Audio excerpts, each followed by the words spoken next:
I'm ready. Yep. Everything? Okay, cool.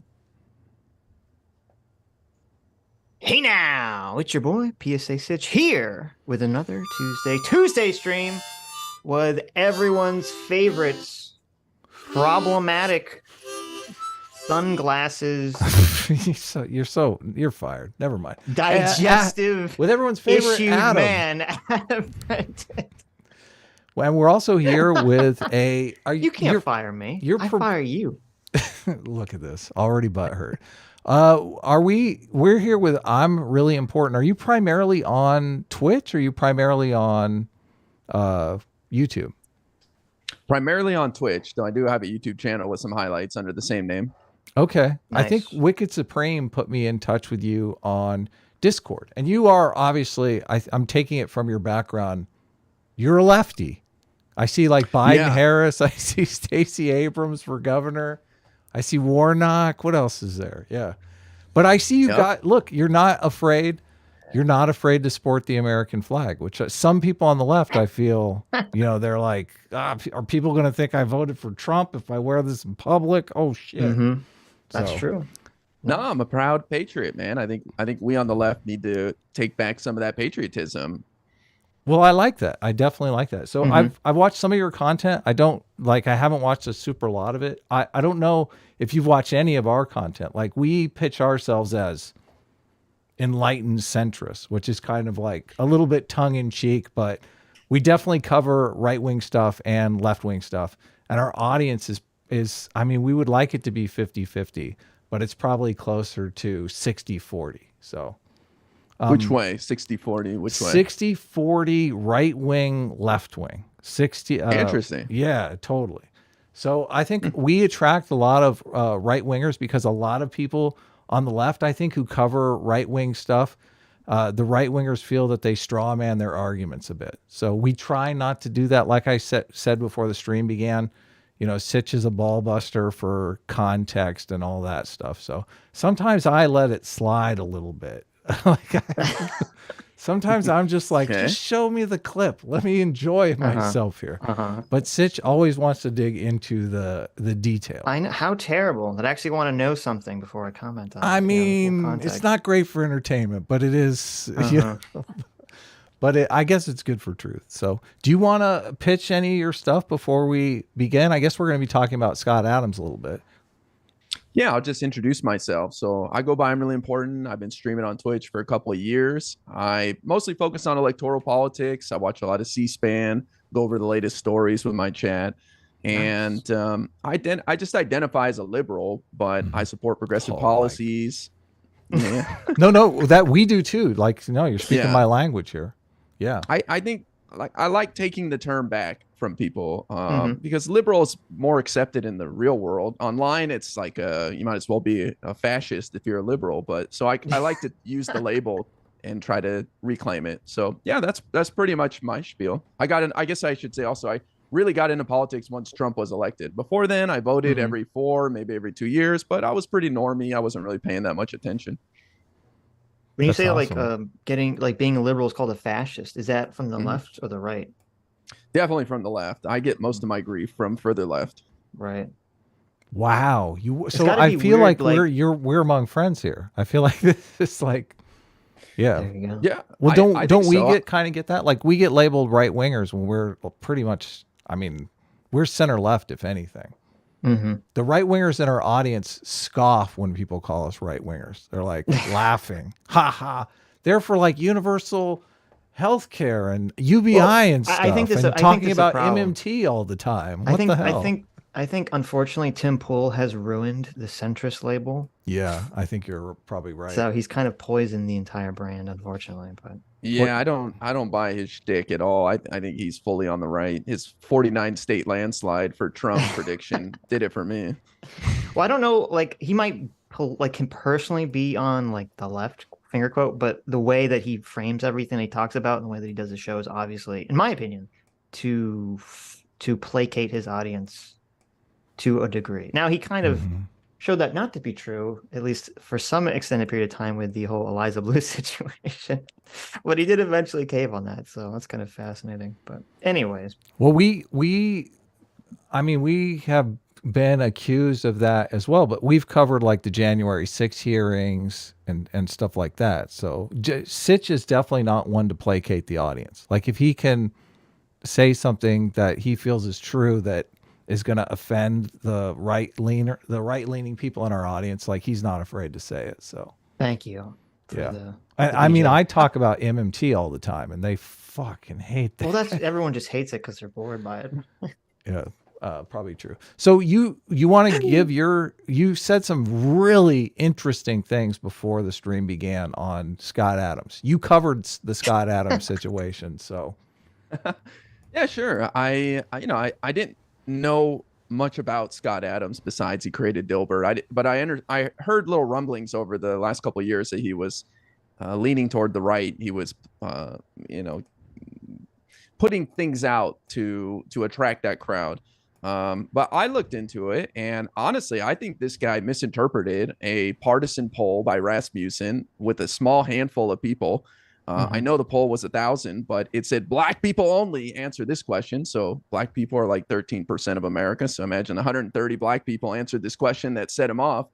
But I think he went full mask off, ready to join the Aryan Brotherhood, because I don't understand how such a partisan poll from Rasmussen. I mean, Rasmussen's a joke. It's one step above Trafalgar Group. And why would you get so set off by misinterpreting the poll too? I don't know how detailed you guys looked into it, but the way it was framed was, are you okay with white people? That's the way Rasmussen sold it on their tweet. That pissed off everybody, as if black people had to answer the question, are you okay with white people? It was a little more than that. It said, how do you feel? Are you okay with the statement, it's okay to be white? And everybody knows that's just a statement used by racists. I'm a white guy. I've never gone around to fellow white people and be like, hey guys, just want to talk about how it's okay to be white, right? It's just not something that comes up outside of racist circles, similar to someone saying white lives matter. So that's what I'm saying. I think he was just looking to join the Aryan Brotherhood, and he finally found his way to get in, I guess. Mm-hmm. Well, okay. To give a little bit more cherry to Scott. Sure, please. So actually, I'm glad that you brought up the question, because I had missed that too. And that's a very important context, was that the question wasn't, is it okay to be white? The question is, do you agree or disagree with the statement, it's okay to be white? Right. That's a very different connotation. Yep. And when he talks about this, as we'll see in the clip, because we're going to watch the clip where he talks about it, I don't think he realized that. I think he just interpreted it as them asking people, is it okay to be white? Which, first of all, I think is a terrible question, because it's a weird question. I could understand a lot of people not even knowing how to answer that. Like, well, what does that mean exactly, right? It's a very bizarre question, or very kind of nebulous question to ask somebody. Well, and the people who know it from the 4chan meme are probably going to think, this is a white nationalist saying, and I should probably answer no. Right? Right. Well, and also, because I'm trying to see where because they also asked the question, can black people be racist too? And I believe the majority said yes. So it'd be weird if, like, the majority, said yes to that, but then we're saying it's not okay to be white, right? So, right. Yeah, that's. I agree with you. So let me just say, I think where I'm giving him more charity, I don't think Scott Adams wants to join the Aryan Brotherhood. I think he just misinterpreted something. Well, I do agree. I think he misinterpreted it, but how do you misinterpret something so badly that it sends you on a spiral like Matt, where you're like, it's time to get away from the blacks? Jesus, bro, it's 130 black people in one poll by a partisan poll, and you didn't even look into it. Like, he was ready to jump, Well, he unfortunately, he gives a lot of credence to Rasmussen, and has for a long time, because of the them being kind of very pro-Trump, I guess. Yep. And so it's like he's not looking at it like, oh, this is an unbiased thing. But well, actually, this is an interesting question. So if you thought the poll was legitimate, and it did ask the question, is it okay to be white, and it had the same results, would that have changed your opinion on what he said? Yes, it still would have. I mean, it would have changed my opinion slightly, but I still would have thought his reaction's ridiculous. Again, it's 1,000 people polled, and it said black people only for that question. So it's, 13% of them, 130 people. To me, that's not a reflection of black America. I don't think his reaction is appropriate. No, but what if it was? Like, say hypothetically, it was they've done this poll a million times. They had the same results, right? So are you okay? So you're saying, let's say for just Steelman, 1,000 black people answered the question and it came out with those results. Let's say 500,000 black people. 500,000 black people. You want to? Why don't you just say that's the reality, that black people are racist against whites? Yeah. 24% or whatever the respondents were said it's not okay to be white. Yeah. And they mean they don't, they're racist against white people. That's what you're asking, correct? Sure. And I don't think it's impossible to believe that a percentage like that of people are unhappy with white people, let's say. That would not shock me. And it definitely wouldn't make me think it's time to get away from these people. First of all, these are my fellow Americans. I don't care what race you are. You're my fellow American. I'm not going anywhere, and you're not going anywhere. So we need to figure this out. Hell yeah. I agree with that. Okay. That's why I thought it was so pathetic the way he reacted. Like, time to get away. What are you going to start a compound in northern Idaho with just white people? I mean, what? It's just nonsense to me. Sitch, do you and obviously I'm the one that talks about negative stereotypes a lot on the show. Do you think what Scott Adams did was irresponsible, being as he has a large platform? Because that's kind of the way that I feel. Like, I understand where he's coming from.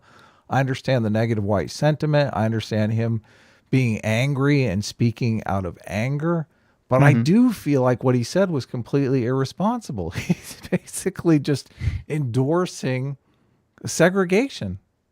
I didn't think of it in terms of irresponsibility. I thought it was highly problematic to to use the phrase. Well, that's what makes it problemac in my eyes. I would agree that it's irresponsible. But I don't. I mean, to me, that wasn't like the concern. Really, like, are bad actors going to use this, to further their own kind of negative political, like, are racist people going to use this to further their own political ambitions? Wasn't really my thought process. It was really more just, is this a racist thing to say? How racist is it? Why did he say it? Blah blah blah blah blah blah blah. Okay. So, but let's watch. We'll watch the clip. We can pause it whenever during the clip, and then we'll talk. I don't even want to think about it because it's so awful. Well, Rasmussen Pohl had a... Just think, right now he's thinking, oh, this is just another day at the office. Oh, right. Oh, yeah. So I guess I should set this up. So Scott, if you haven't been following, Scott Adams, Dilbert has been canceled from, I think, every newspaper, and he's been dropped from his publisher, which means that neither his Dilbert books will be, unless he changes it something, or currently no new Dilbert books will be created, and even his non-Dilbert books will not be published anymore unless he changes something. They're going to be pulling them off of Amazon soon. This is and he said like a crazy level of which that seems kind on. of extreme to me. I mean, but did Amazon pull Kanye West for I think he's everything he said? Or... Well, I don't think Kanye West has written a book, but if he did, I'm can sure you buy his music on Amazon still? I thought you could, but I don't know. But he's I think isn't he working on a book now that they cancel, like, in the middle of it? He lost his manager and agent and everything. Yes. So that's why I'm just saying, we had a debate recently, and the people we were debating said cancel culture just doesn't exist. But I mean, what happened here, right? Right. Well, some people conflate when they say cancel culture doesn't exist. They mean people are correctly canceled, so therefore they're not defining it as cancel culture. Right. This is accountability culture. Right. And I saw somebody else say they were in favor of council culture, where that was the ADL president, where you sit down in a room and they are like, they explain to you why what you did was wrong. That was the ADL president. I think his name's Greenblatt or something, and he tweeted that, and my thought was, that would be nice, if we lived in a society where if people apologized sincerely and actually got forgiveness, then I think we could live in that council culture society. But right now, I don't think generally apologizing for wrongdoing makes it worse. Yeah. It doesn't really seem to help very much. Right. In a lot of circumstances. It allows it'll go ahead. You have a response?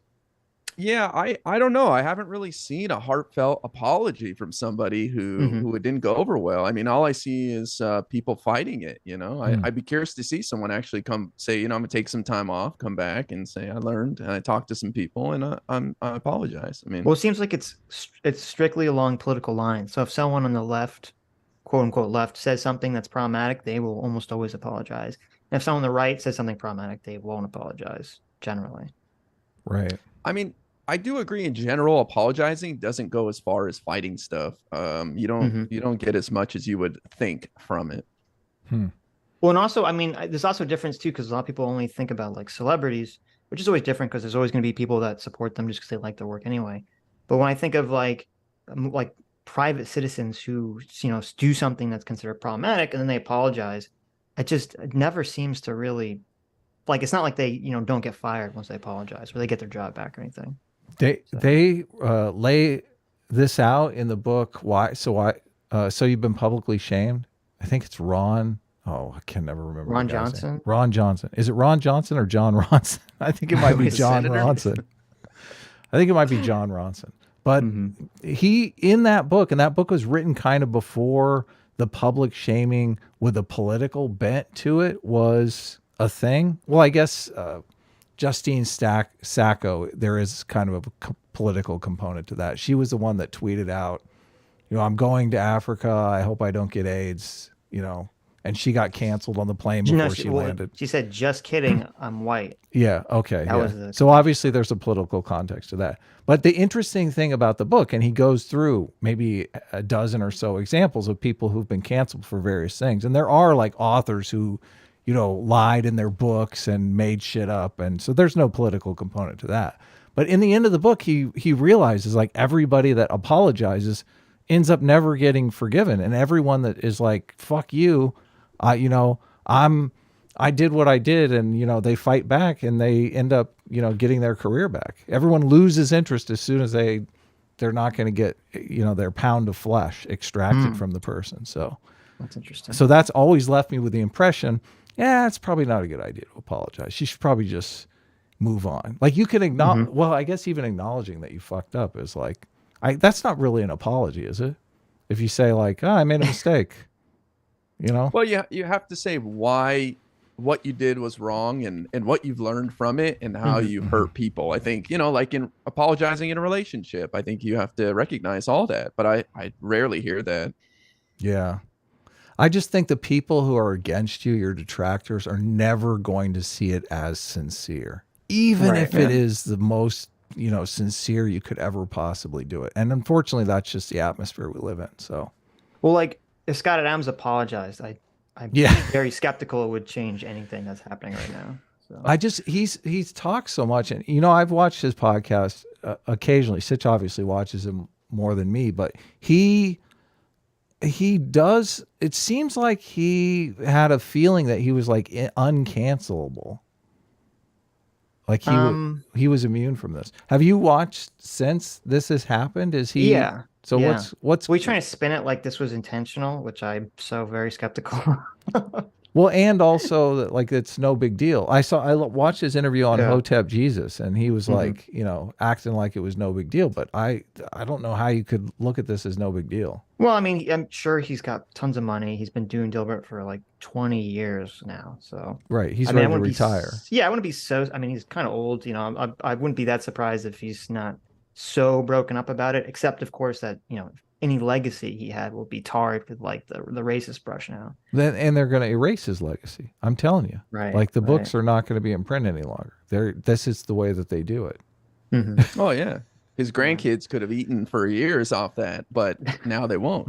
So well, he doesn't have any kids, so he'll be okay. Well, whoever he was going to leave his ex-wife could have eaten. Ronald Donald. Maybe that was the plan. Maybe because he did go through a contentious divorce, so maybe he was like, maybe that's actually interesting. You want maybe my that's money? Part of the well, plan. Guess what? Now there is no money. If she got like half of the book sales in perpetuity, now everything is starting to come into. There you go. It's becoming crystal clear here. All right, let's go. Provocative little poll today. They said, do you agree or disagree with the statement, it's okay to be white? Oh, okay. He did say the statement. Okay. Interesting. That was an actual question. Rasmussen asked, white and black voters, and probably others, do you disagree or agree with the statement, it's okay to be white? 26% of blacks said no. It's not okay to be white. Well, see, he's changed it there. He's conflated the agreeing with the statement, it's okay to be white, and the sentiment that it's okay to be white, which we've discussed the problem with that. It's okay to be white was like a 4chan meme. Right. But Scott's a boomer. It's not like I don't think he's aware of whatever is being referenced in this thing. Yeah. Yeah. I was curious. Do you guys think he's never heard the phrase "it's okay to be white"? Do you, to me, that's the same as like someone saying "white power" or something like that. Like it's in similar tone and Yeah. Like, it's possible he's never heard someone say it's okay to be white. Like never heard someone say "white lives matter" or any of that stuff. Mm-hmm. Well, the genius, I think, of some of these. Hold on one second. The genius of some of these 4chan hoaxes. It actually operates kind of the same way a lot of the leftist academic literature works. They'll use language that if you're kind of a normie, you're just like, oh, what's wrong with that? So like the statement on its face, it's okay to be white. There's nothing inherently wrong with those words, right? It's if you read into the context of it and say, oh, this is some kind of the alt-right is trying to push this concept or something, they have a problem with it. But the words themselves, it's okay to be white. There's nothing inherently wrong with that statement if you take it in a vacuum. It's the same with all lives matter. It's like you have to know the context of it. Right. So then it leads to this kind of internet debate where people are like, oh, that's bad because of the context. And some people are like, yeah, but who cares what the context is? The words themselves are fine. And then you kind of go back and forth. And so, does Scott Adams know, the insidious or the possible insidious context behind it's okay to be white? I don't know. I would guess probably not. I would guess he saw that sentence and just took it at its face value. It would be interesting to know. I've seen that only the Hotep Jesus interview with him after the fact. So I don't know if anybody's asked him that. No. I haven't seen him Sitch talk would be about explaining it to him. Okay, there's this thing called 4chan. Yeah, but it wouldn't. Would it matter? Because say you sat down and you explained to him and you said, okay, this was kind of, racist people kind of tried to create this kind of contentious sentence that on its face seems fine, but when they say it, they have some deeper, evil meaning, right? Mm-hmm. And then so you'd say, well, so what? The people took the poll. Did they know this other meaning? They're just interpreting it on its face value. They could have very well. I mean, was it an internet poll? Right. I mean, are these people online people? I feel like every online people knows that. I know the dual meaning of the "it's okay to be white" meme. Yeah, but then there's even a broader question: is like, well, even if there is a dual meaning to it, does that matter? Mm-hmm. If the words themselves on their face are acceptable words? I mean, it matters for a poll. Yeah. Yeah, like if I told you, are you okay with "white lives matter," the statement "white lives matter," you would think twice when you're answering that question. I don't know do I support that statement? Do I like it? Yeah. What do they mean? Well, but why? Like if you said, do white lives matter? I mean, you say yes, of course. What do you mean? All lives matter, right? Well, no, are you going to say no? Look, you could say that, but what you're saying doesn't belong in the context of some objective poll that you're trying to measure people. No, but it's like the okay sign thing. Okay. So it's, you have 4chan people on 4chan, intentionally do this thing where they try to take the okay sign and make it like this joke meme in order to, trigger people on the left, right? Say, oh, it's really a secret racist dog whistle, right? It's like, it's the same thing with like, all lives matter. Same thing with it's okay to be white. If the statement on its face is fine, why should we give power to the quote racist by like saying, oh, you can't say that statement because it has some kind of secret message, embedded within it? Why should we do that?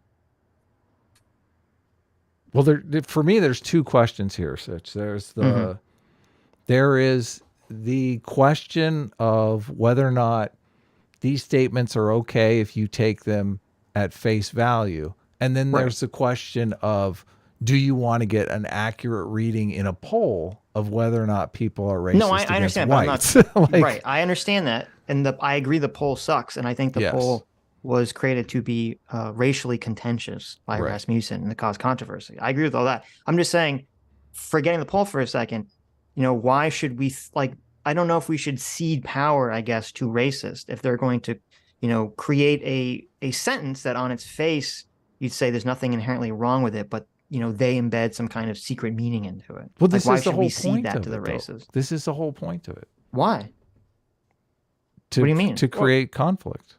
Oh, right. I agree with that. But I mean, But you it can't- works on both sides. The Black Lives Matter is just intended to cause conflict too with the All Lives Matter. I mean, that's the whole point of it. Yeah, I just think you can't ignore the context. I mean, why not reclaim the statement "white power"? Would you have a problem with that, Sitch? There's That's not- nothing but I wrong don't with know. saying white power inherently. Mhm. Like, okay, white people power, whatever. Yeah, but what's see, wrong with that? my where I would say the difference is I don't believe that there should be racialized power at all. So I have a problem with the statement "white power" in all contexts.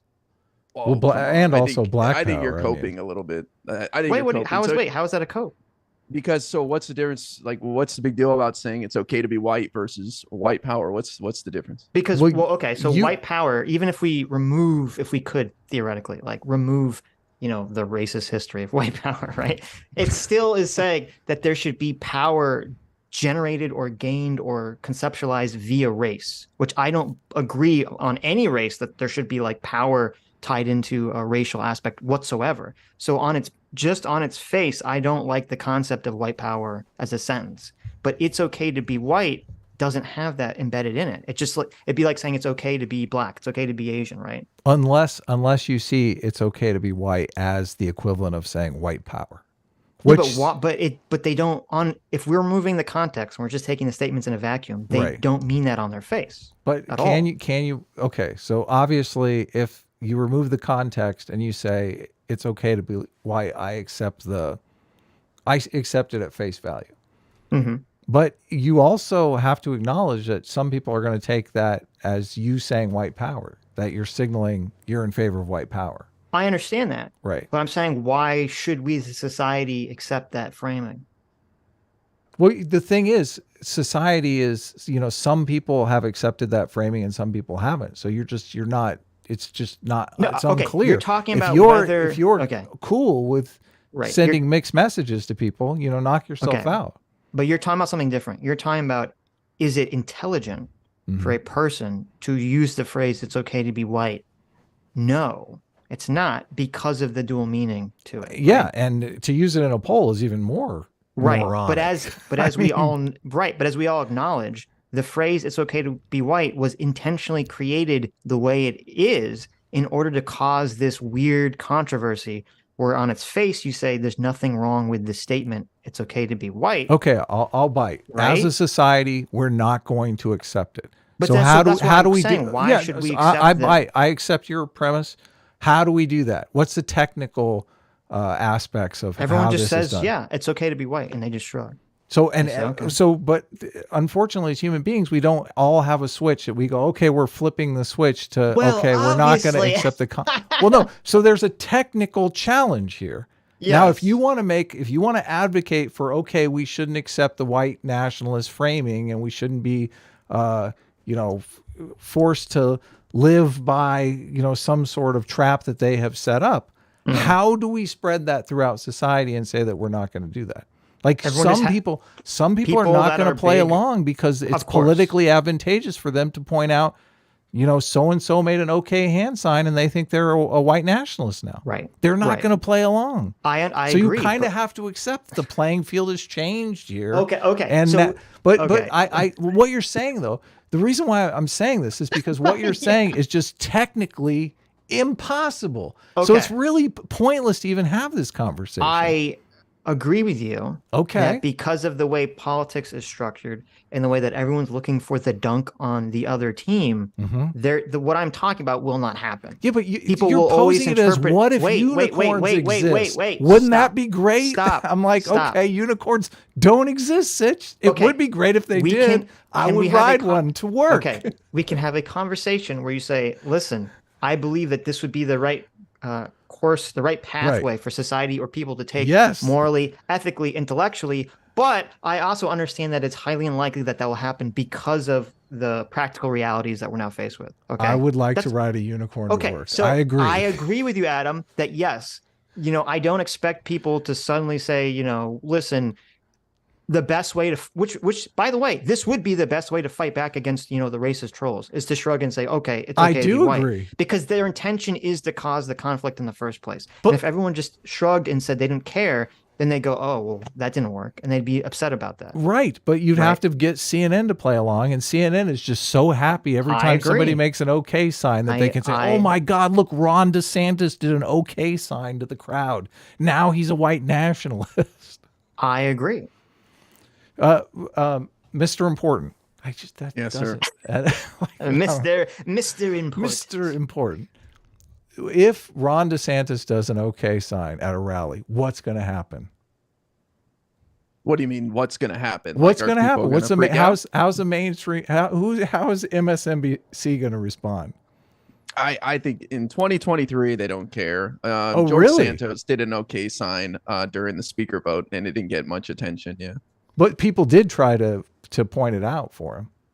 Some people, yeah, but I mean, I just think it's kind of an old meme at this point. But I know what you're saying. I do agree that, yeah, I agree. Like people will freak out for freaking out sake, just to, Well, I think George Santos is. I mean, there's not really a lot of impetus there to go after George Santos. I think there's a lot more impetus to go after Ron DeSantis. He's a much bigger threat. I think if Ron DeSantis did an okay, and I think Ron DeSantis is smart enough that he's not going to do an okay sign. I mean, he might do it accidentally, but I do think people will make a big deal about it. And, MSNBC would probably run a story about, questionable. Yeah. Wow. We're just asking questions. I don't think it would get much play. I actually disagree on that. Yeah. I think that there's worse things that are going on now with Ron DeSantis, but I know where you're coming from. But well, no, I would hope you were right. I would hope you were right and I am wrong. So like maybe we are past that. They would freak out about. There's other things they would freak out about that are innocuous, and he's doing it to trigger the crowd. And he knows what he's doing, right? Like there's things I can say like that will get attention too. So we both sides play the game, right? But of course, there's a difference. Like so again, brings back to Scott Adams. This is why it takes us 8 hours to go through a video, because we've already got like 10 seconds into it. Bring it back to Scott Adams for a second. And there's a difference, of course, like if someone puts an okay sign up without the intention of trolling, and someone doing it with the intention of trolling, right? The intention matters. So like, I'm assuming here that Scott Adams, when he hears the statement, it's okay to be white because he's a boomer, he's just taking the statement on its face value. I don't think he's kind of reading into it, this subtext. That's what exists. That's go ahead. You respond. Well, I just want to say, like, if Nick Fuentes or somebody like that did the okay sign, would you still think it's innocuous? Obviously it's the person doing it and their intention. Right. That's what I said. I said there's a difference between if someone throws up an okay sign, like we saw this a lot with this, the circle game, right? There'd be so many people that'd be playing the circle game and they say, oh, this person is a racist. And it's like, well, no, they're probably doing the circle game. It's like, well, there's a difference in intention, whether the person's doing it to troll, right? Doing it to be racist, or they're doing it and they don't understand like this internet context. So like, obviously if Nick Fuentes is doing it, he knows exactly what he's doing, right?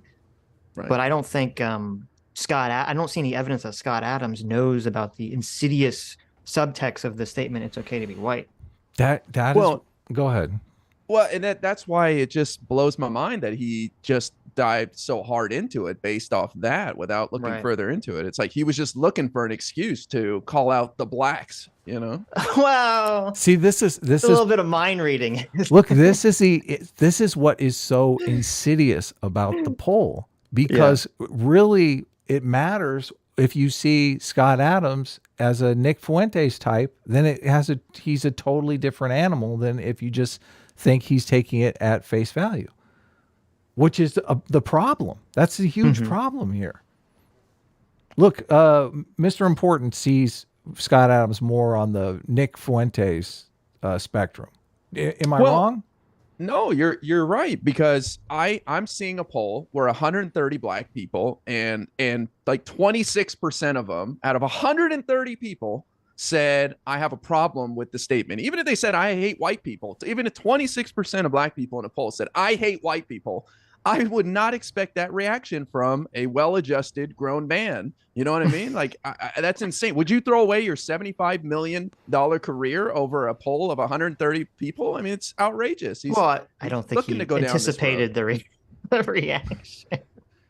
Right. Well, it's just so crazy to me that he would piss it all away over this if he wasn't already fully engaged and ready to go, you know? I bet you he has a Nazi outfit in his closet. He's wow. God, no. Look, he's got the uniform. I shows it to people. Look, here's the way that I perceive it, and it's completely different from you. So I want you to listen. Like, I think, well, no, I just sometimes, I don't mean to be condescending. Like, it's so hard, obviously. I don't know how much of Scott Adams that you've listened to, but from my perception, Scott Adams grew up in a time where it was not, racism was a taboo. You shouldn't be racist at all. He's internalized that. I don't think Scott Adams has a racist bone in his body. I think he's gone out of his way his entire life to help black people. And he feels jilted that he's spent so much of his time and energy and effort trying to help the black community. And he talks about this during the Hotep Jesus interview. And he still feels like, that's fallen on a community that still views him as a racist neo-Nazi, that he's got, basically a Nazi uniform in his closet. So that hurts his feelings. He feels like, I've done all this I put all this effort in and it's for nothing. Do you understand that though? If you put a bunch of time and energy into helping a community, and that community, 25% of that community said, fuck you, I hate you, you're white, fuck off. Wouldn't that bother you? I don't think I would react anywhere near that. And I'm not in his shoes. I understand where you're coming from. But I mean, when you give, when you volunteer, when you help, you don't expect anything in response. Even if people are mean and rude and don't appreciate your help, you still are doing it for yourself. You're doing it for America, for your community, society, whatever it is. What a child to get so mad at a poll saying they don't appreciate me. Get out of here. Well, I do. I'm not gonna argue that Scott Adams is not an egomaniac, because Scott Adams is definitely an egomaniac. Yeah. So, but I do. I mean, I accept that.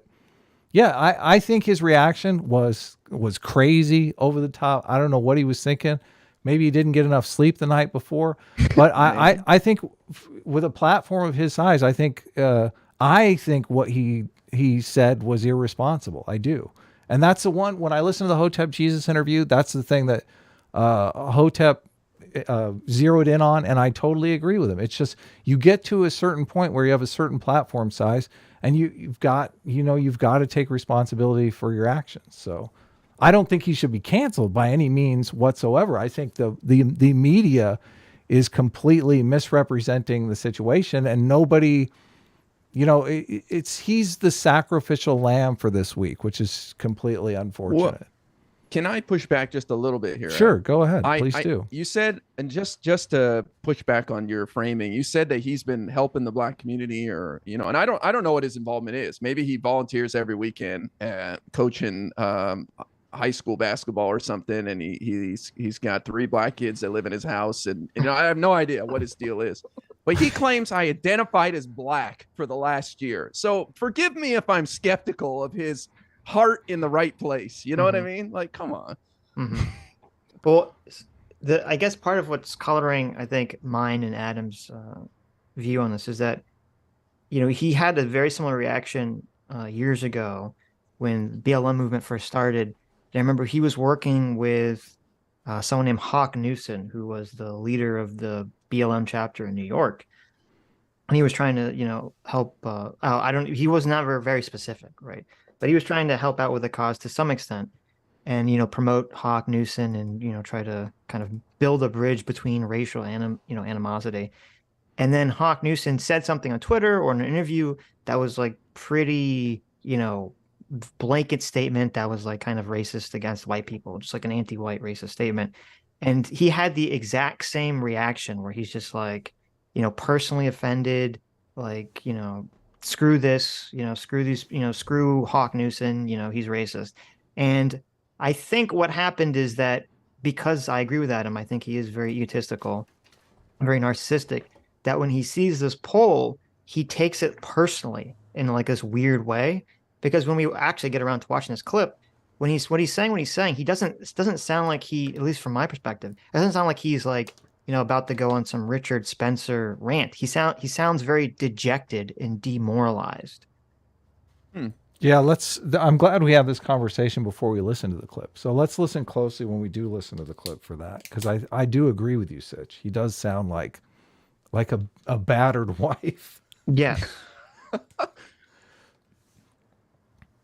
Well, I don't know what the black community did to wrong him so much that he decided to go down this road. But I feel like that's something he could have addressed privately and not in such an embarrassing manner in front of everyone. I mean, I'm embarrassed as a white person to watch that. I'll be honest with you guys. I don't blame the black community. I blame Rasputin because Rasputin. Yeah. Like that poll. Like why are you doing this? Like as a pollster, I mean, you're trying to get accurate information. That's literally a meme. They had to know what they were doing. Yeah. Like I said, they're one step above Trafalgar Group, who was started just to kiss Trump's ass. They're the only org that called it for Trump in 2016. And so they're one step above that. They're the Newsmax of polling orgs. Okay. I don't know much about them, so. Mm-hmm. I know Scott Adams prides himself on predicting Trump's win, so. Well, what bothered me with Rasmussen, just before I continue, it wasn't that they were predicting Trump would win. It was that after he lost, they were trying to put out articles promoting the idea that some shenanigans happened, that the election was stolen from Trump. Totally wrong. And I thought, like, to me, if you're trying to be a polling agency, that's the surefire way to crash your credibility, is to take a stance in a contentious political issue. Yeah, I didn't know anything about that, so. Yeah. 21% weren't sure. Add them together, that is 47% of black respondents were not willing to say it's okay to be white. So there you go. He dropped the statement and said 47 or 41% said it's not okay to be white. Or would not say that, yeah. Exactly. Would not say that, right. But you got to take the meme thing into context, obviously. Right, but that's what I'm saying. I don't think he's even remotely aware of this. He doesn't know, no. Boomer got hit. It's possible. I mean, it's not a sure thing. It's not. I mean, he's in his 50s. I don't memes and stuff. He's 65, but yeah, or 65. Yeah, he engages in the culture. He's all wrapped up in it. So I don't know. He might know. He might know because he's on Twitter all the time. I'm very, but he very well. That's not true. He does argue with people. I don't know. I'm skeptical, but someone should ask him. Yeah, we'll ask him. We'll get to the bottom of this. Well, he's probably come on our show now that he's been canceled. Like, we're the only show you can get now. No, he said he wasn't going to go on anyone else's show, but Hotep Jesus is. So. Look at that. Look, he doesn't want to go on shows with white people. What does that tell you? There you go. What an anti-white racist. That's like a real poll. This just happened. Did you have any idea? Would you have imagined that could have happened? So I realized, as you know, I've been identifying as black for a while, years now, because I like to be on the winning team. In the black community, that's sort of the biggest lever. You can find the biggest benefit. So I thought, well, that's the hardest thing and the biggest benefit. So I'd like to focus a lot of my life resources in helping black Americans. So much so that I started identifying as black to just be on the team I was helping. But it turns out that nearly half of that team doesn't think I'm okay to be white, which is, of course, why I identified as black, so I could be on the winning team for a while. But I have to say, this is the first political poll that ever changed my activities. I don't know that that's ever happened before. Normally you see a poll, you just look at it, and you go, whatever. Oh, this is interesting what other people think. But as of today, I'm going to re-identify as white because I don't want to be a member of a hate group. I'd accidentally joined a hate group. So if nearly half of all blacks are not okay with white people, according to this poll, not according to me, according to this poll, that's a hate group. That's a hate group. And I don't want to have anything to do with them. And I would say, based on the current way things are going, the best advice I would give to white people is to get the hell away from black people. Just get the fuck away. See this? I mean, this is so irresponsible, Sitch. Like, I've heard this. You're not wrong. Well, no, it's like, what about the half of the black people that are just fine with white people? Like, they get screwed. The innocent people get screwed because of this nonsense. This is why I go on and on and on about stereotypes. Because you're literally screwing over 50% of the innocent people here because you got butthurt over a poll. Do you think that the statement "you should get away from them" is worse than the statement of saying that black people are a hate group? Well, they're both terrible. What the hell? Okay, because I think Look, the black, I think saying that black people are a hate group is the actual like the more contentious statement. They're both get away from abhorrent. They're both bad. I'm just saying, but calling the black people like a hate group the same thing. 50% of the people in the respondents were just fine with white people, and you're calling them all a hate group. That's the problem with racism. Right.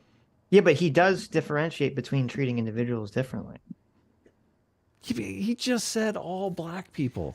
He said He said white it's a hate people. group. Yeah, he said all. Yeah. Well, let him continue. Let's see if he can. Let's say. Let him I don't think continue. he's going to save himself. Yeah, let's see if he can save himself. Yeah, he's halfway in the hole. He just see if he needs can dig himself out of the hole. Yeah. No, he's still digging down. Wherever you have to go, just get away, because there's no fixing this. Oof. This can't be fixed. Yeah, that's another big oof. Look, there's no fixing it. Downer, black pill. You can't say that in this context, Adam. You just have to escape. So that's what I did. I went to a neighborhood where I have a very low black population, because unfortunately there's a high correlation between the density. And this is according to Don Lemon, by the way. So here I'm just quoting Don Lemon when he notes that when he lived in a mostly black neighborhood, there were a bunch of problems that he didn't see in white neighborhoods. So even Don Lemon sees a big difference in your own quality of living based on where you live and who's there. So I think it makes no sense whatsoever as a white citizen of America to try to help black citizens anymore. It doesn't make sense. It's no longer a rational impulse. And so I'm gonna back off from being helpful to black America, because it doesn't seem like it pays off. Like, I've been doing it all my life, and the only outcome is I get called a racist. That's the only outcome. It makes no sense to help black Americans if you're white. It's over. Don't even think it's worth trying. Totally not trying. Now, we should be friendly. Like, I'm not saying start a war or do anything bad, nothing like that. I'm just saying get away. Just get away. And here's my take on all of it. Everybody who focuses their priority on education does well. If anybody in the black community focuses on education, they'll do well as well, because the system allows that. If they don't, I can't make that my problem anymore. It just can't be my problem. It can't be my problem if the solution is so clear, so available, and people don't want to take it. It's just not my problem anymore. So I resigned. I resigned from the hate group called Black Americans, according to the Rasmussen poll. 46% of them don't think white people are okay, just being white. And there we go. You didn't expect that today, did you? But the most helpful thing I can do is to say I'm not going to help. Do you understand that? Continuing to help in that sort of, classic, oh, let me help you, give you a lift up, give you a hand, mentor you, hire you, prefer you. I'm going to stop all of that. I'm done with all of that. Yeah, no, it didn't work. Gives his first interview to Hotep Jesus. He didn't come on our show. What's going on here? The only thing that will work is to say, you got to fix your own problem. You know how to do it. Everybody else figured it out. I'm not going to speculate, why you're not doing it. I'm not going to speculate why there's a difference. I'm just going to say it's available to everybody. You just pick it up. It's free money. Focus on education, and you could have a good life too. But those who don't want to focus on education, you just need to get away from them. Just get as much distance as you can. That's my recommendation. And I'm also really sick of seeing video after video of Black Americans beating up non-Black citizens. Sitch, how much more context do we need here? This is brutal. If you want to see him bury the hole deep or dig himself deeper in the hole. I can't even see him. He's so far down in the hole. I'm like, what's going on? Well, where's this big hole? It's so embarrassing. It's like basing your worldview off libs of TikTok or something. You know what I mean? Like it's an account. Like he's obviously being exposed to the worst of the worst, and he's just you know what I mean? Like watching cops episodes all day long and thinking that's all minorities or something, or all white people that are poor or smoking meth or something. Like it's such a small, myopic view of the world. It's embarrassing to see it on full display. Yeah, no, I mean I agree completely. And he, for someone who talks about persuasion a lot, he definitely fell for some obvious propaganda, because there are accounts on Twitter, I see them, who every day, they try to find a video of like a Black person, beating up or attacking a white person. And they just, you see it all the time. You're like, okay, obviously if you see that and you see it all the time, you could very easily fall into this, BS narrative of like, oh, this must be indicative of something. Yep. So, that's how they create the stereotypes. Yeah. That's the internet in general. Outrage is rewarded. And so it finds a way to the top, and everybody thinks the worst about things they aren't familiar with. This is why trans people are given such a hard time, in my opinion, because people don't interact with trans people in the real world, and they just see negative clips of them online, and they assume that's how all trans people are. Yeah. And that seems to be what happened here with our friend Mr. Adams, that he thinks all Black people just beat up white people all day long. Yeah, Adam. What do you mean? I'm just kidding. No, well, look, hey, I got a Black friend, so I'm clear. There you go. You're in the clear. But regarding the what you said about trans people, that is true-ish, I think, to some extent. I think the other extent is that usually the loudest people online in the kind of trans movement or the pro-trans movement are also very often the same types of people you see in the videos doing, like, saying horrible shit. And so they're kind of like giving trans people a bad name, when the majority of trans people probably just want to transition, get on with their lives and not be like, so deep down in this political culture war stuff. For anything, people who love horses, you'll see the worst of the worst, like everything on the internet now. It's like nobody rewards the old ladies for clearing out the cat shelter. You know what I mean? Like it's all negative. Was that a Cenk Uygur dip?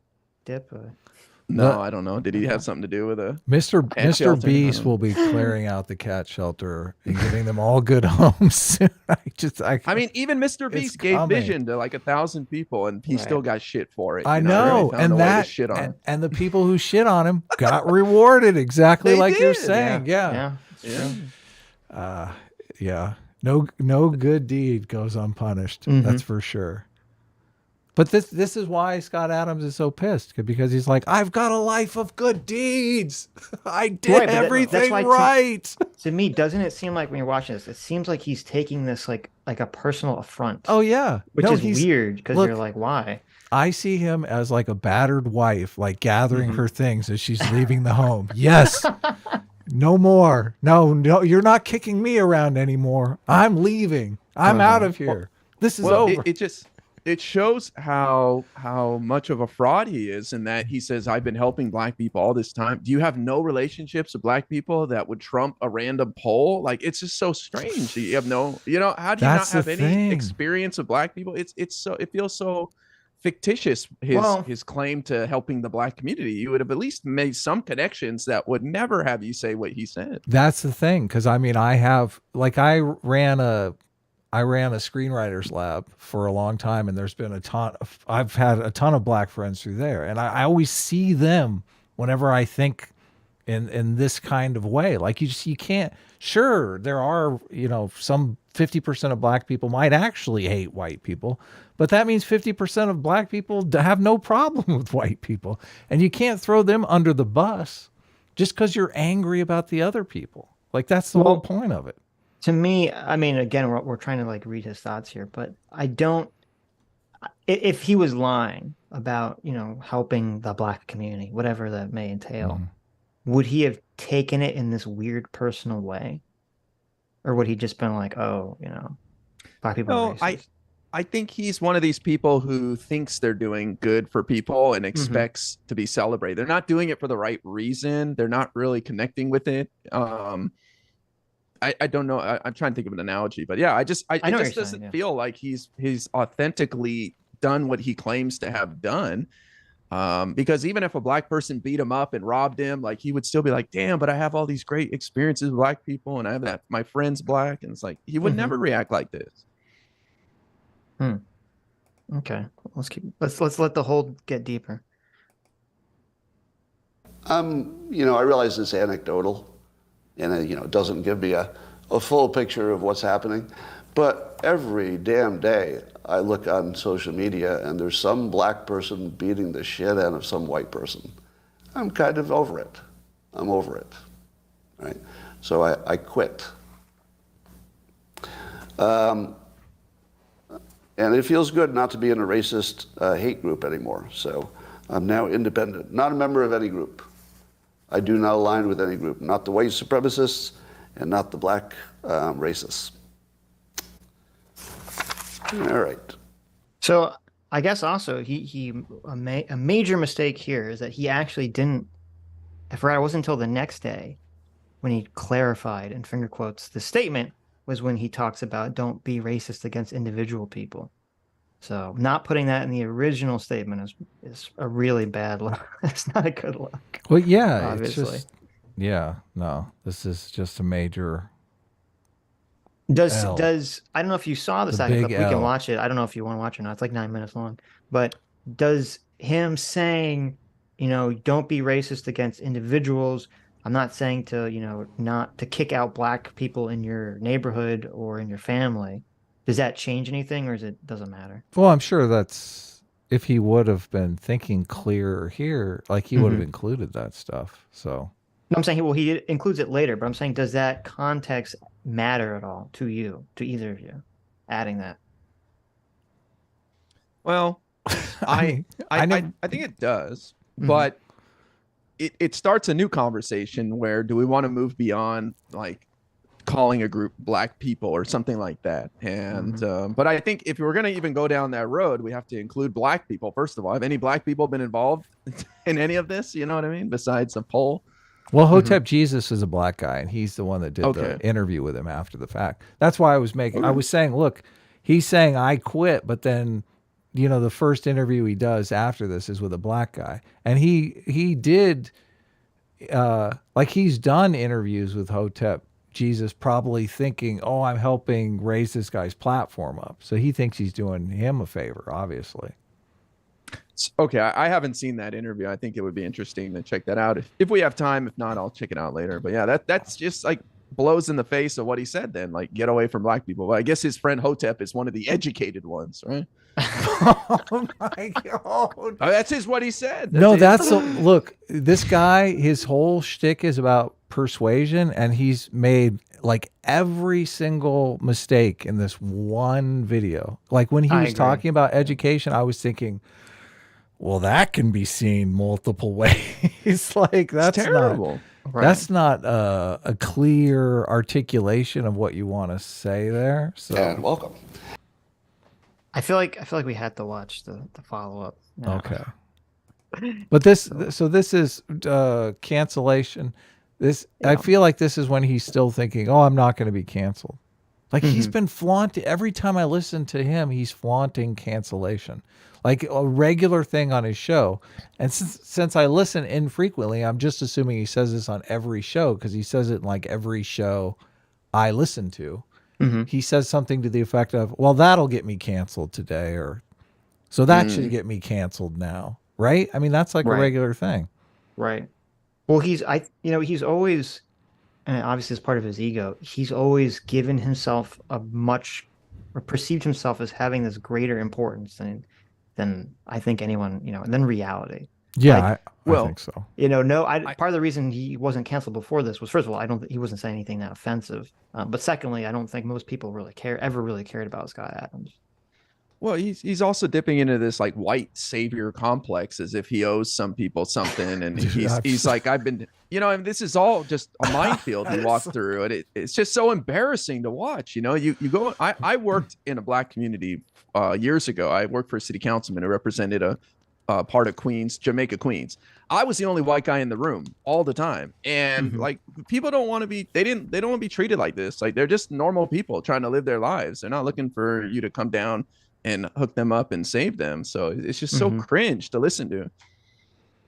I mean, I think because of his ego, he looks at that like to everyone. I don't think it's because like a white savior. I don't think it's like because of his race that he has that viewpoint. It's so funny too, because he has this thing where he goes, "Listen, ego is something that you use as a tool. See, I know how to turn my ego on and off. See, sometimes Skeptical. it's so cringy. Every time he does that, I'm like, look, only an egomaniac would say, I know how to turn my ego on and off. It's right. It's so ridiculous. Yeah. Okay. Well, let's see the follow-up context. Let's see if he can sort of bolster his position out of the hole just a tiny bit. We'll see. Here's a trivia question for you. During the time when slavery was legal in America, name 2 presidents who did not own slaves while it was still legal. So prior to Abraham Lincoln. Both of them were named Adams, right? John Adams and John Quincy Adams. No. The 2 presidents who did not own slaves back when it was legal. In fact, John Adams famously defended a slave as his free attorney. Please, okay, I haven't seen There you this, go. Sitch. Listen, Adam, he's Sitch, descended. He's descended from people that fought against slavery, so he can't be racist. I've not seen this. Please tell me that's not where he's going. Please. He says it was just it's a joke to be. Okay. Fair, Oh, thank goodness. but I agree with you. Oh It's my pretty God. hilariously cringe. Oh my God. Listen, we have to have the full context cringe included, right? Look, when he did the interview with Hotep Jesus, and I messaged you about this privately. I said, I feel like he's doing some backpedaling here. I feel like he's kind of reimagining history a bit. Like he's reimagining his performance as being better than it was. Yeah. So, I mean, this has got to be painful. That's the thing that I want to know is like, he's acting like, oh, it's no big deal, but I just. Well, his cancellation didn't happen the next day. No, took it's a couple unfolding. Yeah. True. Right. So this response was actually before the cancellation. It happened last Wednesday, right? You did this live stream, and then it didn't catch on for a couple days. Yeah. Yes. So my cousins have always been on the side of the right. There you go. People in the chat are saying that he's worth $75 million. I've heard him on the show say that that's completely farcical, that there are estimations of his worth online that are just complete crazy bonkers. Yeah. So I think that's true of everyone. thinking that he's worth 75 million, I think, is a stretch. Like, he doesn't live in a 75 million type situation. Well, 75 million is crazy amount of money. He's author, I don't know, creator of one of the most famous cartoons of the last like 3 decades. I mean, it's like Garfield levels money. No, I mean, I know he does. I mean, there's like merchandise. It's like, it's pretty big. No, I could see him being worth 100 million. I don't know. Yeah, Really? I agree. I think he could be well worth that much money. Okay. I think the his 75 house million is gigantic that he lives at. The 75 million is coming from just like Google search. Yeah, I saw that too. But so look, all I'm saying is he himself has said that he's not worth near what the estimates online are. So if the estimate online is 75 million, he himself is saying I'm not worth 75 million. So fair enough. Yeah. But I still think he's probably very wealthy. You think he's worth 50 million? He could be worth 50 million, 30 million, 40 million. He's got a lot of money. Okay. I would wager. But wait, Now, Adam, there's a video of me that's going. What's up?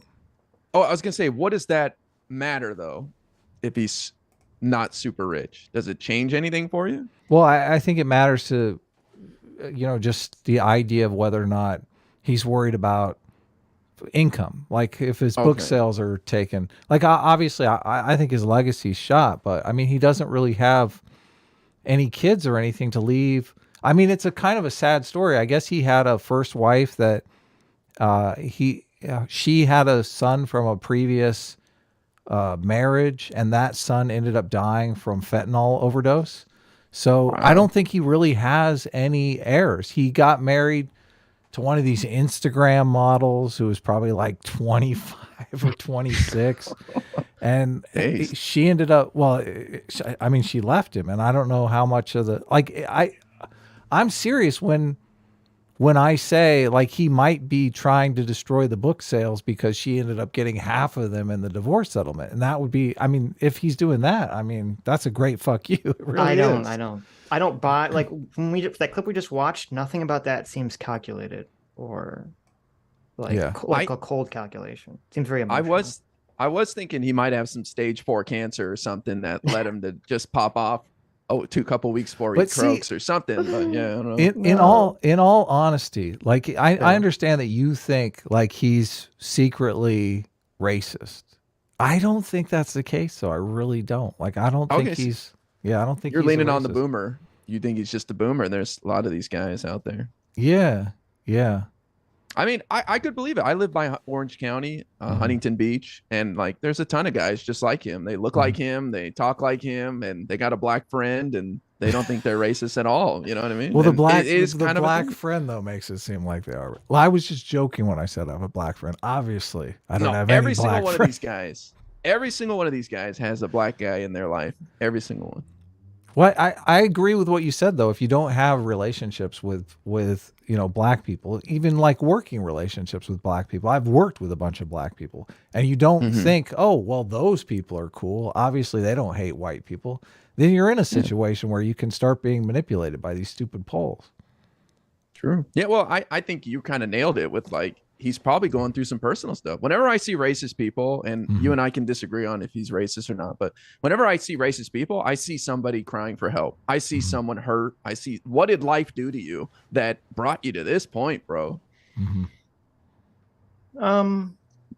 Yeah, well, it depends what is the context of them being racist, right? Like I think a lot of people that fall into being white national spaces, I think they are, they do have some hurt or some problem in their life, or there's some hole in their life they're looking to fill. And unfortunately, they find it in this kind of toxic community. But like, if just like a random person just, pops off and says something racist, like randomly, I'm not sure it's, Well, racists are like the stoners in high school. They'll accept anybody. You know what I mean? As long as you just, you What's walk wrong the with walk. the They're like, stoners? yeah, bro. Well, the stoners are awesome. They'll accept anybody. You first day in high school and new school and hang out with the stoners. The stoners are not going to accept the racists, though. Come on now. Like, I'm sure there's the some stoners, racist stoners. the stoners are going to be, get out of here with that neo-Nazi shit. What are you talking about? Okay, well, maybe not the racist, but you know what I mean. Just they're very accepting. Yeah. Well, it's funny that you're saying the racist are very accepting.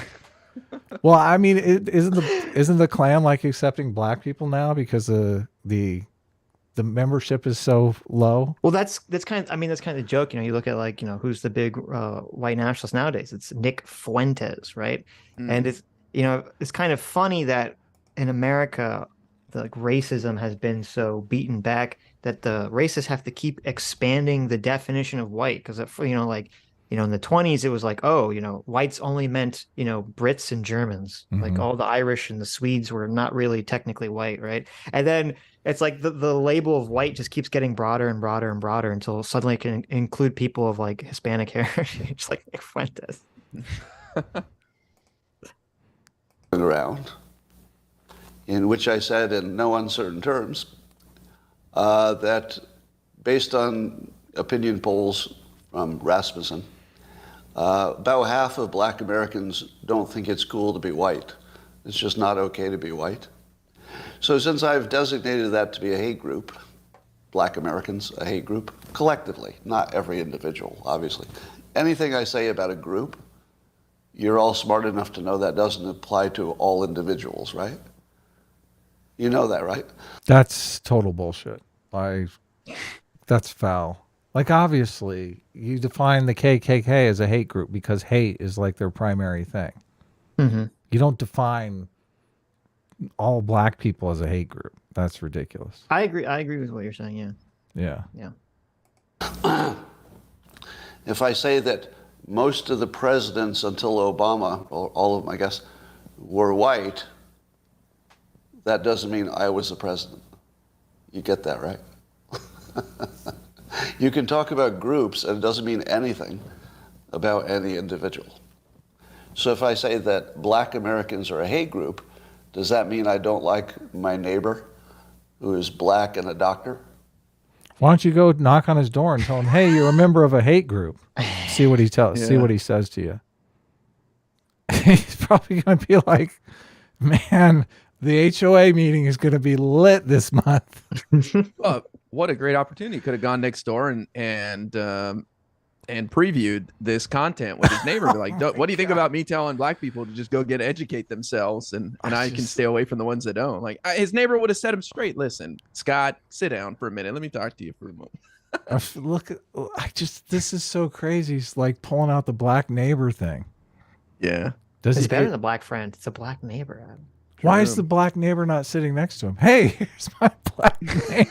What's up, Doc? Mr. Huxtable here. Yeah. I just think he's great. Do you buy the black? I'm not sure I even buy the black neighbor thing. I feel like this is like. I believe it. I believe it. I just think it goes back to this idea that like you just need to educate yourself, right? If that was true, you would just have black people camped out in the library, just learning. You know what I mean? And advancing and inventing stuff. It's like, well, I don't think it's fully untrue. I mean, obviously, it's more like life is difficult and there's a lot of challenges. You can't just say like educate yourself. But when you have, when you look at like minority cultures, and I say this as a Jew, Jews have like the stereotype of the parents that are like, you need to study to become a doctor, lawyer, programmer. What happened to you? Yeah, right. Whatever. Yeah, exactly. I let my tribe down. But so it definitely seems like when there are cultural attitudes that are very like driving children towards education, you see this now, just with Jews, but you also see, we were talking about the other day, this is very big in the Indian culture. And that's part of why, Indians actually make on average more than white people and some other Asian cultures. So I think having the culture that's like very fixated on education definitely promotes success. I mean, I think that's undeniable.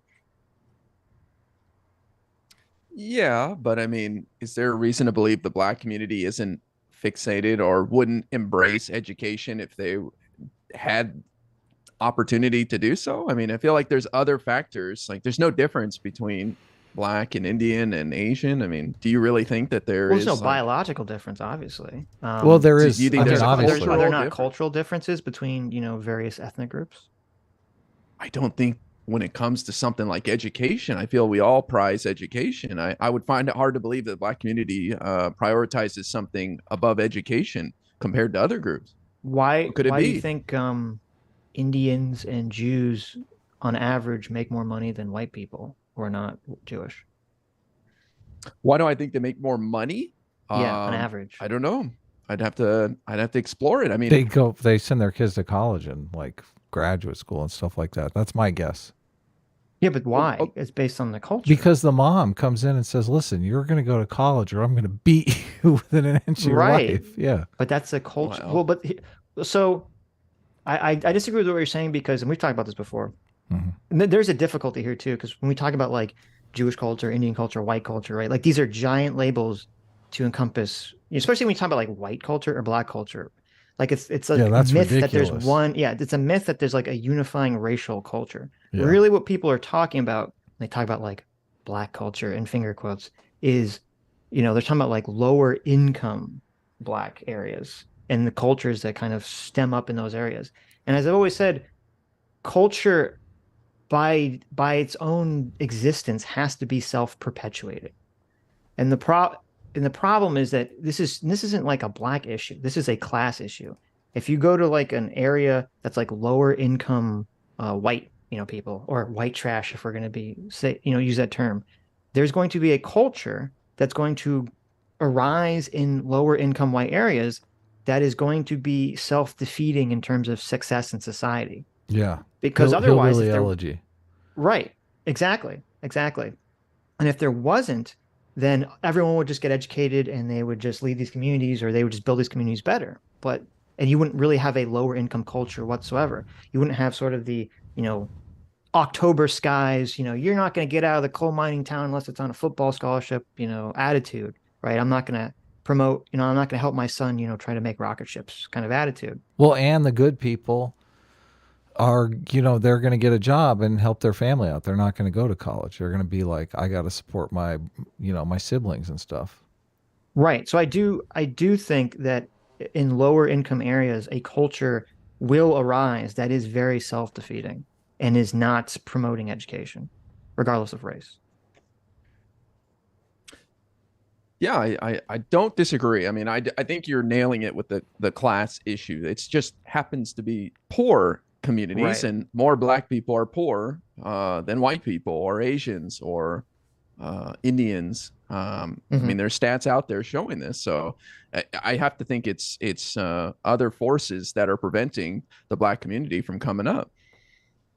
It's not a culture thing. This is where I really start to get nervous when people say it's like, because it feels like it's ingrained in the black culture or something to not prioritize education. Whereas I think it's more of a just less opportunity for the black community right now prevents Well, them. and that's why I brought from up advancing. family too, because I don't think it's bad if you prioritize family over education. Like a lot of people do that. I grew up in lower income white community where a lot of people did that. Like they were like, I got to go into the military because I need to support my mom, right? So Yep. there's that. Yeah. Yeah, but that's going to lead to less success. Yeah, no, exactly. But I'm just saying, Right. like to say, obviously, communities that do have disposable resources, like there are communities that are like, I'm going to send my kid to college. They're raised, you're going to go to college. My parents were, moved mountains to send me to college. I'm sure your parents did the same. So Well, I think you get this problem like in poor areas where there's a self-defeating cycle that gets created because like if say you're living in a poor area and there's probably not going to be a lot of opportunities for advancement in a poor area. And that's going to create, disciplinary problems. And that's a big, that's the issue I've always railed about. Like, if you're a kid and you're going to a school that's a poor school, there's probably going to be, the 2 or 3 kids in each class that are basically preventing learning from happening because they're just causing so much, behavioral problems, for everyone else. So it's like just saying get educated, like, well, okay, but how? On top, right? But then also, if you're living in an area where there isn't a lot of advancement, it is going to create negative attitudes about society as a whole, which is going to create negative attitudes about trying to advance society by, playing by the rules, aka getting education, getting a job, blah blah blah.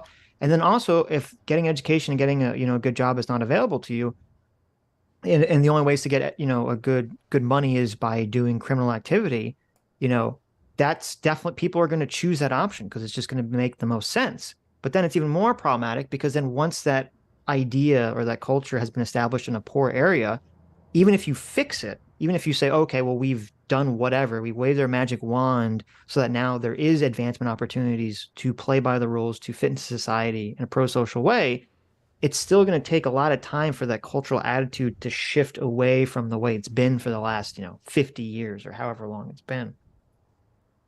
Yeah, it takes time. Has nothing to do with individuals. I've made no comment about individuals. I love black individuals. This is just so cope. I'm sorry, Sitch. This is so You crazy. think this is cope? Okay.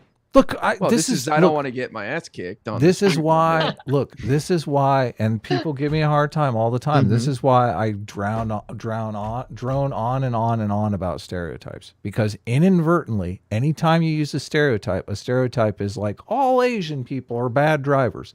Well, even if 5% of Asians are fucking Mario Andretti, you're throwing those people under the bus. You are. It's wrong. Yeah. It's totally wrong. Right. Obviously, I don't disagree with what you're saying. But do you think that people who say something that's very problematic or contentious should be allowed to then clarify within a 24 or 48 hour period what they said? Yeah, but this isn't it. That's what I'm saying. This is not it.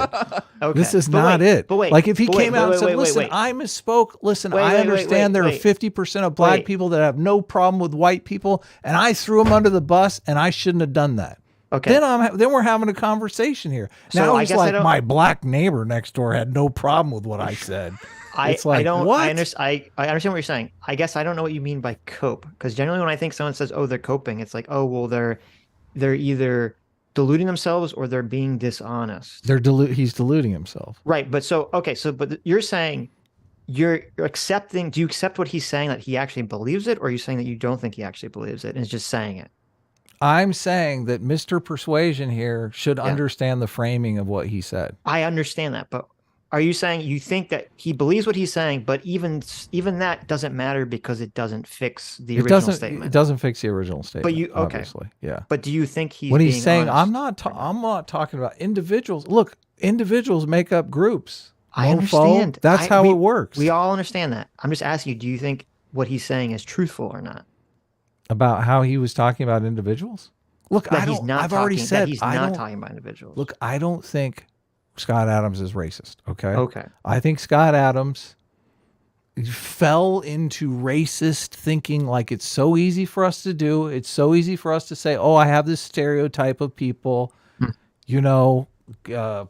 whatever it is, all women like making sandwiches, whatever it is, whatever stereotype you're going to come up with. Yeah. And those stereotypes, I mean, people argue with me all the time, but Adam, those stereotypes are true because 55% of women do like making sandwiches.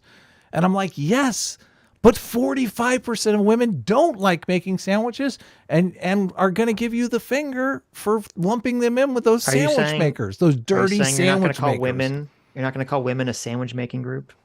Well, I might, but I'm just, as long as you understand. Look, this is just the whole idea. Like individuals make up groups. The whole point of stereotypes. Look, and this has come up, I was arguing with people on Twitter. Like I think people should be able to make like jokes and stuff like that. Like obviously, Chappelle makes a lot of jokes at like black people's expense, white people's expense, trans people's expense. Okay. I think, that's a context where we understand, okay, this is not something we should be doing. This is like breaking the taboo, and that's why it's funny. But as soon as you start talking about this stuff in like your whiteness studies class, like, oh, this is very serious. We need to have a class about how all white people are racist. Then the context is completely different. Like now you're starting to scare me a bit. Like, Right. we're not laughing here about how all white people are racist. It's not a joke that we know is not really true. They're like literally making the argument that all white people are racist. Like, Right. I thought we were done with that. We were done measuring skulls. We were done, trying to create these stereotypes of black people, Asian people, everyone. Right? Sure. So this is not what he's saying now. Like, he's not clear. Maybe he'll clear it up. Maybe I'm speaking too soon here. We'll But see. We'll see. Right. So, and all kinds of individuals. So as an individual, I'm always going to, treat you as an individual. Whether I want But to, in the back of my head, I'm going to be thinking, I wonder how he answered this poll. Right? Like, come on. date you, have sex with you, hire you, work with you, talk to you, it's always going to be who the individual is. I don't think I've ever had any negative interactions with any black American in my life, or any black, any nationality. It is. It is nonetheless true. What's the... Well, it's just, he's just fighting himself. I want to say too, in general, I don't think racism is a permanent thing for anybody. I think you can you can accidentally be racist. You can become unracist. You know what I mean? And so I worry that people on the left paint people with this brush, and that's it. Forever you're a racist, and they move on with their lives. Work's all done here, boss. You're a racist. I don't got to deal with you. I don't think it's that simple. And so you could see it poking through here that he's never had a bad interaction with a black person, yet he's ready to dismiss half of them. And I want to remind everybody, again, this is a poll of 1,000 black people only. Let's say 13% of the population black, 130 black people. Out of that, 50% said, or 26% said, I don't think this statement's okay. Literally like 40 people set him off. It's outrageous, but I'm curious to hear what he says. Sorry to No, thanks for interjecting. That white people trying to help black America for decades and decades has completely failed. And we should just stop doing it. Because all we got is called racists, basically. It was Sitch. Keep it going. Keep it going. Yeah, but now he's saying not only has he quit, he's saying every white person should quit. Like, he said that in the first video. Did you miss it? But this is completely irresponsible. I don't disagree with you. There's no payoff. I think what finally pushed me over the edge was finding out that the school systems in our, a lot of our, inner cities, they're graduating 0 people who can read and do math. 0. And, as I've said before, the only strategy that works for any group in America is focusing on education. If that's not your top focus, I don't want to help you. Let me say that as clearly as possible. If education is not your primary focus, now I get that it's hard to do, but if it's not your primary focus, I don't want to have anything to do with you, helping you improve, helping you succeed, reparations, nothing. I don't even want to have a conversation. Like who is the most notable black leader pushing education as a way to improve the life of black Americans? Who's that Kanye. person? Oh no. Somebody said Ben Carson. Maybe probably. Somebody said Bill Cosby. Okay, Is that a fair critique that we don't? Who is the black leader pushing for education? Well, I don't know, but I mean, Ben Carson is he was Sleepy Ben was the HUD secretary under Trump. The guy got schooled on what is an REO, a common real estate term, in a hearing. He couldn't even nail it. So, I mean, it just shows how all I see is a guy who is so enveloped in just right-wing hysteria that it's sad. I want to help him. I want to reach out and say, bro, let me give you a hug, brother. Let's go to the black community and hang out tonight, and I'll show you how much fun it is, and we'll go to a great restaurant. Like, come on, what are we doing? Well, not now. Are you prepared to welcome Scott Adams with open arms to the left? Are you? No. You don't understand. He's going to welcome him to the black community. Okay. I don't think it's gonna. I don't think it's gonna work. Mr. Important is the ambassador of black people. I speak on behalf of black people. No, I would think it's gladly gonna welcome work. him.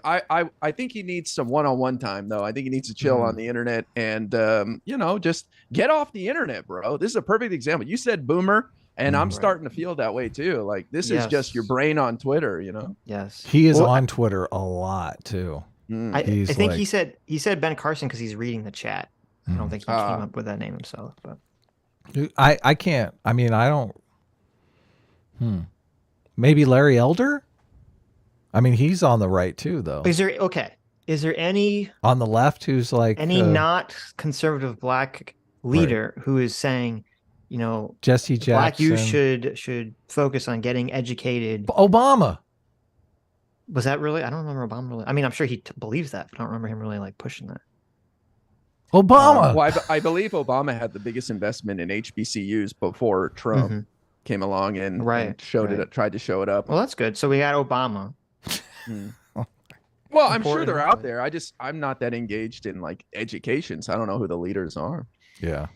Yeah, I'm not either. But I think that's kind of. I mean, Scott's not really talking about this, but I think that's kind of the danger of sort of the way that wokeness has gone now, which definitely is pushing a message of like all that matters is racism, and it seems like to me that's gonna have a very demoralizing effect.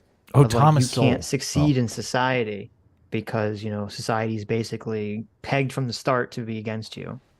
Well, it's even strange to hear him focus on education when the right is kind of leaning away from getting college educated or whatever. It's like, what about tradesmen and just getting skills? You know what I mean? Like, there's no mention of that at all. That's true, but I don't know if he says it. He doesn't say it here, but he doesn't identify as on the right. So he always says he's left. Well, yeah, listen, so he doesn't have to. It's pretty obvious.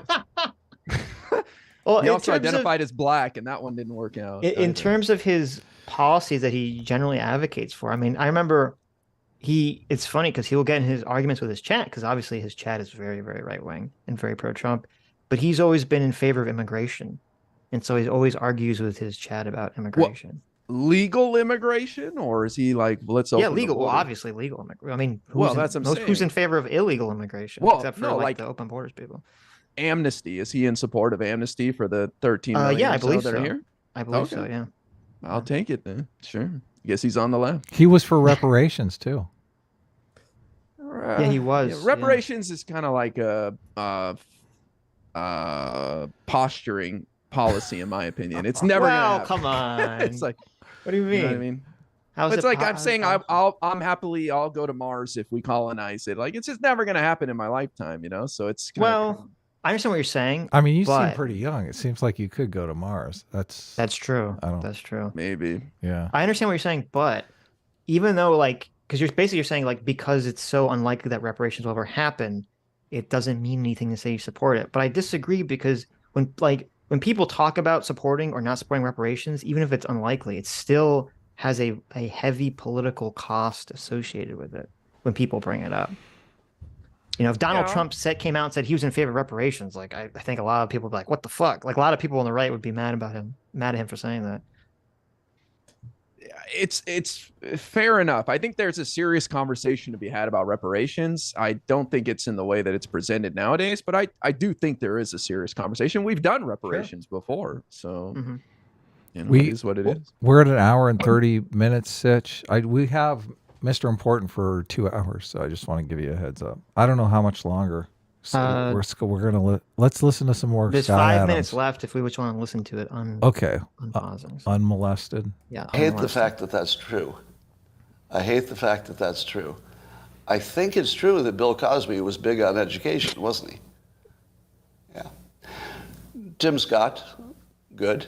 But you're mentioning politicians who are more famous just for being, generally politicians. But who's the black leader who just is known as the education person? Now you're mentioning a lot of people like Thomas Sowell, who's excellent, Ben Carson, Obama. Yeah, they all say it, but it's not really a focus, is it? If you tell me that any of them are famous as making it their focus, I would say maybe famous to a very small number of people, but there's nobody who's really, the brand for that. Yeah, Larry Elder. I mean, I'm sure every black leader has talked about education. But it's not really talked about like a focus, is it? How much did we talk about George Floyd versus education? It's not even close, right? So anybody who doesn't focus on education, I don't want to help them. I'm out, completely out. But just to be completely clear, it has nothing to do with individuals, right? I love individuals of all types, always have. That's not changing. It's just if we're going to treat groups as groups, the reason why the individual thing doesn't work is because he's saying, I love all individuals. Well, like some of the individuals answered the poll that they hate white people. And you're basically saying, well, I like them as individuals, even though they hate white people. And I hate that. That's obviously not what he's trying to say, right? Well, but that's what he is saying. But you understand what he's trying to say. Well, he's not saying it, though. You understand what he means. No, I understand. It sounds like what he's saying is incoherent. So you don't understand what he means? No, what he's saying, I understand what he's saying is incoherent. He's saying, he literally is saying, I like all individuals. Right. Okay. So therefore he likes all the individuals in the hate group. I understand that what you're saying. Yeah. If you say, okay, if you break apart what he's saying, you're saying, okay, this doesn't make sense on a technical level. Yeah. But giving even an ounce of charity, I think it's very clear to me what he's trying to say is that you shouldn't associate, and I agree with you that this doesn't work because of what you said, but he's at least saying you shouldn't, be biased against individual people because they're part of a group or a collective. Right. Yes. That's what he's trying to say. I agree. Okay. I'm going to say, well, here, let me say this. The LGBT group, if it's sort of weird to throw such different people in the same group, but LGBT people in America, huge success. Am I right? Have you ever said to yourself, I don't want to go into that gay neighborhood because of all the crime and littering? You've never heard that? You've never heard that? Nope, not at all. So, you can talk about groups and say some things that maybe are a little bit useful, but, doesn't have anything to do with individuals. All right. Have you been to Atlanta? All right. So, and you know how the world works, because I said something provocative that literally everyone agrees with, which is if you're white, don't live in a black neighborhood. It's too dangerous. And half of the people there will think it's not okay to be white, according to the recent poll. That would be crazy. So here, predictably, a white man comes after me on Twitter and says, oh, you're telling me I should get away from my black family members?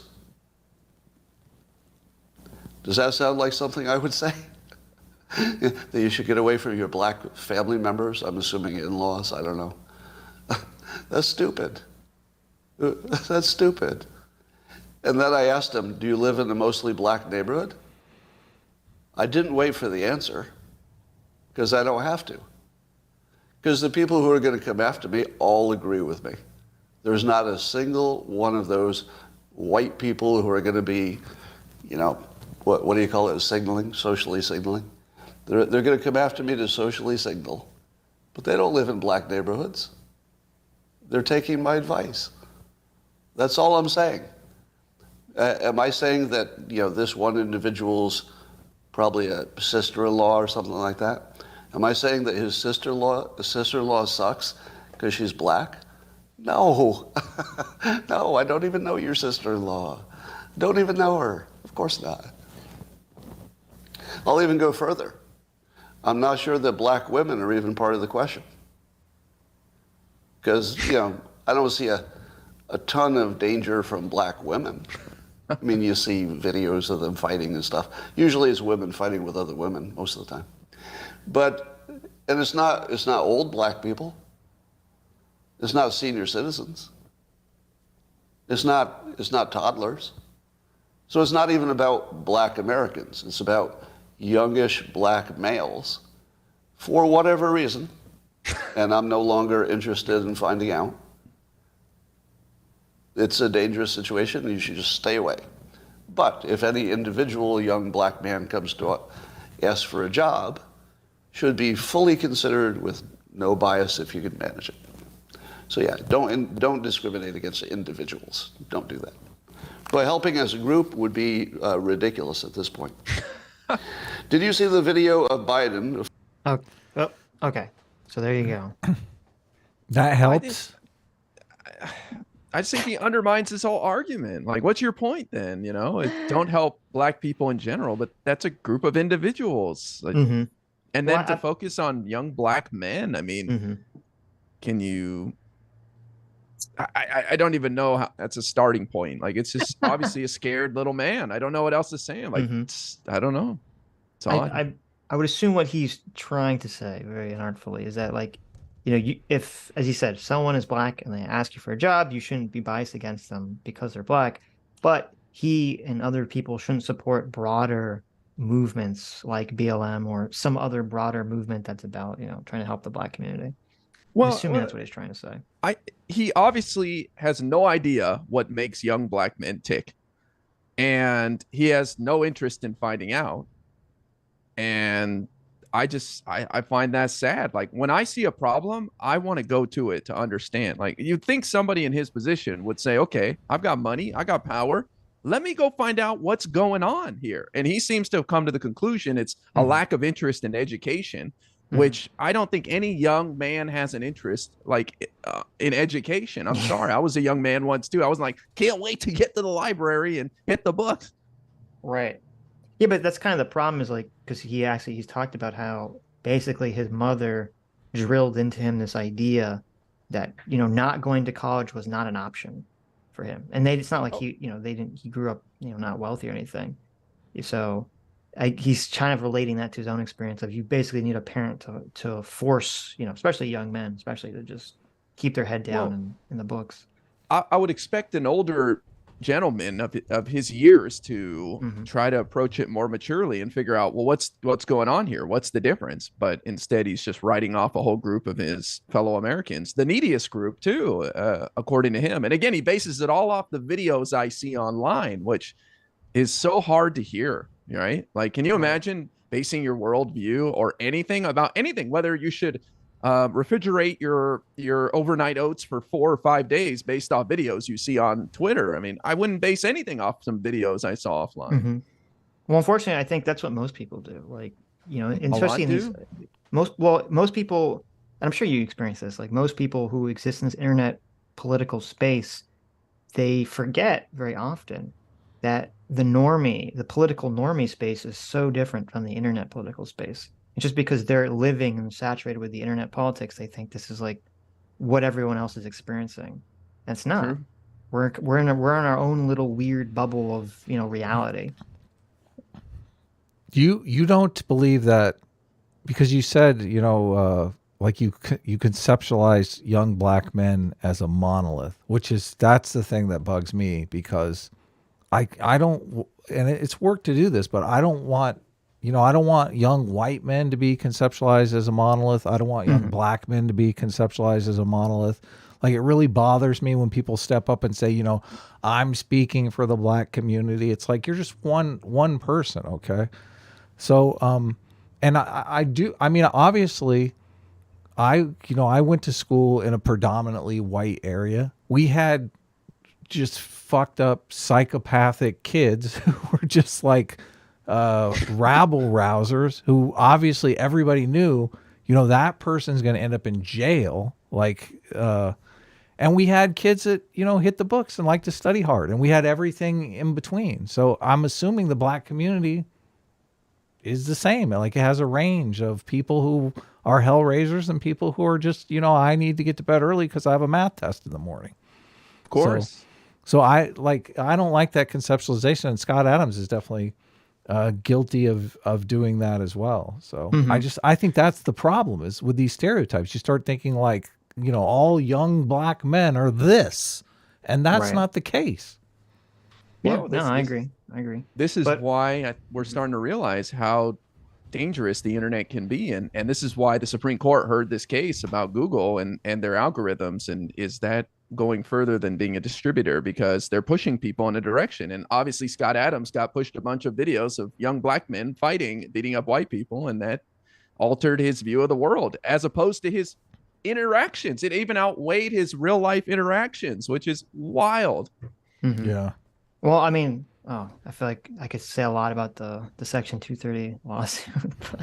I don't mean to put you on a tangent. We have like no, I know. I don't want to But, keep you. I don't want to keep you over. I mean, you're welcome to stay longer if you want to. I don't know what your schedule is, but Well, I've got a hearing, a rare primetime hearing at 7 p.m. Eastern. So probably halfway after the hour is the most I would stay. I'm having a blast hanging with you guys. I don't want to overstay my welcome, though. So. oh, okay, yeah, no. This is a good conversation. You're probably like way further left than either of us are. So it's kind of interesting to get.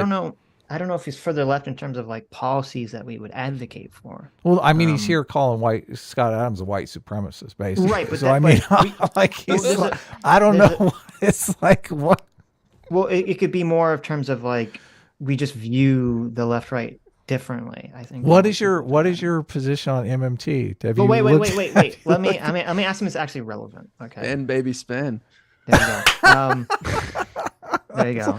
You gotta spend money to make money. You gotta Exactly. spend It's money true. To make money. Look at Elon Exactly. Musk. He's like, I overpaid for Twitter. Look, it is what it is, right? Let me ask you both a question. Okay. Uh-huh. So imagine that the same poll came out, only it was, or let's say there's a poll. Is it okay that to be was- black? Are you really that gonna? was- Are you really yes, gonna do that? Let's say it was the reverse poll. Okay. Mm. Or actually, let's make it more. I'm egregious, going. It's okay Let's to be say black. they've Yes, done a it is. nationwide poll. They've literally polled every single person in America. Okay. Okay. Mm-hmm. And 50% of white people Mm-hmm. say that it's not okay for black people to be black, right? Mm-hmm. And then a black person basically says what Scott Adams says, but about white people. Is that an okay statement? I mean, obviously they're not going to be canceled, which I'm not asking that. But is it an okay statement? Do they get more leeway, or is it just as bad? First of all, and I've said this a bunch of times. Like there is a bias here, and that a lot of people don't like, because they say, obviously, if this was said about a black person, like if a black person gets more leeway in being anti-white than a white person gets. We all being know anti-black. this. We all know this. Yes. But do you know why that bias exists? Obviously, because of the history of power differentials in this country and racial politics in this country. Yes, we all know why. Yeah. Well, I disagree with that. I think I think it has to do with the raw power of the raw democratic power of white people. Well, like I'm if white people, I'm including that in what I meant. Okay. Obviously. Well, so you don't worry about it as much in black people because you know that they don't have, like, if black people had, if you reverse everything and black people actually are 80% of the electorate, then you're fucking scared as hell when that happens, right? Sure, but I didn't. Okay, but it sounds like you're saying it wouldn't be as bad, but not because of the statement, but that's just exactly because of what I am saying. A broader context of, you don't think that violence, essentially, or racism against white people could be enacted by the black population. This is why white racism is more of a social taboo than black. Yeah, but we know racism. that's not true nowadays. What do you mean? Nowadays, if a black person says some very racist shit about a white person, they'll very likely not be canceled or get in trouble. Because of the context. That no.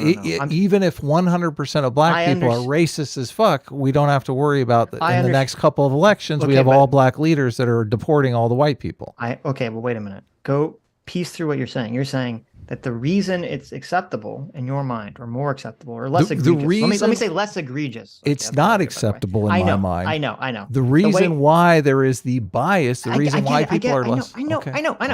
Okay. Oh, you say the word less egregious. Okay. Look. The reason it's less egregious for a black person to be racist against a white person, under your example, is because since black people are the minority, they can't use the Democrat. Why can't I just say it? Why do you have to make my statement for me? I disagree. So you know. Oh my God. I disagree. It's not less egregious.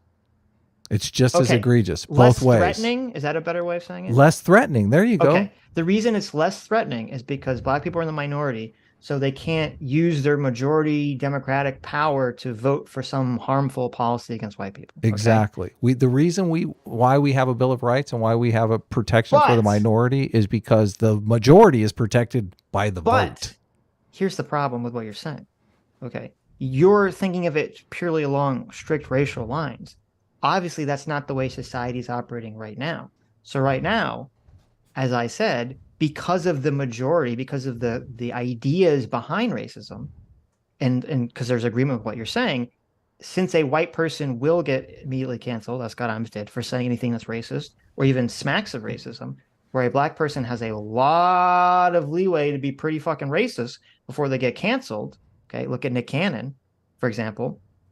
Then doesn't that disprove what you're saying? Because that means that the anti-racist or the anti-racist against white people's side has the majority power. Not if white people are voting, obviously. But they are. What do you mean? They Look, are. as soon as they want There's to, white people that are voting. Most as people soon that are as canceling they Scott Adams want are to white elect, people. They're not black people. as soon as they want to elect Black Hitler, you think white people are going to vote for that? You think the black candidate that steps up and says we need to deport all these white people and does all the racist shit that you see in the videos, you think white people are going to go, oh yeah, vote for, look, the next Obama, vote for him. Look, the only reason Obama got elected is because he left race out of it. Is there not a spectrum of racism between being racist and saying we need to deport all people of a specific skin color? How is this not unclear? Look, it is. I feel like Mr. Important, you understand what I'm saying, right? This is totally clear to you, correct?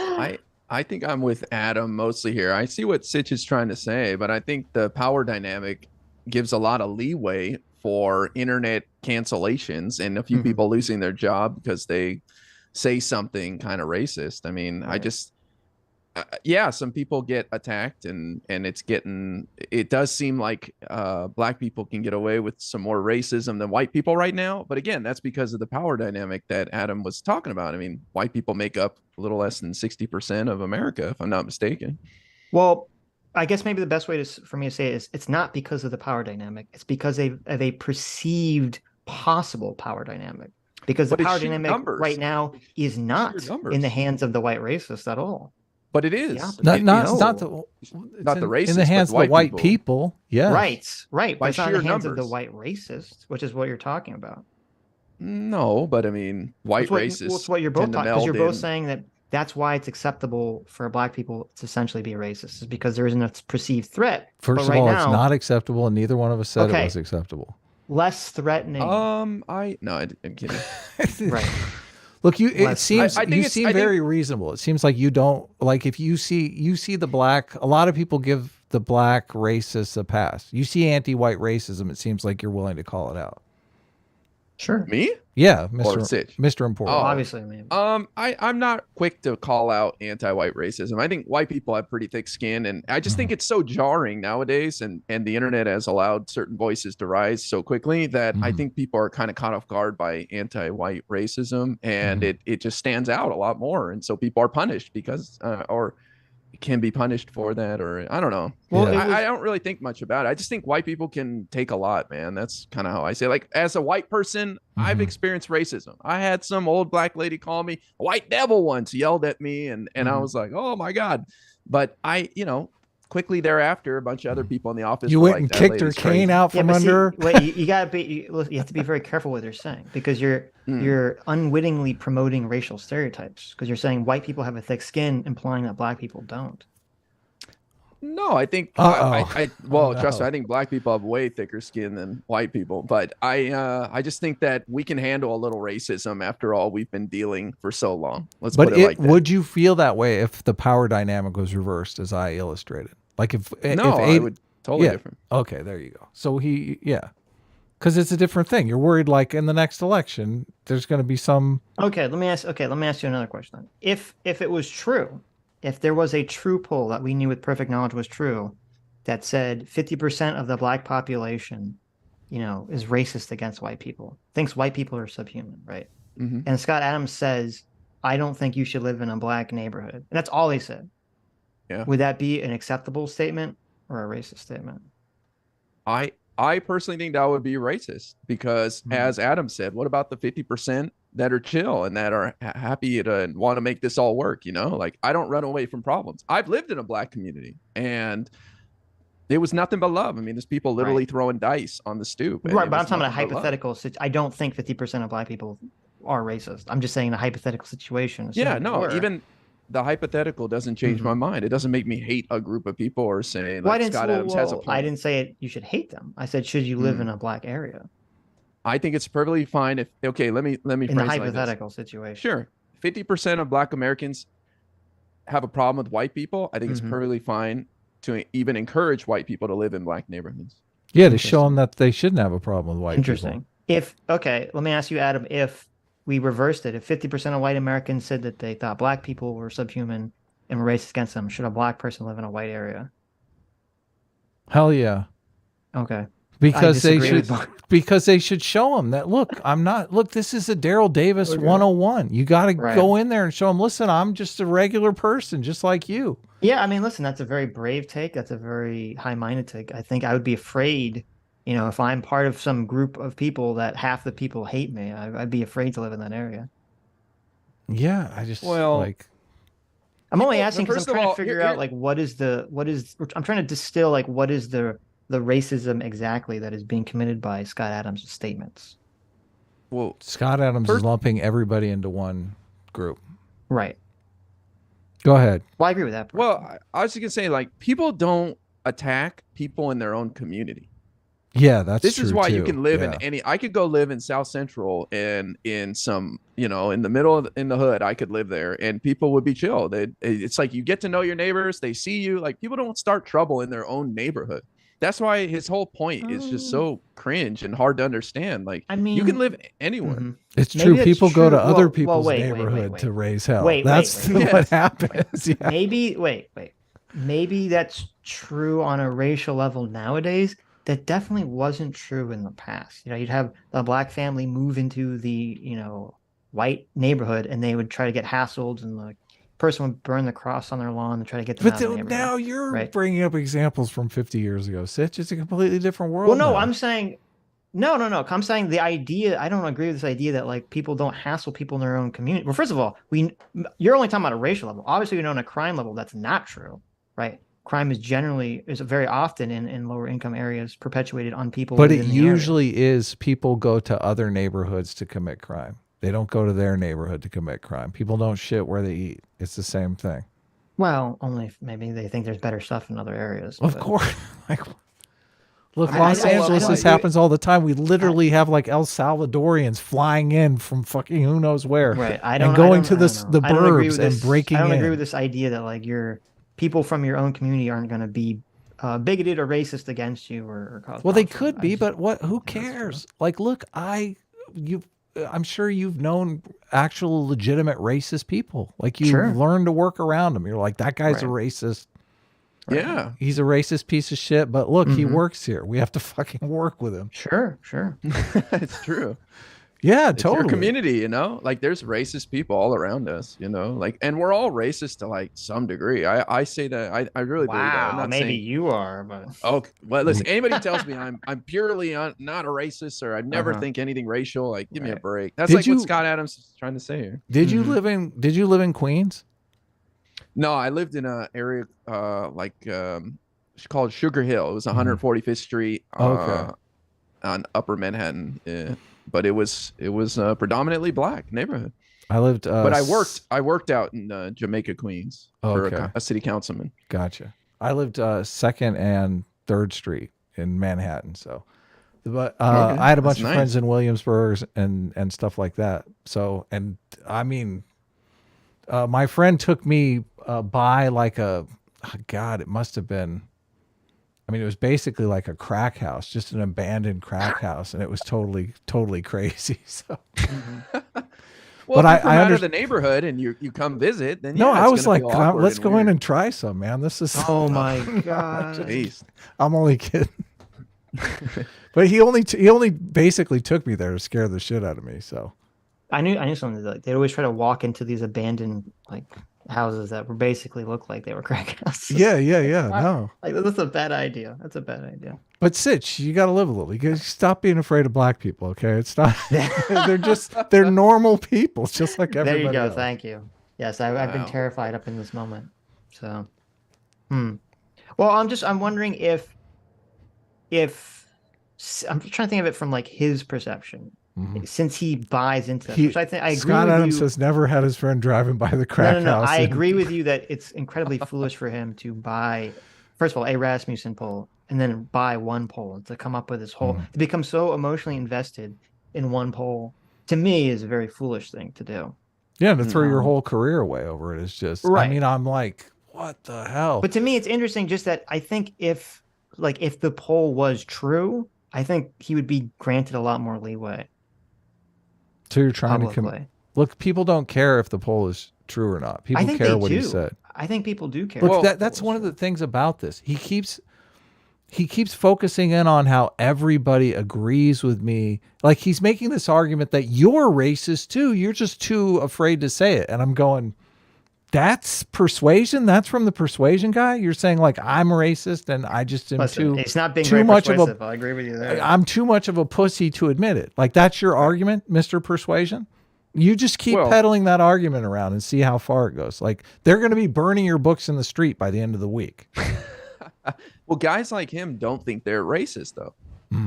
Well, They don't think they're racist. I don't think he's racist though. Like you gave some concessions. You said people can do an oopsie racist thing, but they're not necessarily racist.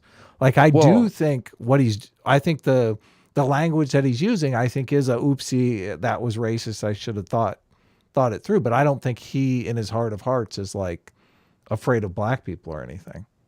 I agree. And I'll go even further. Like I said, I think being racist is like a temporary state of mind that can be changed pretty quickly if you meet the right people and you have the right experiences. So losing I'm never your book just gonna deal label. is one of those experiences. I think. It might be, yeah. I mean, he may actually wake up in a week and be like, holy shit, man, I was like really far off, and just talking to a couple more people and realizing that. So who knows?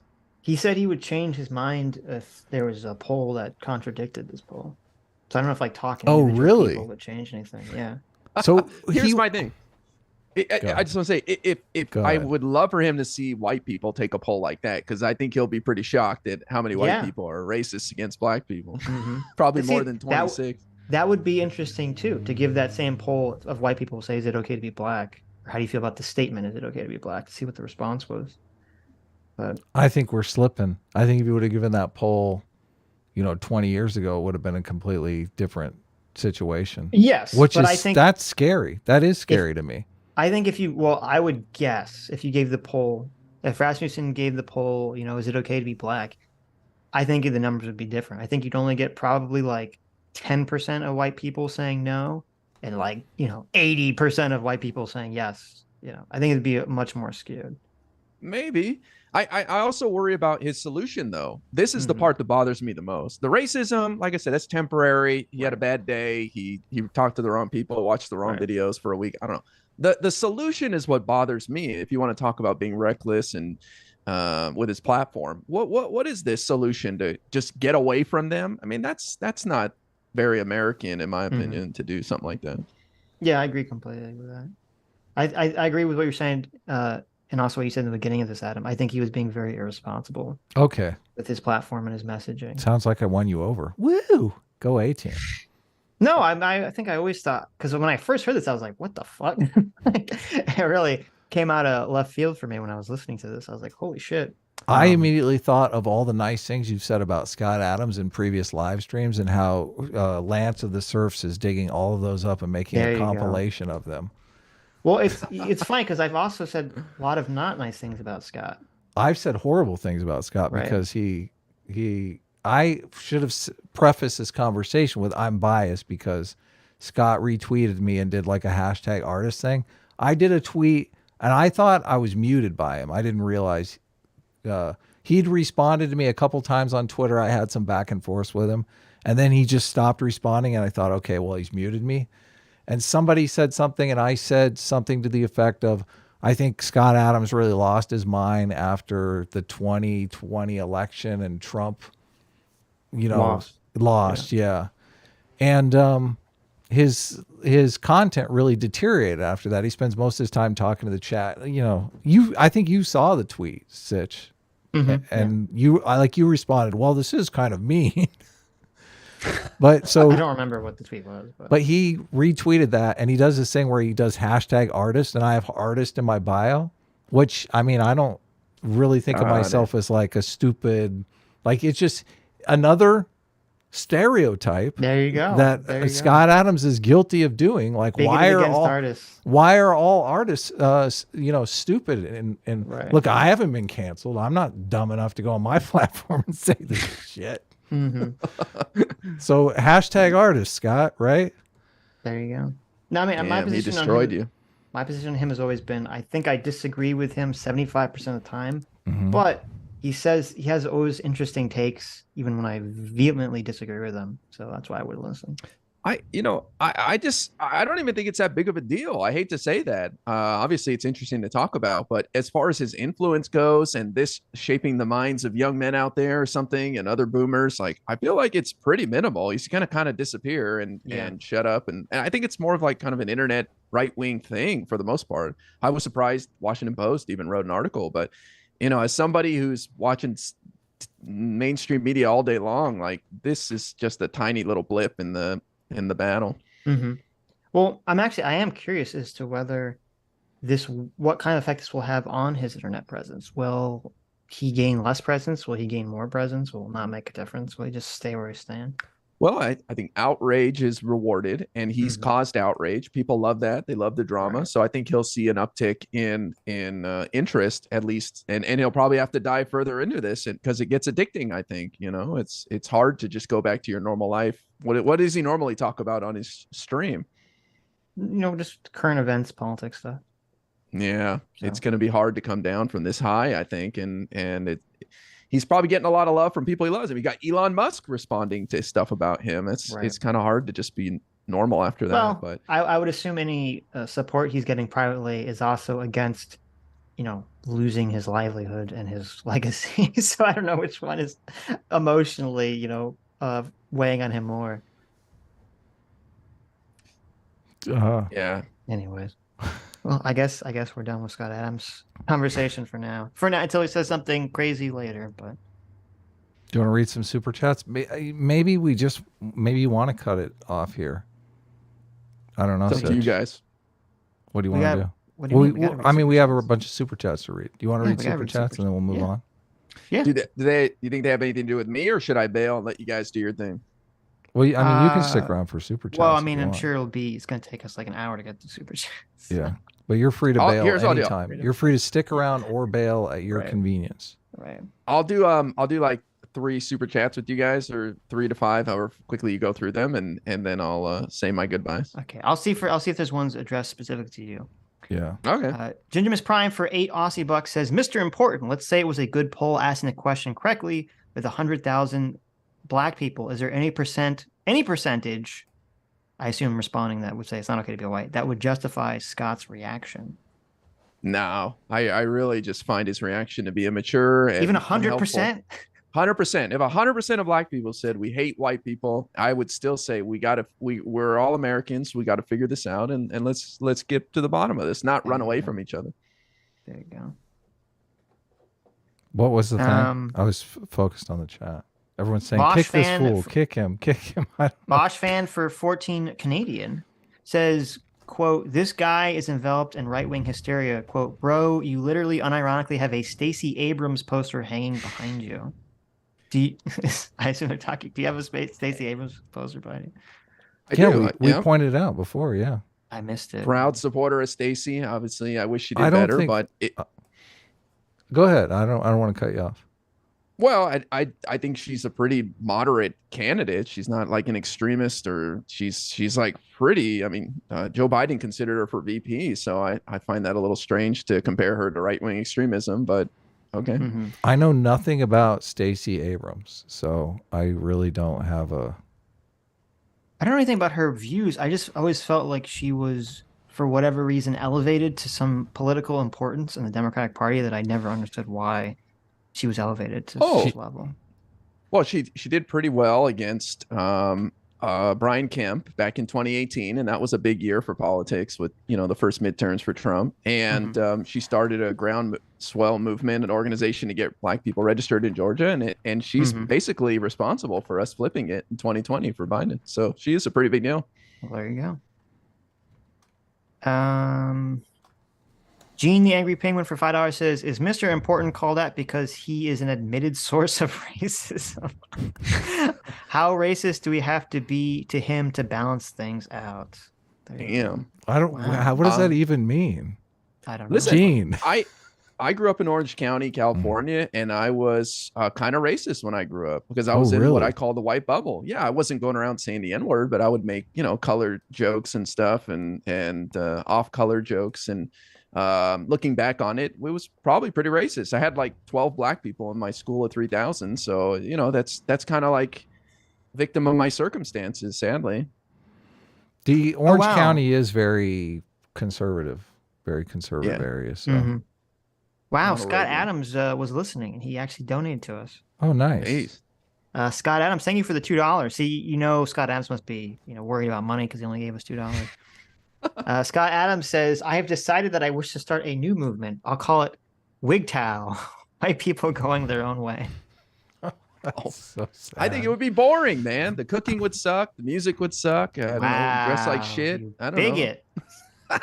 Look at these racial stereotypes. I love making fun of white people. I love making fun of my people. Oh no. Okay, Cracker. Ian Graham. What? For $5 says, quote, it's okay to be white is not insidious. It got attention when it was first used at Berkeley. Woke cultists got offended. Yeah, I know Berkeley was the origin of it. They hung a bunch of signs up at UC Berkeley, right? Mm-hmm. Yeah, but I don't know where it originated, like who came up with the idea and what was the point of it. And everyone I'm assuming the really point was just to piss off people. Yeah, of course. And it worked. Right. And it worked. So, let's see. J-Mac, our surrogate father, for $20. Thank you, J-Mac. Says, so Mr. Important is better than us people of color because he can take racism better? Dude, I'm of mixed heritage. I've experienced racism from both sides. It is wrong and it shouldn't happen regardless of who can take more. True. Listen, on paper, yes. Okay, I agree 100%. But let's look at the situation here, and there's just literally more white people in America, and there's more white people in power, and so we can take a little more racism than other people. I know that people don't like to hear that, but it's the truth. Well, Mr. Important, will you promise us that you won't be racist against white people? Can you make that? Well, what do you mean? He says he likes them. He says it's fun. I love being racist against white people. I can do that as a white person. What other joy do I have in life? No. I don't find myself being racist. If I catch myself saying something, then I'll apologize. But can black people be racist against other black people? I don't feel like that's a possibility. You can hate yourself. Why not? Well, I don't think. I guess I don't think you can be racist against whatever race you are. Why? You can stereotype. You can generalize. I mean, those are all. But it's harder to stereotype the group that you're a part of because it's easier to see the range. You're like, oh yeah, that guy's white, but he's a total fuck up, right? I think it's harder, but I think it's definitely possible. I mean, there's a reason the Uncle Ruckus like character type exists. I think that's a real thing. There definitely are people that are black that hate other black people as a group, and there are definitely white people that hate other white people as a group. So I disagree with you. Yeah, I guess you're right.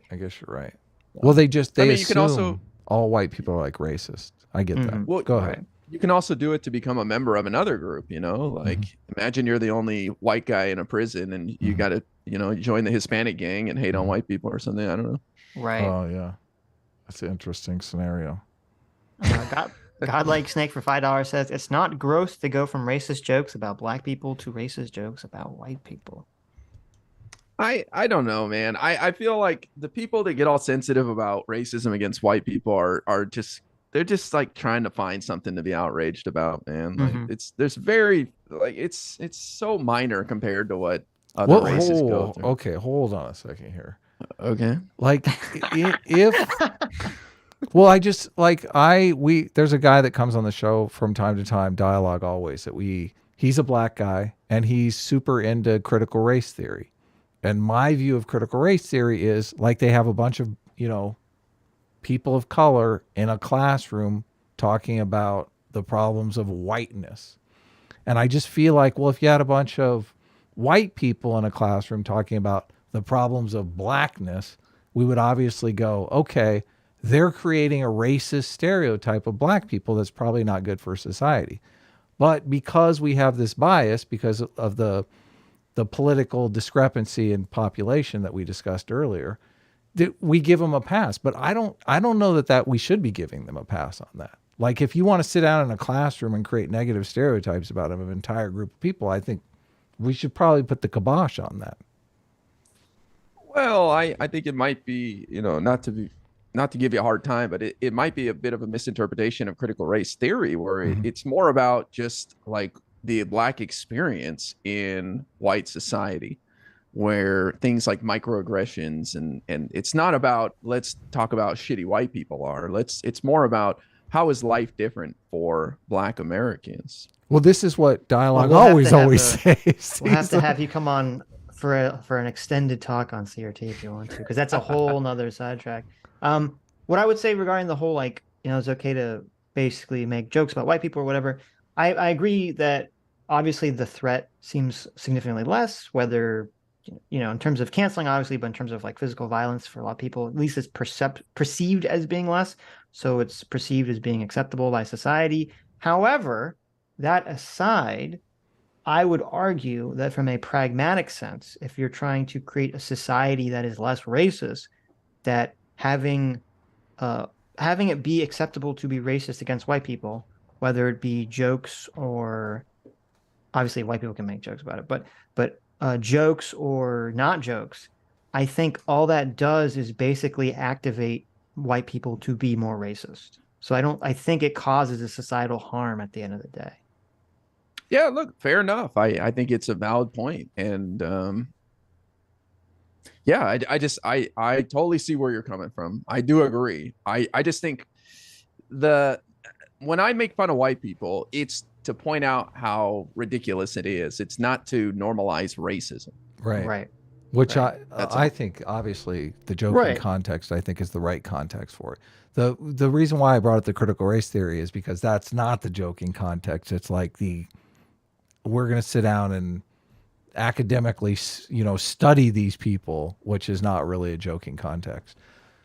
And it sounds like you actually agree that if you were convinced that critical race theory was designed maybe to create negative stereotypes about white people in the way there are other negative stereotypes about blacks that have been cooked up to really create negative stereotypes of that community, you would not be in favor of critical race theory. You just think critical race theory is not designed to do that. Correct. Yeah. I mean, okay. I've read, I have a book, whatever, the main one, critical race theory, whatever, I've read a little bit up on it, and it's more about, like redlining and just the black experience and why things are the way they are. I mean, I feel like my friend Scott Adams needs to research critical race theory a little bit to understand why he feels so aversely about young black men. Maybe try to walk a mile in their shoes. You know what I mean? Something like that. Hexadecimal wants me to ask you your take on Kyle Rittenhouse. I don't think that's a good idea. You guys aren't gonna like that one. As if your audience is already mad enough. We're gonna have you have to come back. I don't have eyes on the chat, so I don't know if they're being mean or not. But yes, of course they're being mean. Try not to be too mean to our guests.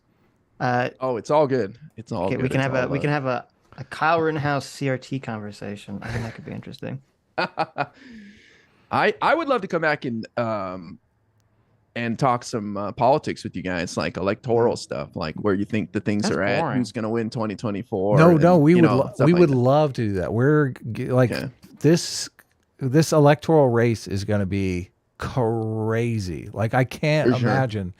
Trump has like the stakes for Trump are so high because he's going to go from being president of the United States to potentially loser in a Republican primary. Yep. That's like, devastating. That's devastating. The only thing Could be in prison. Okay, well now you're talking. I'm skeptical of crazy. that. Now you're Do you really? Listen, I think an indictment's going to come down. I mean, they are getting close to the end of their investigations for the here, so. the documents or the taxes. Not the taxes. I would say the closest one would be the documents. That seems open and shut. He obstructed the investigation. That seems like they could put him away. But I think that Fani, what's her name? Fani Willis down in Atlanta has a pretty solid case with the perfect phone call too. And it seems like that one is going to lead to some people getting indicted who could turn on the big guy. So we'll see. Don't you think my concern is that if Trump is indicted and they try to arrest him, or I'm not arrest him, try to put him in prison for the documents or for the phone call, that's basically going to ensure that he wins. No. Here's why I think Trump's not going to win. I think the GOP's not going to let him win. He can only do one term. Right. They want someone in there for 8 years. If they're going to spend $1 billion to get someone elected, they want them in there for 8 years. That's what I think is the biggest factor in all of this. Well, I mean, the VP pick plays a lot into this because obviously if they think the VP has a chance of taking over for him, then they're literally going for 12 years. Sure. Good, yeah. But I agree that the Republican, like the politicians and the Republican shadowy elites that control the party, they would all in a billion years would all prefer Ron DeSantis every day over Donald Trump. So I don't disagree with that, but they didn't want Trump the first time either. Yeah, he totally. Still won the popular vote, know, for in the primary for the Republican Party. He's old news now, though. I do hear some people saying that, like, he won last time and nobody thought it, but it's kind of old and stale. I don't know if you guys have watched some of his most recent stuff, but it's not as exciting. And his biggest claim to fame is his vaccine, and nobody wants to celebrate the vaccine. I feel the exact same way as you, like the old and stale stuff, but I never voted for him once. Like, I don't know the feeling of the person who did vote for him. Yeah, but you voted for a racist, so. Sitch, why you gotta be so mean? You voted for Kanye. Wow. This was pre-racist Kanye. Okay, obviously in 2024 he wasn't running around talking about the Jews. Okay. Okay. Yeah. You were one of like 60,000 people that voted for him in 2020. Look, I was in a no-win situation. Okay, I'm in California. It doesn't matter who you vote, but no, I hear what you're saying. I've heard a lot of people say that, and I agree. I listen to what Trump's saying, and it's definitely, to me, missing the mark. It's not persuasive. He's constantly complaining and whining about not having won the election as opposed to what he's going to do for the future. And I think that's a losing message. But he could turn around any minute. Yeah, I think as we get closer and closer to the election, all that thought can change on a dime. Because most of the people that are going to vote are not really paying attention to politics right now anyways. Yeah. True. So, and Dan Irish will always send me a poll like Trump is killing it, and I'm going, I think he is still ahead in a lot of polls. I'm like, I don't understand these polls, but it's like there it is. Right. Well, he's the only declared candidate besides Nikki Haley. So once Don DeSantis gets in there, he's on his book tour right now. Right. The Courage to Live Free, I think his book's called, and they're starting to sell him to America. Right. He's going to like Iowa soon, so I think those polls are going to change dramatically within like a month of him getting in the race. Nikki Haley already jumped like 6% once she got in officially. Mm-hmm. Who do you think is going to be Trump's? Oh, I guess do they pick VPs before? Well, they're still in the race. They can, but mostly once they win the primary. Right. I think Tim Scott is going to be the VP pick for Ron DeSantis or Trump, because the Democrats have done a really good job of hitting Republicans with a racist stick over and over and over again. And I just if they've got a black VP, they need a black neighbor. Here's my black VP. It's just that much. Well, no, they are still going to go out and hit them with the racist stick, but I think with moderates and it helps to have a black. People are going to be like, well, I don't understand these racist attacks. Tim Scott seems like a nice guy. Yeah.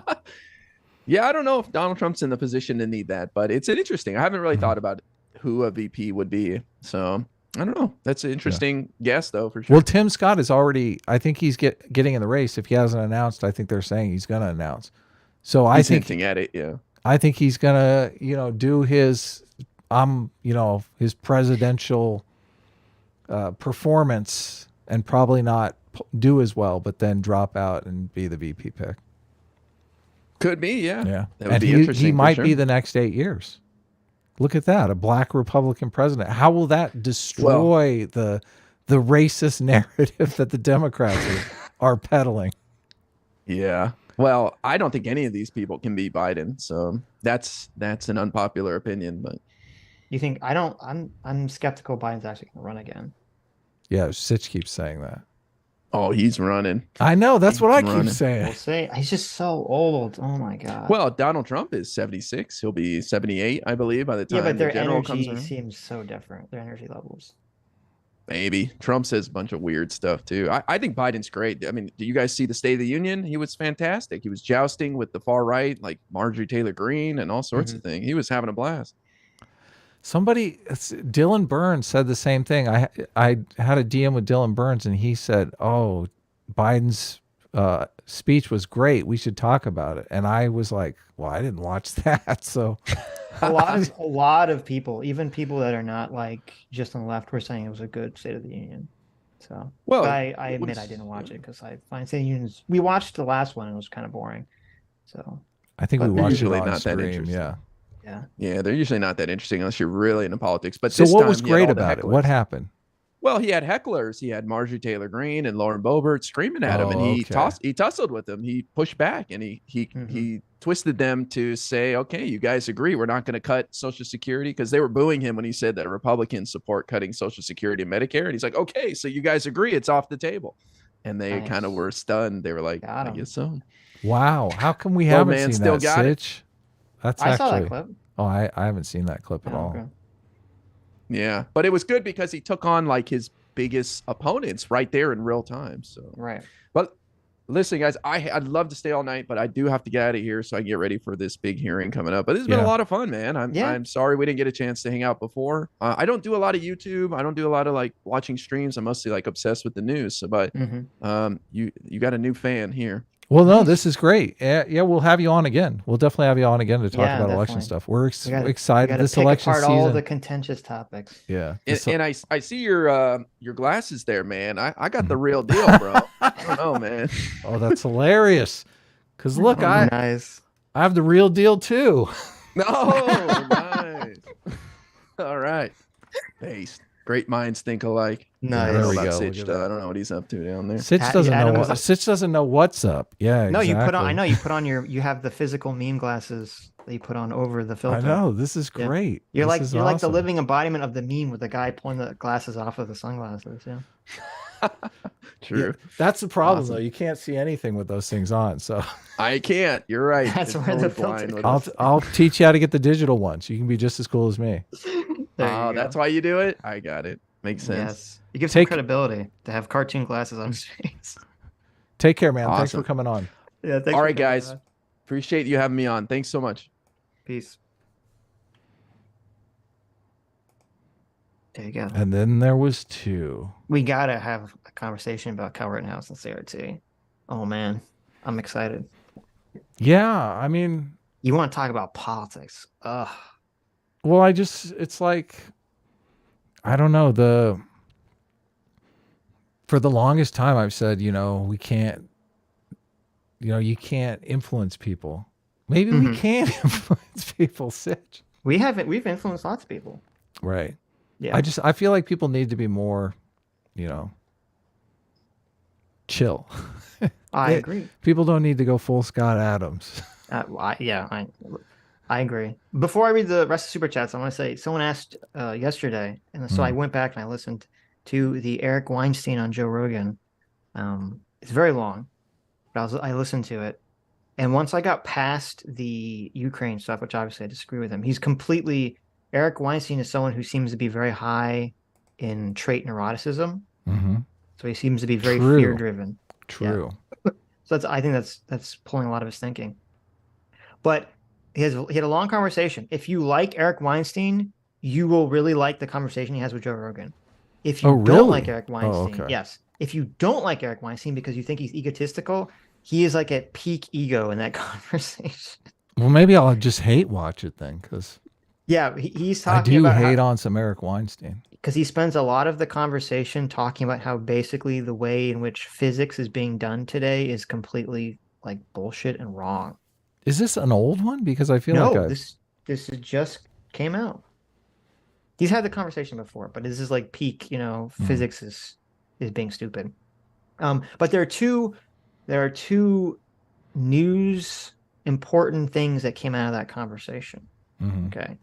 I forgot what one of them was. Wait a minute. This is the most recent talk that he had on. Yes. So Joe Rogan is still inviting him on, because I remember that Dave Rubin was really upset that he didn't get an invite on to this was pitch his recently, and book. they do talk about Joe Rogan's quote unquote anti-Semitic comment too. And they talk about, and it's kind of an interesting conversation. That part's interesting. Okay, I remember the two important things that he said. The first was that both him and Sam Harris are receiving phone calls or messages from some kind of shadowy person claiming to maybe be with the government, claiming that they have complete proof that aliens have visited Earth, and they want to show both Eric Weinstein and Sam Harris this information, but they keep blowing them. Like they'll keep saying, "Okay, we'll show you this. We'll show you now," and then when they agree to it, then they blow them off. They say, "Oh no, we have to postpone. We have to postpone." Somebody is trying to kidnap Eric Weinstein and Sam Harris so they can do like a sex act at gunpoint. Which is, I thought that's really bizarre. And he said that after the first time, Sam Harris basically is like just told him to fuck off because he thinks it's, he doesn't trust them after the first time. Right. So that's weird. That's very bizarre that that's happening to them. I think very strange that that's happening to them. But it's not really. I mean, what do you mean? It's super weird. Some people calling you up pretending to be, or maybe being the government telling you they're going to give you information about aliens, and they're just like fucking with your head. Like whoever that is calling like everyone, and they're just the ones talking about it. You can't just a random person can't just like pick up the phone and you call would. famous people. Of course you can. I don't know about these this. people. Every famous person has stalkers. Come on. I'm assuming that for whatever reason, there's some legitimacy to the person that they're contacting with. They wouldn't just believe a random person, right? That just calls them and says, "Hey, we're going to show you aliens," right? I would imagine. It's the same person calling both of them, though. Obviously. You're not following. But anyway, the second thing, the more important thing, which I didn't realize, is that apparently Eric Weinstein met and was good friends, or was friendly with Kanye West. Okay. And this was because apparently Candace Owens, who he's like, I didn't really have any interaction with, but apparently Candace Owens is a big Eric Weinstein fan. And when she went to meet Kanye, she asked Eric to come with her. And he did. And apparently they became friends. And he says, and this is hilarious. He says that he was talking to Kanye about Kanye was talking about, forgiveness and everything, and, having love for everyone. This is before the anti-Jewish incident. This is years before. And they had this long conversation about forgiveness, and it was a very nice conversation. And he says it was like the next day or a couple days later, Kanye West calls him up, and he's very excited. And he tells Eric very excitedly how he had a very good conversation with TMZ about how he loves everyone and how he loves Hitler. And Eric Weinstein says, I was like, listen, Kanye, you need to run back to TMZ and beg them not to air that footage. And he did. No way. Eric Weinstein? So there you go. Solved the... The only reason, supposedly, according to Eric Weinstein, the only reason that TMZ footage didn't come out was because he told Kanye to beg them not to release it. But you said it was irresponsible that TMZ doesn't release the. I agree that it is. So now we blame Eric Weinstein. So it's Eric Weinstein's fault. Yeah. Yeah, the egomaniac. Who would have ever in this a million is an amazing years, story. Now I have something new to blame Eric Weinstein. Eric Weinstein was the one that prevented Kanye's "I love Hitler" comment from being released. But that's hilarious. I never would have guessed it. So there you go. Yeah. Okay. Let me read some super chats. Yeah, we could watch a couple of different things, or we could just, we could cut it short today if you want. What do you want to do? There's one thing, and we don't have to do this today. This is could be done anytime. I went and looked up in the book, The Secret of Our Success. There's a 12-minute video that explains the thing about why it's better to have more dumb people than less geniuses in a population. Right. Yeah. Interesting. I mentioned that on the Sunday stream and you were like, nah, that doesn't sound right. And it is completely counterintuitive. But the reason why it stuck out to me was because, oh my God, this is the best argument against the white nationalists who are always trying to come out and say, listen, they always want to make the race and IQ arguments. And where they're going with that is, we want our population to be smart because we need to be cutting edge. And this argument just completely blows that out of the water. So I think it's one of the best arguments against the race and IQ folk. I know there was another video on another topic you wanted to watch. Yeah, the FD Signifier versus Vaush. Yeah, we can either do that now, or if you want, we can stream on Thursday. I can't stream tomorrow. So it's up to you. I would rather not do it on Thursday. Okay. Well, we can watch it now if you want. Sure. Do you want to do some super chats first? $20 and up super chats. Now this is basically us. I should change the description of the video because this is us officially trolling for. Let's see if we can get a little FD signifier out of the water, right? Let's see. We're casting. There you go. We're casting a spell. It's so funny. Me and Adam had this long conversation. We're like, okay, we're going to really do this thing. We're going to experiment. We're going to have the Tuesday stream be 3 hours long. Uh-huh. See how quickly that went out the window. Well, there's so much to talk about. Listen. I know. I agree with you. Just remember this the next time we have that conversation. You're like my second brain, man. I want that's the thing. On the Sunday show, I did such a bad job of articulating that argument. And I'm like, this argument is stellar. And nobody makes this argument. Mm-hmm. Everyone's repeating Destiny's stupid. They're making descriptive claims, but not any prescriptive. It's like, why is everyone repeating that dumbass fucking argument? Why don't people repeat a good argument that actually has some empirical research behind it, right? Right. They're just they're repeating these rhetorical arguments over and over again. And it's kind of stupid. So when I come across a good argument, I think we should be signal boosting that into the world. Don't you think? Sure. Of course. Well, we did talk about the election stuff though. So now this title is too long. Read some super chats. I'm trying to. Title. JMac for $20 says, Adam, I think if you guys were streaming in the early 2000s, the split would probably lean more left. I agree with you completely, Jay. Things have definitely changed since the early 2000s. What do you mean? He's talking about like we're probably 60-40 right left. If we were streaming, 20 years ago, it'd probably be the opposite. Right. Yeah. But it would still be the same people. They'd just be calling themselves something different. Yes. So many of the conservatives, I think, you're just basically just liberals, but hey, I don't know. Yeah.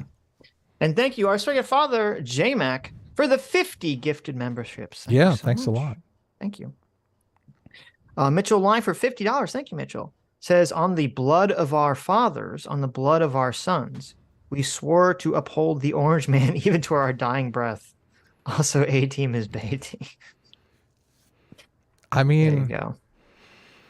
I might have to switch I think technically I'm registered as a Democrat right now because I wanted to vote for Andrew Yang in the primary. I know you guys I know that chaps a lot of people, but so I voted for Andrew Yang in the primary. I think I'm going to switch my designation back so I can vote for Ron DeSantis in the primary this time around. Mm-hmm. But yeah. Trump could be the candidate.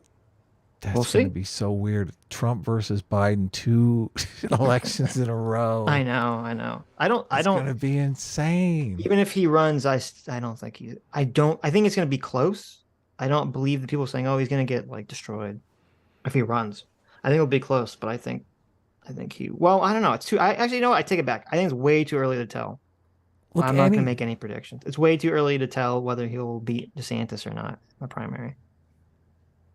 if Ron DeSantis going to have a Rick Perry moment? Because remember, everyone thought Rick Perry was like the second coming of Jesus, and then all of a sudden he had his whoops moment, and they were No, like, well, no. Well, first of all, Rick Perry's stupid. Ron DeSantis is not stupid. Right. Secondly, no one thought Ron Perry was going to be second coming of Jesus. It was that in 2016, since the Republican Party was so desperate not to have Trump, they basically did this thing where artificially every week they would pump up a different right-wing You're candidate right. to be like the party leader, and then they would just end up saying something stupid, or they would end up getting destroyed in debate with Trump, and they would lose that Because so scepter. many of the anti-Trumpers, the never Trumpers, were like donors and media people. Right. Yeah. Right. Quinn Holton for $20 says, "This isn't your normal phony cancel culture. This is just everyone saying, 'Nah, fam, that's just out of pocket.' Sure, he's a boomer, but that means he's old enough to remember when America actively worked against black people." I mean, Yeah, no, I mean, listen, I agree with that. Like, well, okay. I think it's different things. I think number one, I agree that what he said was very problematic. I agree with what he said was racist, even though I don't think he is racist. I think he just was angry and used very poor choice of words when what he was saying. I don't think he should be canceled for it. I don't think he should lose his entire comic strip for what he said. mm-hmm. And this is part of the problem. I feel like if the environment was different in terms of canceling, he could have had a much better reaction. Like if we didn't live in this cancel culture environment, right? So he says what he says. Like say we lived in a hypothetical environment that you were talking about was fantasy. We're going to ride our unicorns to fantasy America, where if someone says something that's either racist or perceived as racist. Sorry, go ahead.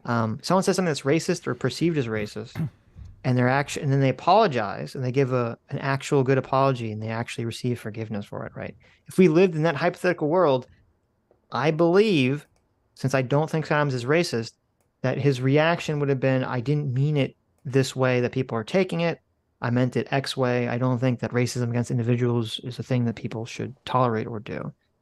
So I don't, even though I think what he said was problematic and racist, I don't think he should have been canceled for it. Yeah, I'm fundamentally against canceling. Yeah. And I wish we lived in that fantasy world where someone could come out and say, listen, I screwed up and I apologize. And this is the thing though. It's just, he's too valuable dead to the media. So that's why they do this shit. Right. They're like, he's sorry, man. You're our sacrifice for the week because people love this cancel culture shit. And it's like a big story. I sent you the thing. I mean, when it's on like the PBS NewsHour, it's like, oh my God. Yeah, I know. Like it's ubiquitous. Every newspaper was talking about it. I mean, it was a big thing. Yeah. But they all have this. I mean, they have. It's too easy to jump to the same conclusion that Mr. Important jumped to. That he's just a neo-Nazi and the mask slipped here, and that's the real him. But that's the problem, is that I can understand why someone who's not familiar with him would jump to that conclusion. Yeah.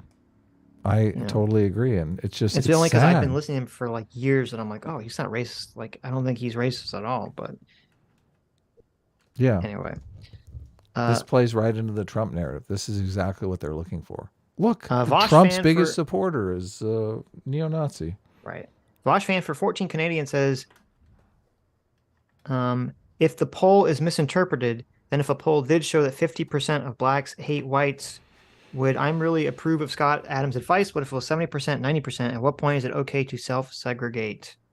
Well, I'm I'm really important said he didn't, even if it was 100%, he didn't think you should self-segregate. Now I understand he wasn't really concerned about safety for himself in that hypothetical situation. He was more like, you should try the Daryl Davis approach, which I understand. I think there's validity to that, but I think it would also be valid for a person to say that they didn't want to live in a community if it was true that like 50% of the community was, bigoted against them. I wouldn't begrudge anyone for not wanting to be in that situation. So, Vaush fan for another 14 Canadian says, if the poll said 50% of whites say it's not okay to be black or Jewish, and a black or Jewish person said self-segregate for your safety, would that be a problem? Say a poll back in Germany about the Jews. Yeah, I don't think it would be a problem. But this is why I think Scott really kind of dug the hole deeper. I think labeling black people as a hate group to me was the more egregious statement than the self-segregating statement. Because saying black people as a hate group is this, that is literally the opposite of, that's what CRT does with whiteness. White people are a hate group. Yeah, that's exactly hate group essentially. Yeah, it's just, so to me, that is the same thing that we complain about with CRT. Completely. I know you're listening. Our dialogue always. I know you're listening. He's always like, no, it's not. You're taking it all wrong. Like it's completely academic. But I don't know how you can. So much of what people talk about is just their, white. Even the whole concept of microaggressions is like, white people are doing this and they should take it into consideration. How come that doesn't go both ways? How come you don't consider? You may have the best of intentions, but maybe you're offhandedly creating negative white stereotypes, which is happening. Mm-hmm. Yeah. I think it's being done intentionally, but. Right. Go ahead. Yeah, no, you should not be saying that a racial group is a hate group the way that CRT does. Yes. So, and we've been pretty clear on that from the beginning. Vaush fan for another 14 Canadian. Thank you for the money, Vaush fan. Says, what do you think about Destiny having 13% of no jumpers, assuming you mean no jumpers audience, threatened to kill him over a perceived slight? You guys only interact with the top 1% of blacks. Spend some time around the other 99%.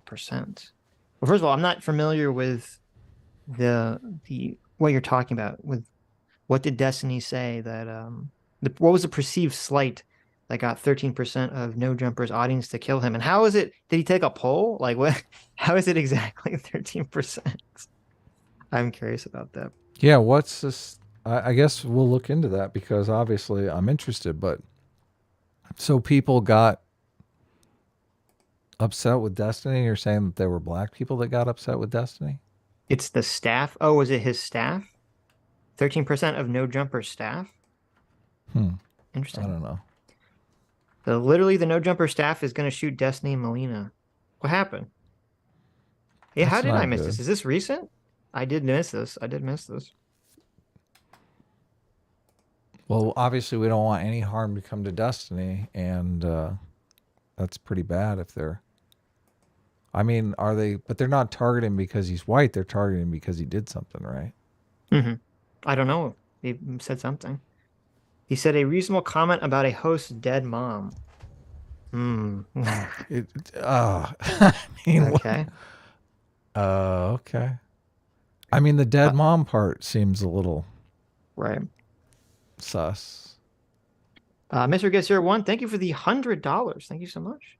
Says, I disagree with you, Sitch. What Scott said is not racist. He's interpreting a poll. Blacks in America are being groomed to hate white people. He's laying himself out to be the sacrificial altar to try and do what he can to head this nightmare off. It's obviously not going to work, but it's a noble thing to do. Well, let me talk about a couple of things. First of all, I know I've listened to Scott every day after this, and I know that's what he's sort of said. And other people have said that like this was the intention for him to do it. I don't buy it, judging from his body language and the emotion when he was saying what he said. To me, I perceived it as a very off the cuff, not thought out, emotional response. I don't think he was trying to do some kind of extra dimensional chess move here. That was like he was going to be the sacrificial lamb. So I don't know. That's not my perception of it. But regardless, the more important part, I think, is the first part you're saying is that he's just reacting, interpreting the poll. Now, I agree with you. And I think Scott even said this too. I agree that the media and that the mainstream, especially the left, is definitely grooming Black Americans to hate white Americans. I 100% agree with that's happening. And it's a big thing that we need to deal with and we need to fight back against.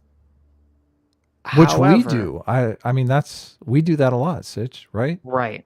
However, I don't think the way to do it is the way that Scott said what he said. Because people are just going to interpret it like, oh, this guy's just racist. It's not effective. Yeah, It's that's not my effective. problem. Right. He's not like, if he wanted to do that, there was a way, like, if he was going to be very smart about this, he could have thought this out and he could have worded this in a way that would have brought him just to that edge of cancellation so people would talk about it. But he didn't actually go over the line if you really listen to what he was saying. He could have framed this differently, and said like, oh, they're trying to make Black people a hate group, right? Not say that they are a hate group, saying they're trying to make Black people a hate group. So there are definitely ways he could have framed it, I think, to accomplish that goal without. I think the way in which he talked about what he talked about basically sacrifices or destroyed any potential positive message for most people in getting out the idea that, yes, right now we do live in a society where people are trying to groom Black people to hate white people. I don't think that's going to come across to the average person with the way that he framed it. Yeah. And I mean, he's visibly angry in the thing. Yeah. I I feel like we nailed what was going on. Just, he's feels like he has a huge investment in trying to turn things around. And he feels like, he's towards the end of his life and he feels like that investment is really just falling apart. I mean, I feel, I literally feel his pain because I grew up thinking we'd made a bunch of progress towards, racial inequality and just, people hating one another over race. But now I just feel like we're making leaps and bounds in the opposite direction. Mm-hmm. And so much of it I is agree completely. So much of it is like CRT, like the CRT stuff. And this is like, oh God, I do not think dialogue always has bad intentions. I think his heart is in the right place. I think he has the best of intentions, but for some reason, it's impossible for him to see how whites take this. Like, and I mean, we talk about the anti-white stuff on the show all the time. We're not afraid to talk about that stuff, but it's like that stuff does make people more susceptible to things like white nationalism. Yeah. Well, that's why I'm glad that I brought that up, because I'm important. Agreed that even if you talk about power differentials and things of that nature, at the end of the day, to be racist against white people or to make racist jokes against white people, all you're doing is basically fermenting, more white racist, white nationalist sentiments in people's minds and making them, stray further into that path.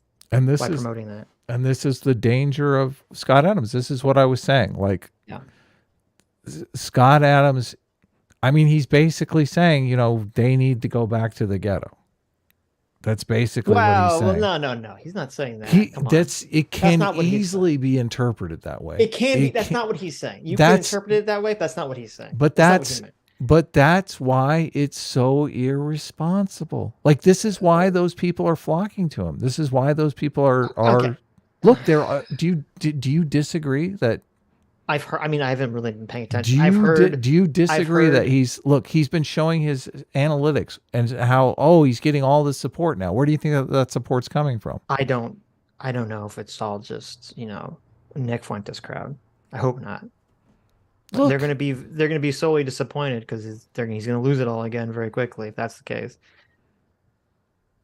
Yeah. So I just like this is where the CRT leads. okay, right. Okay.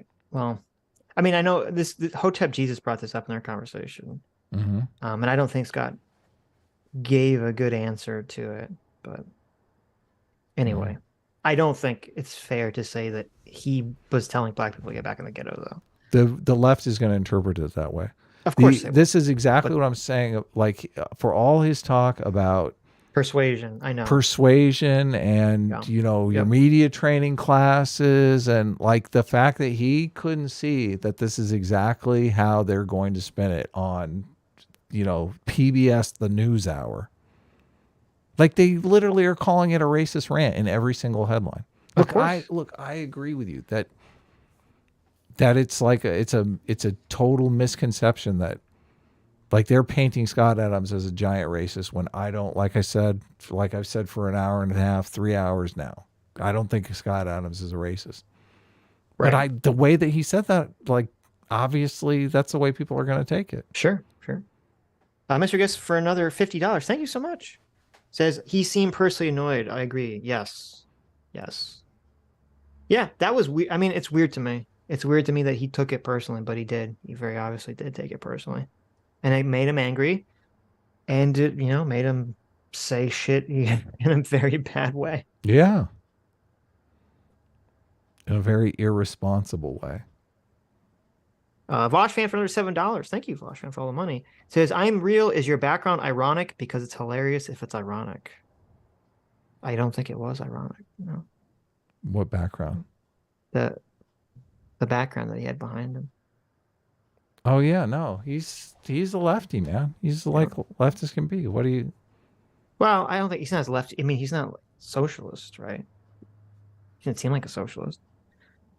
So, and he's definitely willing to call out, problems on the left to an extent, even if you guys disagree with him on a lot of other stuff, which I disagree with him on a lot of other stuff.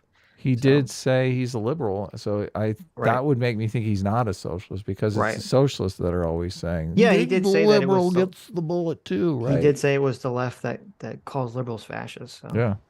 That's what I'm saying. I don't think But he did say spend, baby, spend when I brought up. That's true.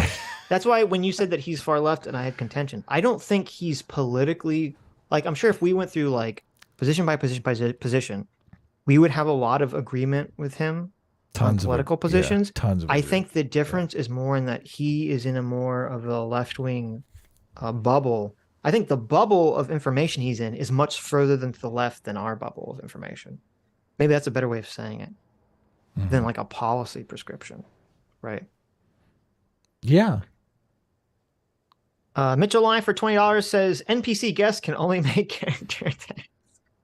There you go. Let's see. I updated the thing. I'm trying to be nice to Scott Adams, guys. I know that I know he #artist me, so I'm trying to set that aside. I'm like, listen, Adams lumped me into a stereotype.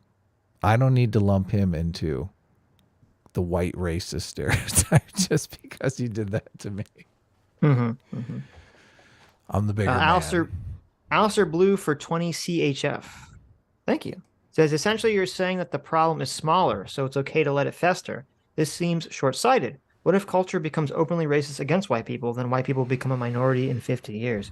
No, that's a good point. I mean, well, first of all, I would say culture already is openly racist against white people, so we're already at that position. But yeah, I mean, the demographics can always shift. And that's the kind of the problem is like, I don't want to bring up the South Africa example, but I will, is you can very easily, or even, Iraq and other places, it's very easy to construct a narrative. And I mean, Jews have always been victims of this, that there is a minority group that has all the money or the power and is oppressive against the majority. And thus, racism is justified against them. Yeah. And so, I mean, that's another reason why I don't think it should be acceptable to have kind of, racism against white people in our society. So. Well, and that's why we fight against it. There's not really a good reason for it at any level. Did you follow any of the Carlin Borsinko stuff when she was like trying to tiptoe around this anti-white stuff in CRT? Like, I guess she had a bunch of white nationalists attacking. Well, she was attacking them, so they were attacking her. No, back. I don't. I Oh, know. okay. I don't know what you're talking about actually. So. Well, she was like, I guess she was talking about CRT, and she became like, she was talking about the negative white stereotypes, Mhm. and she was attracting people who, are white nationalists. Right. And so her response to that was to say CRT is racist against blacks as much as it is against whites because of the oppressive stuff. Mm-hmm. Which, I mean, I fundamentally disagree with, because I think like it's basically designed to create negative stereotypes about whites. I mean, it depends what you mean or what she meant by that statement, because CRT definitely puts it, Well, even though it's not a biological race essentialist, it's a cultural race essentialist which ideology. is the same thing, yeah.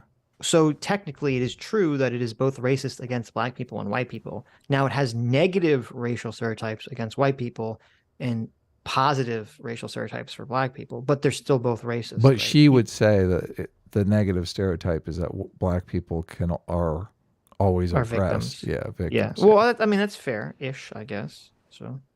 But she just was like banning people from the chat who would say CRT is anti-white. I mean, I was like, CRT is anti-white. I mean, I don't know how you can get around that. So maybe this would be another thing if we ever end up talking to James Lindsay to put on the list, because and I don't really understand why he's very against calling CRT anti-white. Yeah, I guess he threw his lot in with her because they didn't want to be it's the other way around. She's a huge James Lindsay fan, so she just repeats what he says. But so that was his position. I don't know what like, I think, I'm assuming with James he's trying to do a from an optics perspective.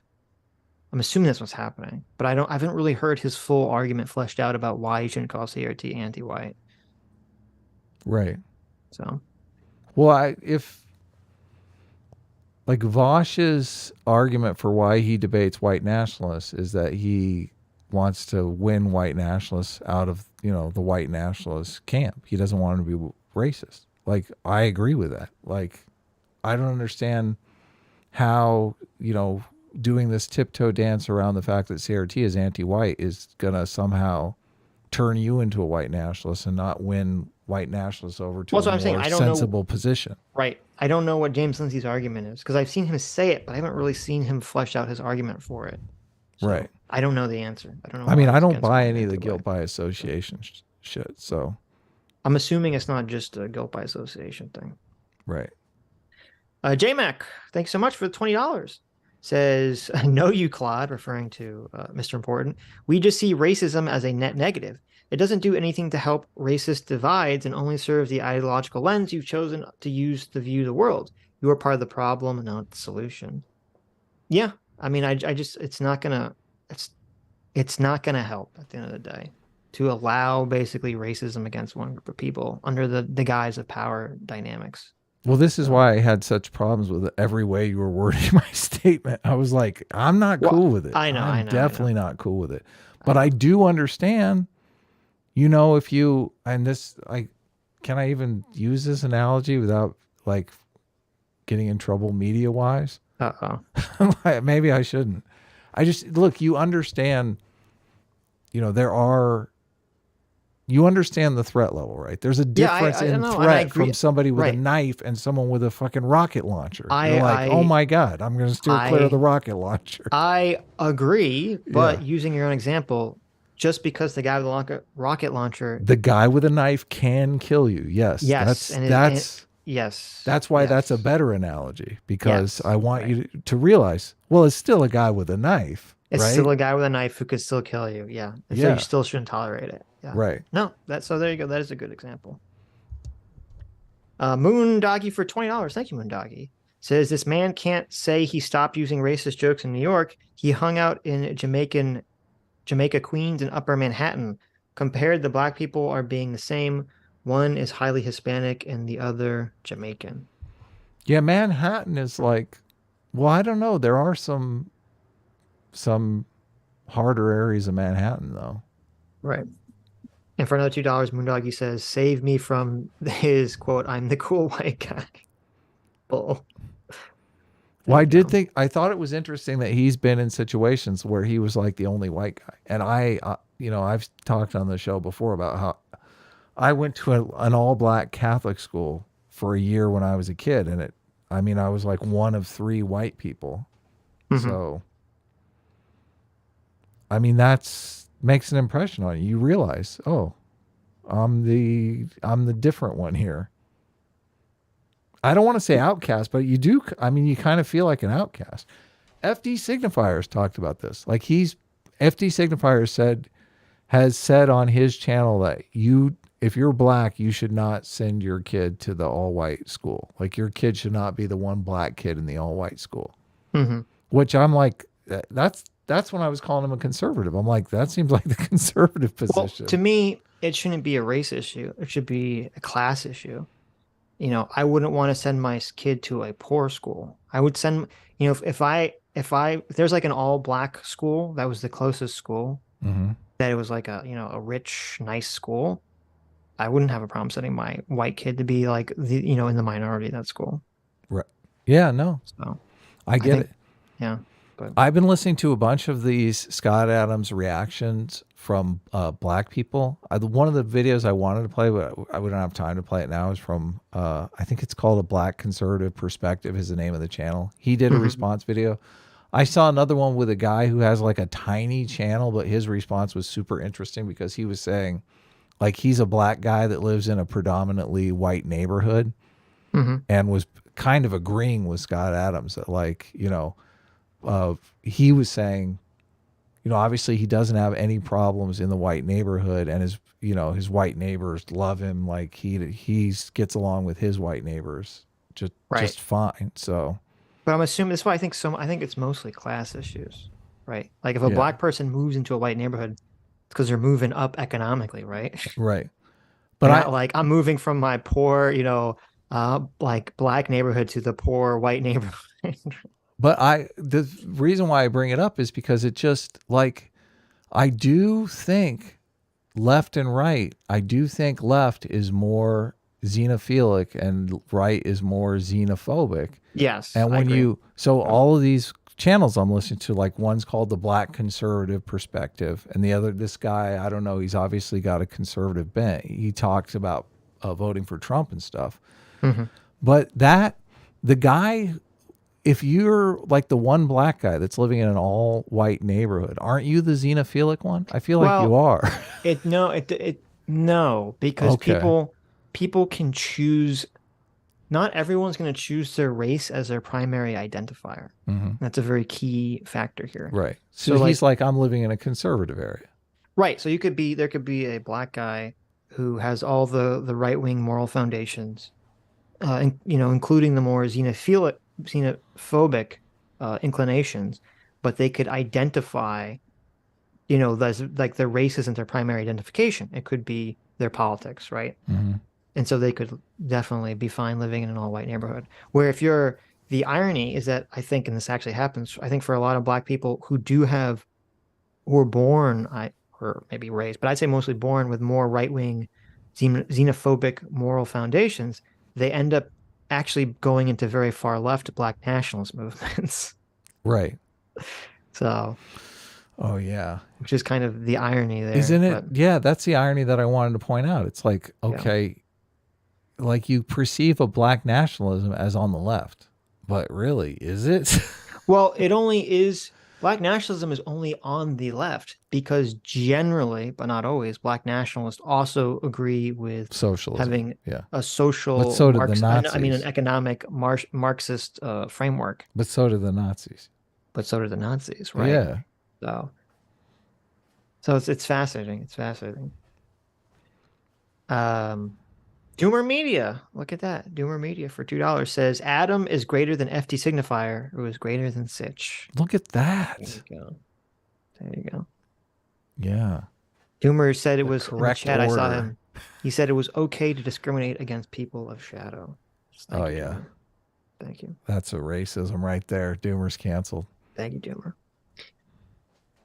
Doomer's old video finally popped up in my feed from from Dev's alternate account or something. Yeah, Just, Doomer, why what did you the let hell? why did you let Dev on his alt channel upload your video again and get like 100,000 views? That's so dumb.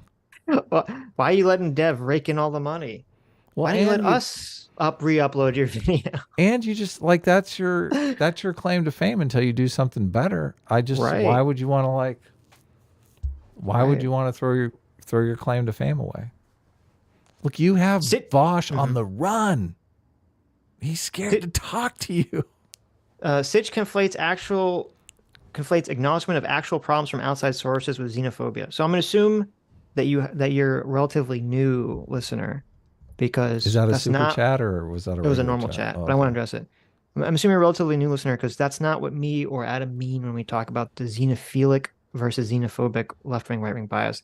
Basically, our general broad perception is that on the left, the main philosophical concept that the left is operating under is that all problems in society come from within the pre-existing society.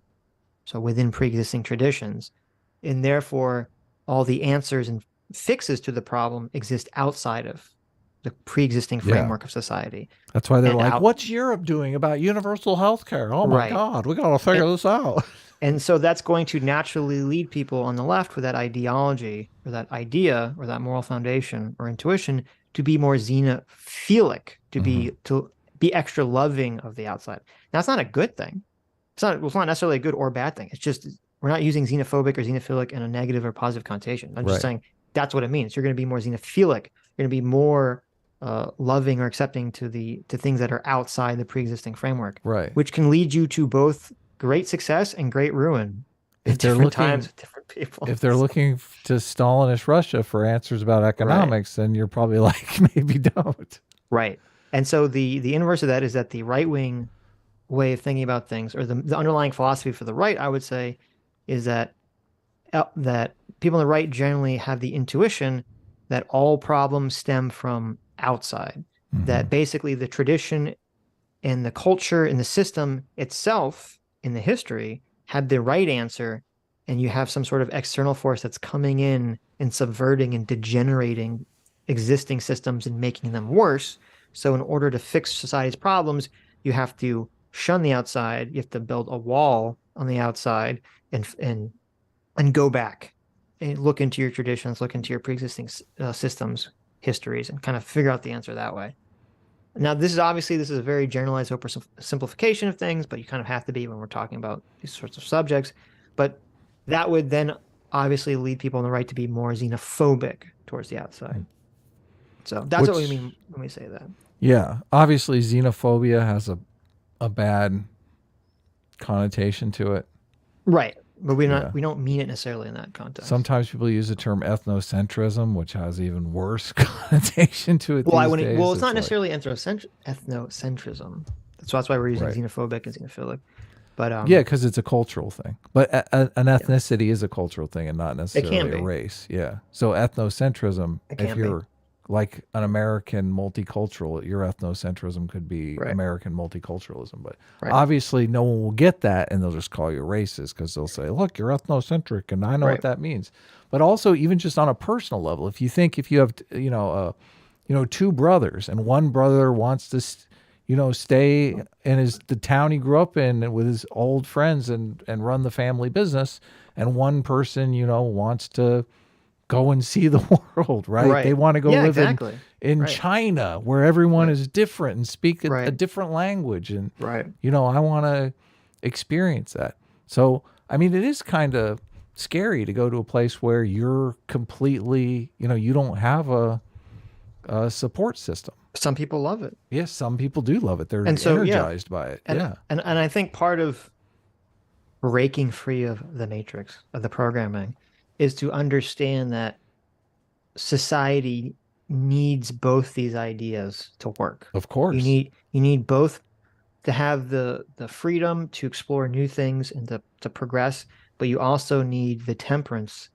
and wisdom to hold the reins back and to Right. protect the ideas that work and to not just Right. change things for the sake of change. To know when it's going too far. Exactly. Yes, when you're deciding, oh, maybe we shouldn't put sex on the driver's license. It's like, well, maybe we've gone a little bit too far. Right. Maybe we shouldn't deconstruct the ideas of sex, entirely. Yeah. Yeah. And Biological say everything's a sex. social construct. Yeah. Yeah. No, exactly. So there you go.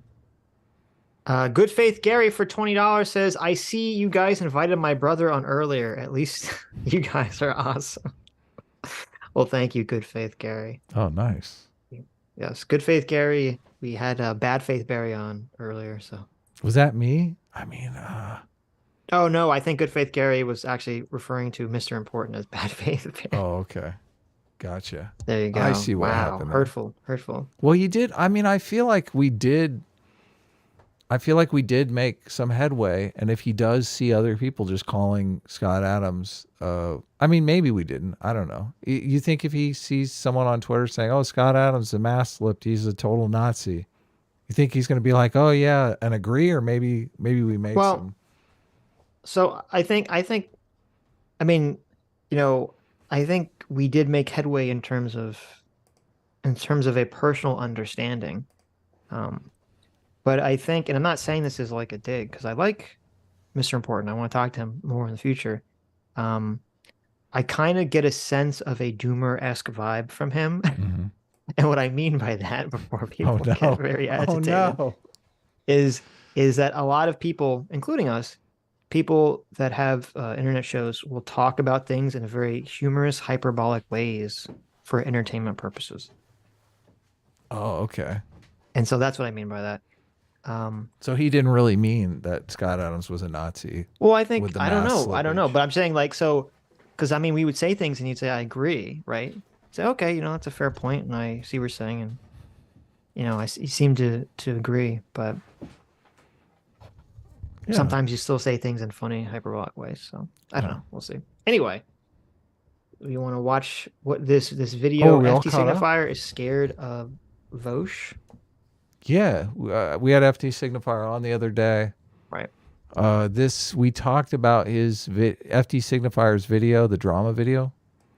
I don't know if you ever watched his video. I only watched like a little bit of it. So when FT Signifier came on, I said, listen, just because you're trying to be nice to Vaush and you're trying to say the internet keeps calling this guy a pedo, and that's not right. You're saying I don't really think he's a pedo. Like, you're not doing Vaush any favors. Remember me saying that specifically? I do remember you. Well, this is Vaush's reaction to that, which is Okay. kind of funny. Yeah. Interesting. Do you think Vaush agrees with me, or you think Vaush is like, oh, thank you, FD Signifier, for... I don't think Vaush is happy. First of all, I didn't see the part you're talking about, so I'm not aware of I wasn't aware of FD Signifier calling him a pedo. But I was going to guess, I'm going to make a wild prediction here, that Vaush is not a fan of FT Signifier telling his large audience that Vaush is a pedophile. I'm going to guess. Well, but in the video, FT Signifier very clearly says Vaush is not a pedophile. Oh. FT Signifier is saying that the internet... FT Signifier's and you're entire saying you shouldn't video... even bring it up. You're saying you shouldn't even bring it up. I see. Look. I got you. Yeah. It's kind of like saying, the entire internet is accusing Scott Adams of being a Nazi. Well, but I don't think it's true. It's me against the entire internet. So wait, I don't think that's a good comparison, because with the Scott Adams thing, he's being canceled for accusations of racism. So you have to talk about it. Right. You could talk about Vaush and criticize him without bringing up, the claims that people made against him for being a pedophile or whatever. Right. Especially if you don't believe those claims. Yeah. It's because if it wouldn't be necessarily, it's not like he's, well, I don't know. I'm not familiar with the being in the lefty space. From my bubble of where we are, when people criticize Vaush, I've heard people make the pedo comment, but that's usually not like the top of the list that I've experienced. So I wouldn't think to necessarily have to include it.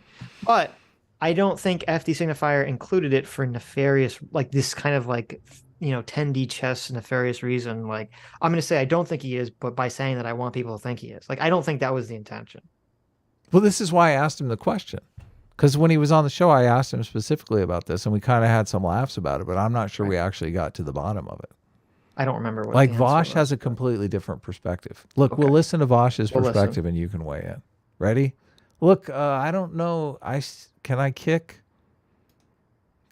him out of the room? But he's not in the Wash Together anymore. Yeah, but he's still streaming right now. It might come on his stream. I don't know. Well, no, he's not lit up, which means he's left. Oh, it But does. I think okay. you can kick him. I think if you mouse over him, you can kick him. No, as long as it's not lit up. If you say it's cool, I'm good. Me to talk to Vaush or talk about Vaush and other debate bros. And since the beginning, before Never forget, after this guy made his first anti-debate bro video, which was full of, like, lies, the only debate bro he would talk to was Shark. I'm pretty sure because Shark is black. He walked back everything he said in the debate bro video, and then he kept making videos saying the same stuff. He's a Vaush, I mean, that's not really fair. He talked to us, and we're not black, so maybe we're not debate bros, though. Yeah, we're not debate bros. just full of, like, lies. The only debate bro he would talk to was Shark. I'm pretty sure because Shark is black. He walked back everything he said in the debate bro video, and then he kept making videos saying the same stuff. He's a coward. He literally, like, all of it just fell apart to Shark's basic Socratic method, and then he just kept saying it. It's spineless, yeah. And Vaush isn't just a guy who has some very clear racist tendencies in his analysis.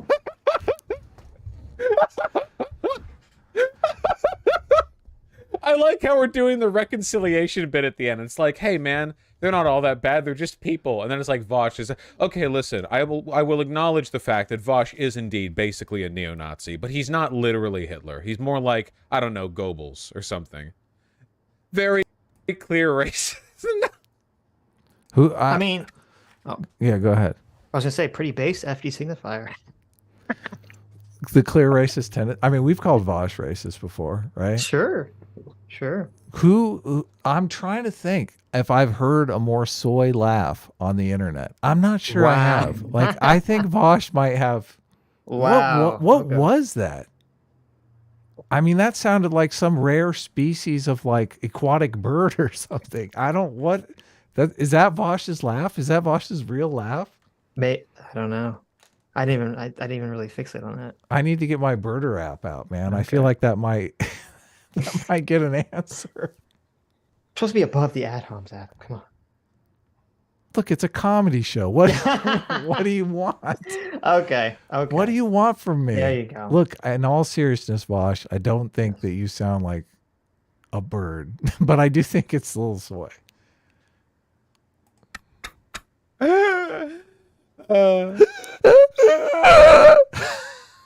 It sounds forced, is what it sounds like. Oh, you do? Maybe- Oh, yeah, you're that's what it saying sounds it's like. dishonest. Oh, you're really going It's for the- I'm saying it's performative, Oh, you're which really I guess is going- another way of saying dishonest. You're so. going really for the jugular. Look, That's how it reads to Vaush, me. I was That's how it reads nice. to I me. compared you to an aquatic bird. Sitch is saying you're a liar.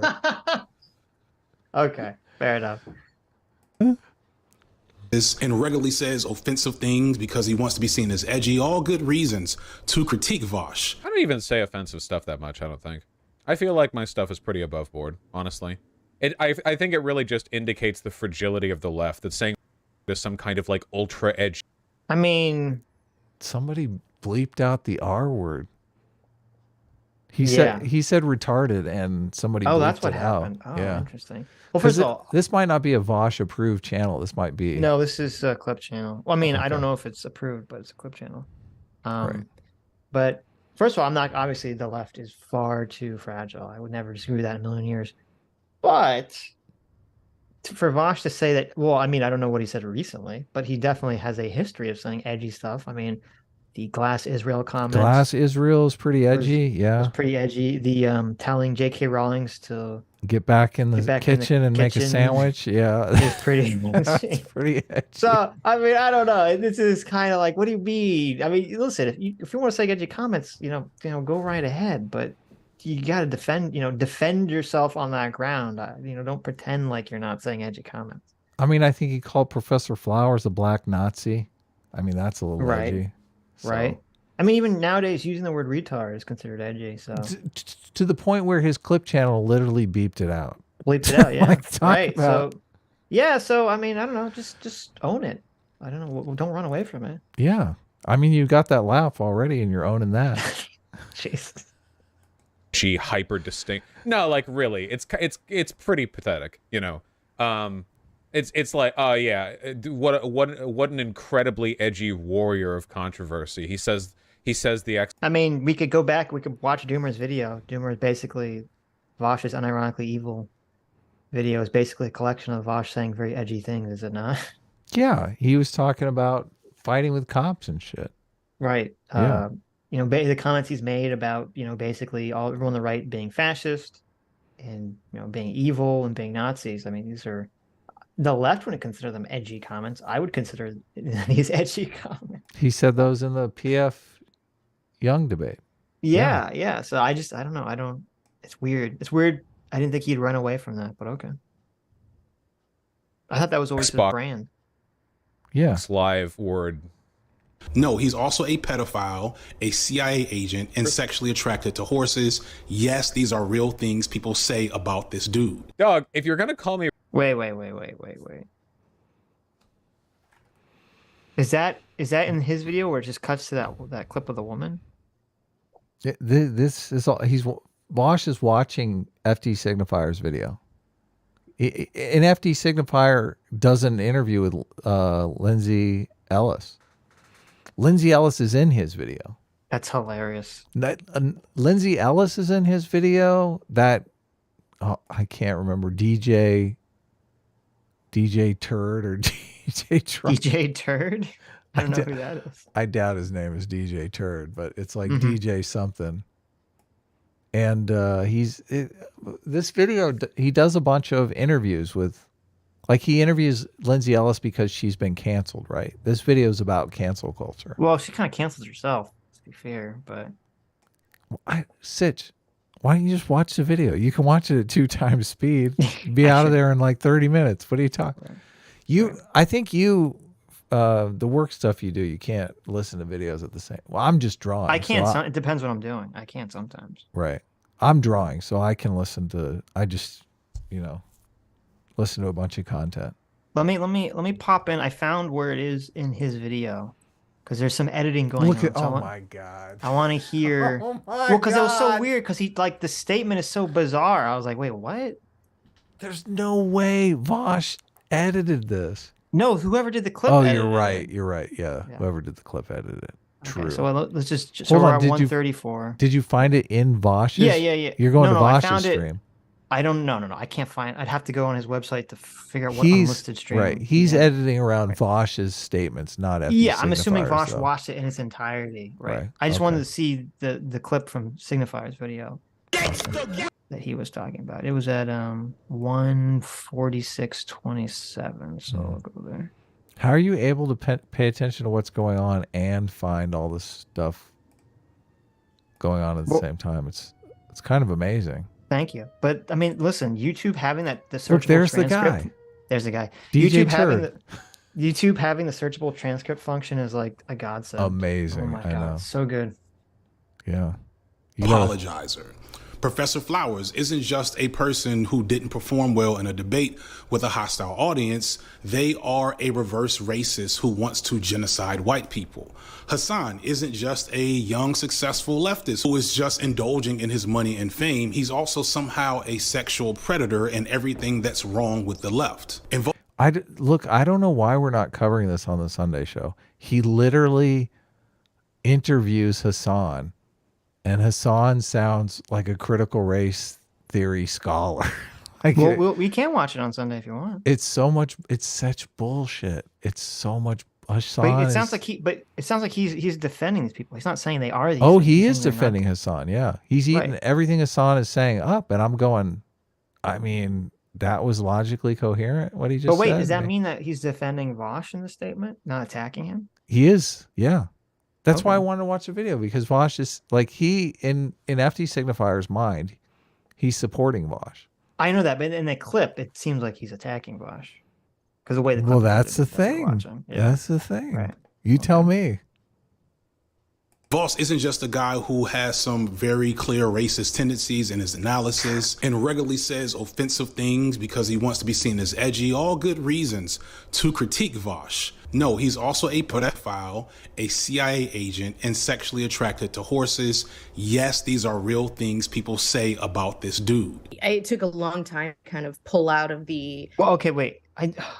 We'll have to. I feel like we have to watch this, and I have to watch the segment. Look, this I don't video's been out understand. for months. I know, but I don't understand what he's taught. Like, there's some context of what he's saying. He's saying this in a context that I don't understand.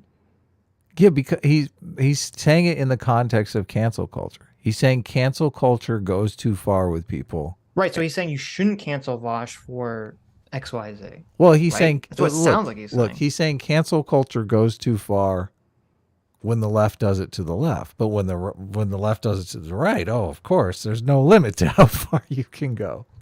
Mm-hmm. Then No, it's just sure. obviously. Listen. I'm not defending that take. I'm just trying to understand what is he's trying to say about Vaush here, because watching that clip, it sounded like he was attacking Vaush. Now it sounds like he's sort of attacking him, but also saying you shouldn't cancel him for having these interpretations of his take. Look, I think the overall message of the video is that the left attacking the left goes too far and that cancel culture gets out of hand. Like, he came on the show and he said he read the comment that I left. The comment that I left was the Aldous Huxley quote that we always toss around. Right. There's no greater gift that you can offer somebody on a crusade than to like be able to maltreat people and feel good about it. Right, of course. Like, so that's basically the message here. But I don't think FD Signifier, I think FD Signifier meant to be making nice with Vaush and just went about it in kind of a way that anyone would perceive as not being nice, like for all the reasons we talked about. Like, you don't need, why even bring that stuff up? If you want to critique me, why bring that stuff up? Well, it would make sense. Just leave me out of just leave me out of your video. You're not doing me any favors, okay? Right. You are correct-ish, but I'm correct, period. But if the point of FD's video was to say people on the left should not cancel other people on the left, and then he gives an example of people on the left being canceled by other people on the left, and he's giving examples of why people on the left attack them. That's what he's listing out. Right. So it would make sense for him to do that logically in that context. Now, does that end up helping Vaush? Probably not, but that's not his point, right? Right. Yeah. Okay. It's funny though, because it is funny. Well, no, it's funny in a video because it's irony. Obviously, the intended purpose is directly opposite of the actual thing that takes place. Like, he's basically saying you should be nice to this person, but at the same time you're punching him by dredging up this stuff that more people are going to know about now, that since you're a giant YouTuber and it's in your video. Should we? I think Doomer wants to come on. Should I send Dude, okay. Bring Doomer on. Hell yeah. Okay. Doomer is welcome. There you go. But we can go back to the if you want to hit back. Why? Don't you want to hear Lindsay Ellis? Did you want to go back to I don't want to hear Lindsay Ellis go on and on. Okay. I thought you wanted to watch this. Yeah, where were we at? It didn't go. We're at 143. So I hit back already. I hit back too. Okay. Is that 143 for you? No, but I'm putting it there, so. Okay. I'm an expert at this now. Good. It's at 142. There you go. About this dude. Dog, if you're gonna call me racist, just call me a pedophile too. They're both equally wrong. It's like I don't know. Interesting that Vaush places racism on par with pedophilia. Not sure how I feel about that. I don't know why you would do this like ambivalent, well, I'll give him some charity when you're not going to give me charity on the points that I care about, Is he defending you or attacking you? He's attacking me while pretending to be sanctimonious, which is one of the most annoying things people on the left do. God, I wish he doubled down and said all these things are real. That would have been funnier. That would have been way funnier, yeah. Is he attacking him or is he defending? I feel like he's trying to defend him, which I wouldn't describe as being sanctimonious, but Look, this I is mean, the you could who say it's reason I very- brought it up when he came on, Okay, because interesting. I can't tell. right. I think in his mind he is, well, and he would never really say on the show anyway, so that's why I just let it go. Like, he's not going to come out and go, oh yeah, I was totally attacking Vaush, but just, you know, keeping it on the DL, because then it's not on the DL anymore, right? Right. So, but I tried to tease it out of him a little bit. You can go back and listen. I guess you just didn't really understand the context of what I was saying. I didn't understand the context. Yeah. He Boomer calls. said he wanted to come on if we were going to cover the whole video on Sunday. Well, he's more than welcome to do that. There you If- go, Demar. Don't but- come on today. You can come on Sunday. If we Look, cover this. How about that? your show is, look, Sunday you have final say on. Yeah, Doomer's allowed to come on. Tuesday I have final say He's on. not Kurt. He's not Kurt. Tuesday I have final say on, right? There's no final. No. First of all, you're crazy. There's no. Neither of us has final say. They're collaborative efforts. I was okay? so close to getting I know, Kurt what on the fuck are you talking Tuesday about? stream.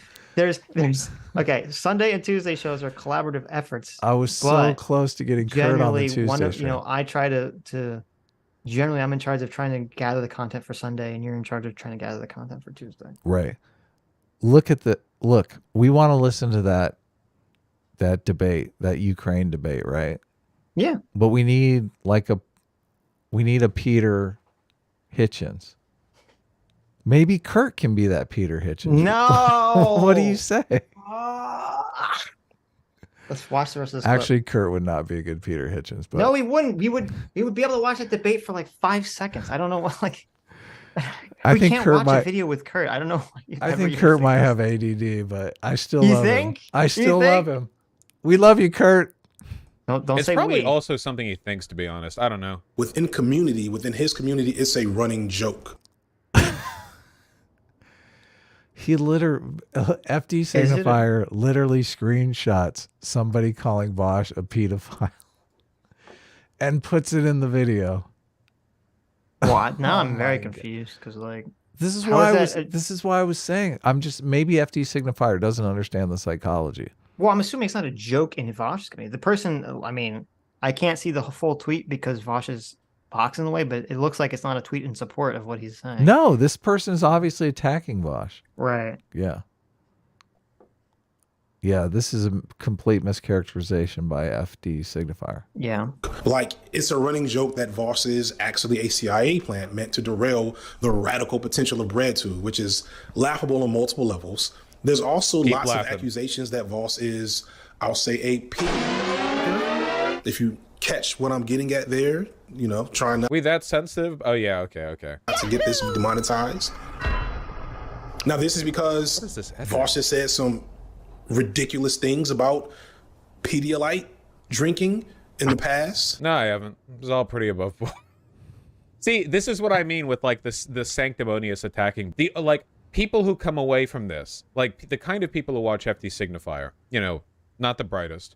Vaush, please watch the whole vid. No, the whole vid isn't about me. Why would I care about the other parts?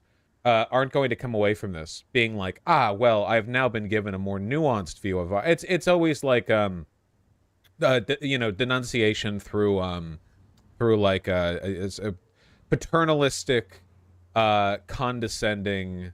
Yeah, if you're gonna attack me, just attack me. It is possible. Like, he literally puts the clip in the video. Okay, you know what? You should have shown me this part first. I don't. Where's so wait? Now I'm confused because I'm looking at the original FT Signifier thing. This is all chopped out of order because the first part that we saw is actually after all of this part that we're seeing now in FT Signifier's original video. So now I'm really confused as to what the fuck the point of the last statement that he makes was. Now I really don't understand what the fuck his point is. For an adult and a child to have a relationship and for it to have positive outcomes on the child as well. That Damn, that's a lot of context we're adding in right here. That's crazy. I wonder what was happening before and after when I know this clip is going to end, because this was clipped out by a neo-Nazi and posted on Twitter, deliberately removing the before and after part where I was constructing a consistent utilitarian argument against having relationships with children.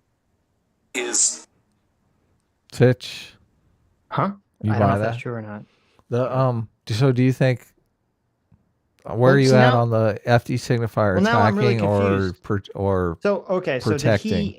so did he basically throw Vaush under the bus in the beginning of the earlier part in the video, shit all over him, and then after all that say, but you shouldn't cancel him?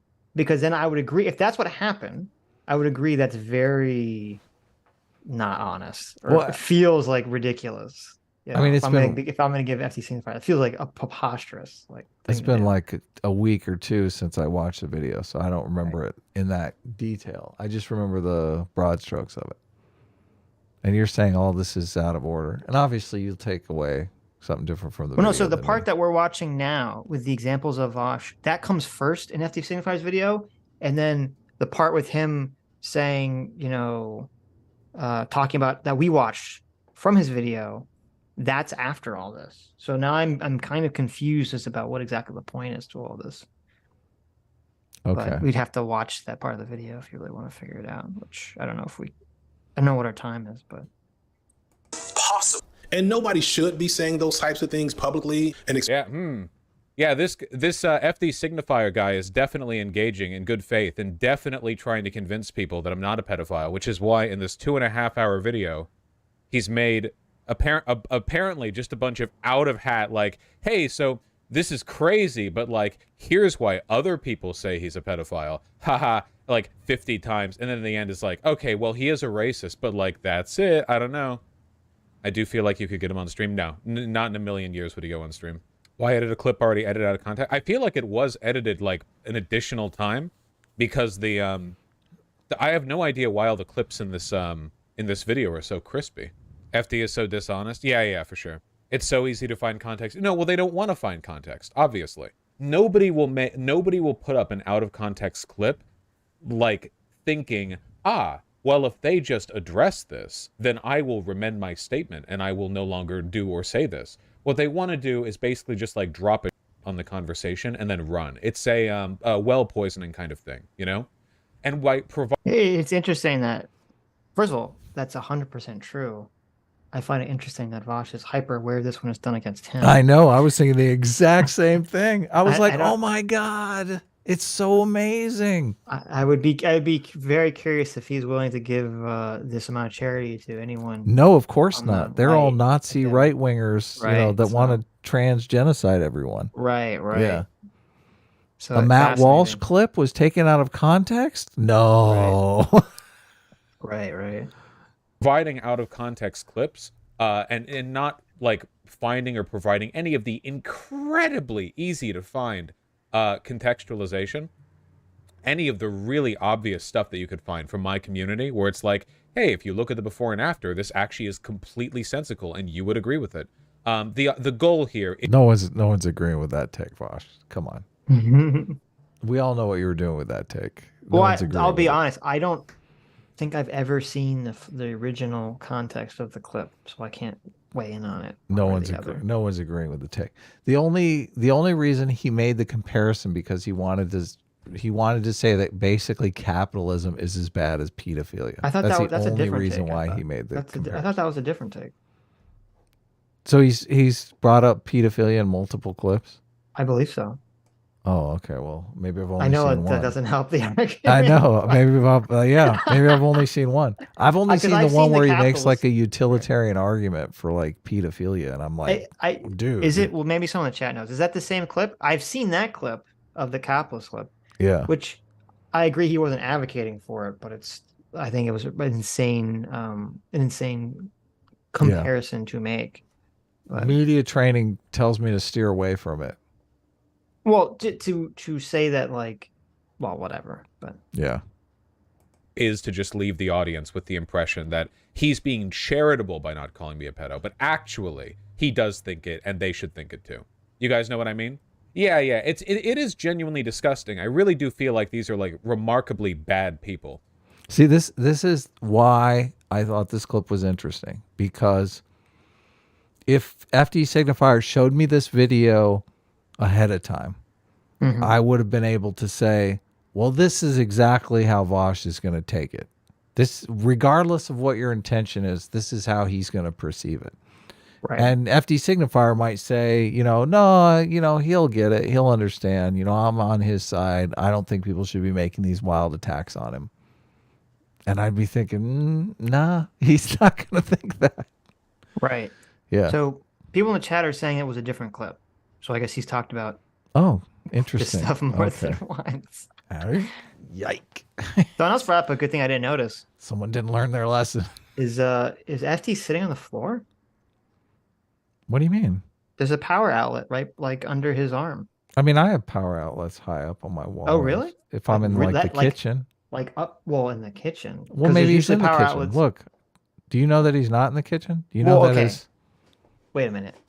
So usually I don't know. Possible. From my experience, the only time power outlets are like up to your like waist level is if they're on a counter somewhere, like in a bathroom or a kitchen, but not against a blank wall. I've ever seen a power outlet like just bam, like right in the middle of the wall. You got him. FT sitting on the floor here. I'm just someone brought it up, but I just didn't notice it. So there's nothing wrong with sitting on the floor. I just thought it was a weird thing to point out. Are you allowed to say Indian style anymore, or is that like? You can say Indian style. What is Indian style? Bilbo says I have only high up outlets. Yeah, but Bilbo, you live in some weird foreign country, don't you? Yeah, some places have flooding too. So. I only have them high. Really? I don't know. What is? Some places that flood have all the electronics up high too. Let's do a poll. No, it's so stupid. Why are you obsessed? Look, people always. You don't want to do a poll on your are your outlets high or low? Look, people in the comments always complain about how you point out some ridiculous thing in the video that nobody cares about. Everyone's like, who cares? Someone did care about it because I only noticed it because someone in the chat pointed it out. Yeah, but you don't have to talk about it. Okay, jeez. And this is look, you're gonna run a poll. Why? Let it go. I'm just curious. Look, it's completely off topic. You should be curious about who's. It's like the poop closet, Adam. There are entire avenues of existence you're unaware of until you ask people about them. Okay. This video is titled "FD Signifier is scared of Vaush." Ooh, that's a big claim. This is one of the reasons why I have a lot of faith in the stuff that I do. And it's because even though I have disagreements with lots of people online, for the most part, I'm still pretty conciliatory when it comes to, like, respecting their content. You said Sitch was smarter than me, you asshole. What are you talking about? I don't know that he said that. Somebody in the chat said that, so I don't have firsthand knowledge of that. Sounds true. If people in the chat always say stuff to wind us up, so... Those who I think their videos are great, I'll still give them credit where it's due. But when people don't like me, all of a sudden, like, the gates are open and they're on a run for the most, like, insane denunciations in the universe. Like, disliking me can never be a moderate position. You can never have a mild opinion on me. All negative... That is completely untrue, because I do feel like we have a moderate opinion on Vaush. I mean, don't think that is true. But we've covered him a lot, but we've never gone to the pedo stuff. No, but about? We still... I don't think I would still not consider our position on him moderate at all. Oh, you wouldn't? No, no. What? Why? What's extreme about our position on Vaush? We've talked about how we think he's like a completely like harmful to society. How is that a moderate position? What do you mean by moderate? Like, what the fuck does moderate mean to you? I mean, like to me, moderate is like, yeah, I don't agree with him on a lot of things, but he's still an okay dude. No. That's what moderate means to me. Like, I don't know what you mean by. Well, moderate. no, I thought he's a menace to society was the moderate position. Oh, okay. I mean, I guess if it's like, if we're talking about like Hitler and you're like, yeah, Hitler was a menace to society, but maybe he didn't like rape children. No, Hitler. Maybe that would be the moderate position. Hitler was more than a menace to society. I understand. I mean, there's different levels of menace to society. That's my point. That's what I'm saying. Like, I don't agree with you saying that we have a moderate position on Vaush. So you have some weird way of defining moderate. I'm defining our position as moderate. So okay. Look, I'm debate braining here. Look, Vaush said something, I have to disagree with it. Opinions on me have to be the most like exaggerated, cartoony bullshit imaginable. Hold on. We I don't think do we it. exaggerate. Yeah, we don't do exaggerated cartooning. I don't think you need to.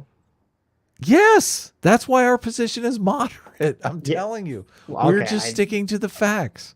It doesn't. Well, okay, He's we're just saying- using moderate in different ways. He's saying extremists make up lies about you. We don't make up any lies about Right. Vaush, right? As Hex in the chat says, moderate to Adam means not bad faith. Yeah, that's not what. Oh, that's good, That's not Hex. how I I define like that. moderate. That is not how I define moderate. But okay. Hex knows. Make sure Hex has a wrench. Mm-hmm. Which, considering the fact that I don't do that to other people, makes me feel like, I don't know, I feel like I'm usually kind of the good guy in these interactions, even if you were to leave out, like, the objective rightness or wrongness of the positions involved. Yeah, when you called Deborah So a turf, you were definitely the good guy in that exchange. Right? Well, it's kind of funny to some extent. He's kind of complaining that FD Signifier is being somewhat duplicitous, and yet, when he talked to Deborah So, he was very not super challenging it for her, but then afterwards he was bad mouthing her pretty strongly. Same with Greyjoy. You think he's been good faith with Brianna Greyjoy? I haven't seen the follow-up, so I don't know, but I would assume not. Oh, they're best friends now, obviously. I won that. Yeah, I probably won that not. exchange, just so you know. Oh, okay. I logged into her Patreon and saw the last thing, and they were like thick as thieves at the end of it. Wow. No, I made that up. I don't know. I didn't watch to the end. FD has good videos when he's not being a dump about you. Yeah, no, that's what I'm saying. I think like there's something about me specifically that incites like the lowest IQ engagements imaginable. Vaush It's because you're low IQ, Vaush. Obviously, you got to get down to your level. has over 400,000 subscribers. When you look at the view counts of his content on YouTube, he rarely breaks half of that. I don't think he's... Do you know what uploading 1 or 2 videos a day means? Wait, seriously? Find me anyone who uploads 1 to 2 videos a day who gets a view count equal to oh my god, this is so stupid. This is so dumb. Chill out, it's not an insult. But this, well, I mean, it's kind of an insult by implication. But also, like, it's very, very dumb. Between my 2 channels, I get 10 million views a month. Between them. That's insane. Nice. Vaush, don't engage. There you go. In the video that I'm looking at? done it, but It literally, like, hey, I have 200,000. We only get like 20 million views a month, right, Sitch? Have you looked at our analytics? I don't want We to get like 100 million. 1,000 million a month. I mean a week. I mean a day. 1 billion views a minute. There you go. That was awesome. That's right. Twitter followers, and I can't help but notice my last tweet did not get 200,000 I do think we get more views than FD Signifier, though. I think I looked into it. Nice. retweets. Elon Musk, sir, once or twice in the last couple of years, and one of those is the video with Professor Flowers. 75% of his community, at least on YouTube, has checked out because he's kind of like the entry point for a lot of people until they figure out. See, who's saying this isn't an insult? He's saying that because my videos get 100,000 views, that means the other 300,000 subscribers don't watch? This guy, is this a joke? He has no idea how YouTube works. Dog, you have a channel. Check your analytics. That's not how that works. Not everyone watches every video. This reeks of jealousy. I'm giggling. Yeah, like, oh my god. I can't help but notice that you have 200,000 Twitter followers, but your tweets usually get around 10k likes. Sorry that the other 190,000 people who follow you have checked out and never engaged with your content. Good on you for the remaining 10,000 people, though. Jesus Christ. Of bad ideas either. But I'm sure some will try to say for whichever one of those figures in that list that they hate the most, that it's not about some tribal behavior. It is about accountability and the spreading of bad ideas and setting an appropriate example for the community. That these various communities have the... Also, you're a streamer. A lot of people already see your stuff and it was live. Actually, the majority of people see my content from YouTube videos, not streams. right and the necessity to protect themselves in their spaces, which sometimes means making an example out of transgressive behaviors within and outside of community. And I agree with that to an extent. But without a critical eye on this behavior, we all have created not so much a cancel culture, right? As it's often employed by conservatives, but definitely a culture where we incentivize outrage. It gets us clicks, it gets us likes, it gets us clout and attention. And because it's so closely tied to identities within these communities and dissension within the community. Why does it feel like so many of these soak graduate wannabes take so many words to express a point that everyone understands? Yes, YouTubers make YouTube content, and yes, that forms online community. I feel like this gets repeated in every video, and it's a way to drag out like the runtime. You know, I don't know if like the. Okay.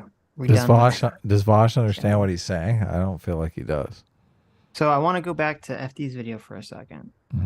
So I was looking at the transcripts. Well, let's just finish this part up. Okay. We're like almost I feel done like with the this video. is just worthless now, but okay. Adam and Eve's was contingent upon a given like total length of the video, but I like it's so weird. It's because they're essay pilled. Yeah, the problem is like good essays have editors. It's oh man. There you go. Look at that. There you go. Okay. What is this? Oh, cringe. He has another one. Wait a second. I'm assuming, well, I don't know, because we'd have to find the Vaush stream, which I don't give a shit to do. But I'm assuming this was whoever edited the clips did this. Translation on what FD Signifier was saying. What was the point of what he was saying? Seeing people randomly jump into the subtweets of DJ Mule or Professor DJ Flowers Mule. or myself just to throw shots. I've also seen that happen to Vaush. In fact, Vaush gets so much ridiculous hate that within his community, it's a running joke. Like, it's a running joke that Vaush is actually a CIA plant meant to derail the radical potential of breadtube, which is laughable on multiple levels. There's also lots of accusations that Vaush is, I'll say, a P. If you catch what I'm getting at there, you know, try not to get this demonetized. So wait, wait a minute. Did the other person edit those two sentences together? He didn't, because in the other clip, it sounded like he was saying, oh, there are people that are plants in Vaush's communities calling him a pedo. But he didn't say that. He said there are people who were joking about him being a CIA plant. Yeah, I don't know. They could have just been editing around Vaush, so like it could have been innocent. I don't know if they're doing it deliberately. We'll have to go find wherever that tweet showed up, but okay. Now, this is because Vaush has said some ridiculous things about Pedialyte drinking in the past. It is possible for an adult and a child to have a relationship and for it to have positive outcomes on the child as well. That is possible. And nobody should be saying those types of things publicly. Well, I agree finally with FD Signifier. Nobody should be saying that. But I mean, I don't know that I would be clipping that out and putting that in your video, FD, if you want to like stay friends with Vaush. Right? This isn't the like, look, Vaush, I did a defense video of you and I dug up every stupid thing you said on the internet and put it in it. Right. But I don't think I'm assuming that was not the intention. Right. So is he attacking Vaush or is he not attacking? Well, Vaush? let's see. And expecting not to be seen as a weird guy. But I got to be honest, though this may seem controversial, I don't think Vaush drinks Pedialyte. The reality is that a lot of people within that community talk about Pedialyte in a way that many would find repulsive, but within community, it's just kind of a thing they do. And trivializing the nature of child predators or CIA targeting is kind of shitty, actually. And like, let me remind you who the CIA usually targets in spaces like this. But Vaush is hated on the right, on the left, and even by members of his own community. So he's specifically saying he doesn't think he's a pedo. Yeah, he said that. I remember that. Yeah, but that wasn't in the clip that we watched. Yeah. Because Vaush bounces all around and probably missed it. You saw Vaush doing his thing with the thing on the bottom going, oh, where's the good stuff? Here, let me spend 5 minutes on this. So, well, I don't know. So whoever edited the coconut video made it sound like he was saying that it was a running joke that Vaush is a pedo, which was not what he said in the actual clip. You're right. He says it's because I was like, what? That doesn't make any sense. It's a running joke that Vaush is attacked online viciously. Well, that he's a CIA plant. That's what he meant. But. Oh, okay. His name all the time. I've seen people post that his name trends so much that it's burned the graphic trending Vaush into their phones. And I'm gonna be real, I don't know how he handles that. I had a hard time with the 2 or 3 weeks. It's very obvious that is 100% artificial. I'm actually shocked no one's asked Elon about it, though it's definitely changed since Elon bought it. Because it's back happens, again though. Somebody's it is back. secretly like working behind the scenes. Yeah, it went away and then it came back. I think this is my theory. What happened? They created a new category because all the trending stuff, it targets you based on like the category of how they categorize you and who you follow. Mm-hmm. And so I think they created a new category of like internet politics. Mm-hmm. But I think when they created that category, there was only like a handful of people that was ever included in it from the beginning. And it was like Vaush and Hassan. Right. Like that was it. Because those are the two people you'd only ever see. You never see, I mean, it was ridiculous because you never see like any of the right-wing internet celebrity pundit people ever trend on that list. And they have massive followings. They're tweeting all the time. So obviously it was a completely artificial thing. And so I think what happened was since Vaush was one of literally the only people that could show up on that list, of course he's going to show up all the time. Yeah, right. Yeah, no, that makes sense. Dave Rubin did a video recently where he went to Twitter headquarters and talked to some Twitter engineers about his account. Right. And I don't know if you watched that video, but I watched some of it and it was pretty interesting. I guess Elon is talking about just basically tearing down the code and starting from scratch because there's all these like hidden shit in there, obviously from the programmers who are like, right. Well, it was interesting because, you know, and Destiny was attacking for him for this. A lot of people were attacking for this when he was talking about starting the code over again, which I understand, you know, seems like a Herculean, insane thing to do. Not if there's fucking like thousands of things hidden in there. You can't find that shit. Right. And so a good example of that was, so Elon was complaining because he said, oh, my engagement has gone down significantly and I can't figure out why. And none of the engineers could figure out why either. And a lot of people on the left were just mocking him saying, oh, you know, he's just not as popular and he thinks there's something wrong with the algorithm. But then eventually it turned out, no, there actually was this weird math bug with the algorithm. I don't remember the exact specifics, but basically it had something to do with like the amount of people that block you and the amount of people that put you on block lists would actually negatively infect your engagement because someone fucked up the way the math is supposed to be calculated. Wow. And so they did eventually figure it out. So there was an actual reason for it. Yeah. So yeah, I don't know. Maybe there could be so much garbage, you know, in the original code that maybe you need this. I mean, I don't know if you could really just start over. It seems like not a feasible thing to do, but. All right, are we moving on? You have anything more to say about FT Signifier? Well, wait, let me just go for another minute too. Extent where I had to see my face all over my feed with attacks and response videos. But like literally, Vaush gets one of those a month for the last couple of years. Woo, that's us. Right now, being a normie is actually a detriment. Autism pilling is actually the height of sexual success. Yeah. This site basically allows its users to learn about anime. There's nothing necessarily bad with that. In order for that to proceed smoothly, you'll need something called good Maybe you should try faith. something else. What do you think? Did you see this part? I didn't until just now. Vaush is unironic, unlisted. Why?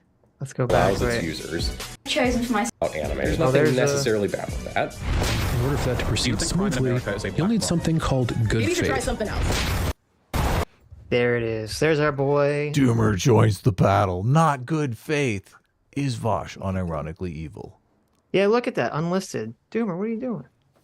Why are you doing this? Doomer, look, you're getting called out here. Look, you're famous. You're in a FD Signifier video. There you go. And you're just hiding.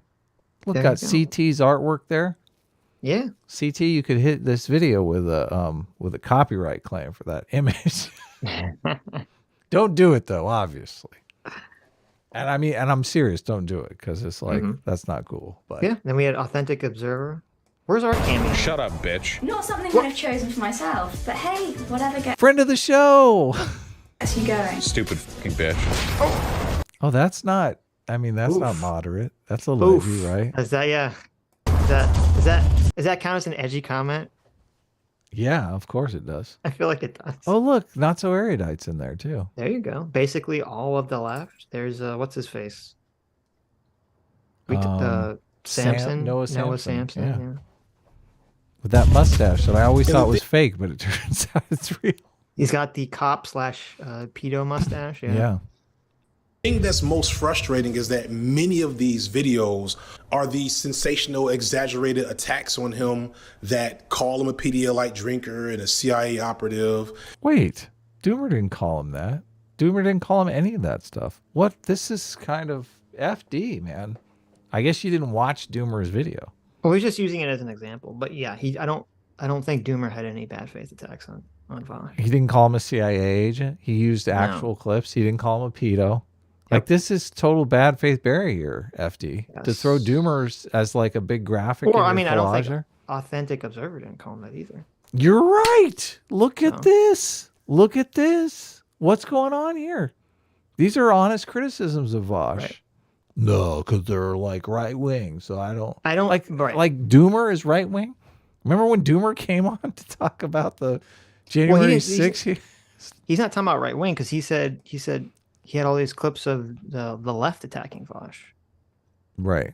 So, or all the thumbnails, I mean. But why did Doomer and Authentic? I think he just chose those because they were the two big videos that people come to mind when they think of Vaush attacks. Right, but then he's downplaying them right here, which is not. I mean, that is good for Vaush. That's true. It's that not. This is completely unfair, man. This is fake news. This is fake news. Very poor choice. I know. I'm guessing it wasn't his intention, but very poor choice of words. Well, this is the thing. Most of this stuff is done by ignorance. It's just ignorance. He doesn't know. He didn't watch Doomer's video. He doesn't know that Doomer's video was good. He doesn't know anything. No, I don't. No, that's not what I mean. I think even if he had watched Doomer's video, which maybe he has, I'm saying I don't think he meant it to be interpreted the way that like in this direct one-to-one correlation. Like he just edited it. Like he just thought, like in the editing process, what should I put here for a video that people know that attacks Vaush? Doomer video, boom, right? Like he didn't think Doomer video is an example of what I'm talking about. Right, even though that's literally the way it plays in here. I understand, right? Yeah. But that happens with editing. I've been in that situation, so. Oh, so you've done this? You've bad faith buried people in videos? No, I mean where I edit something, I go, oh, I didn't mean it for it to be interpreted that way, but I understand why it would be. Right. Always a good faith guy.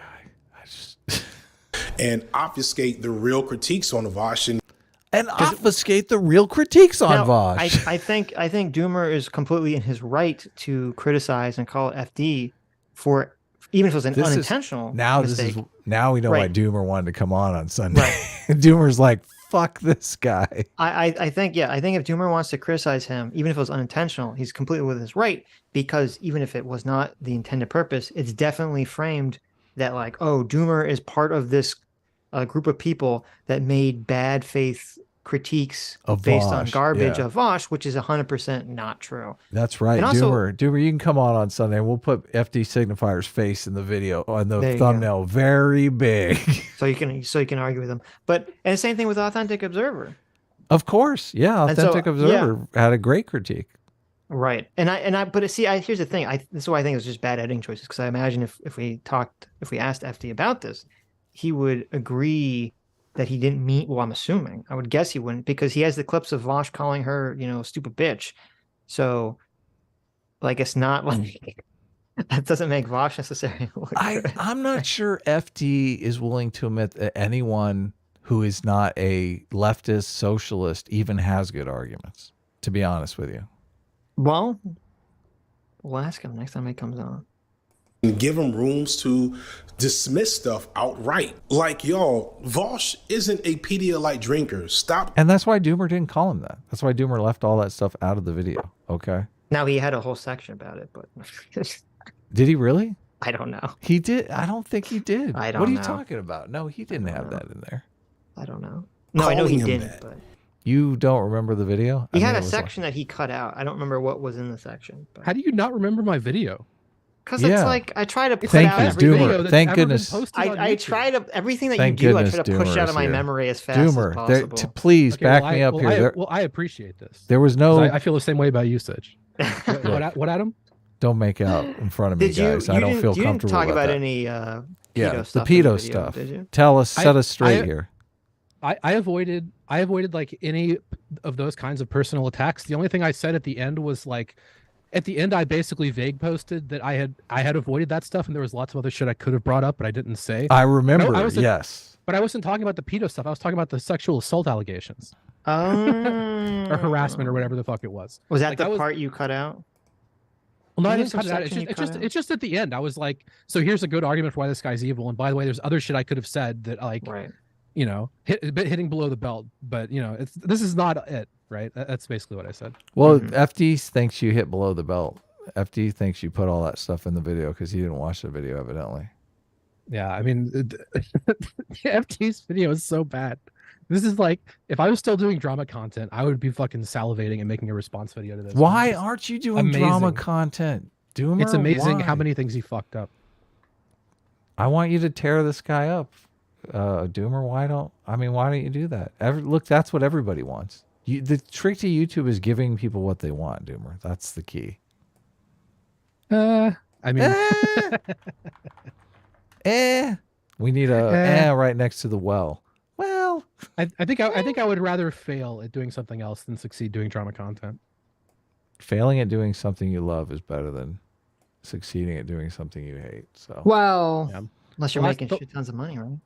The last thing I want to do is appeal to these fucking disgusting chatters, except for Wicked Supreme, who's apparently in chat.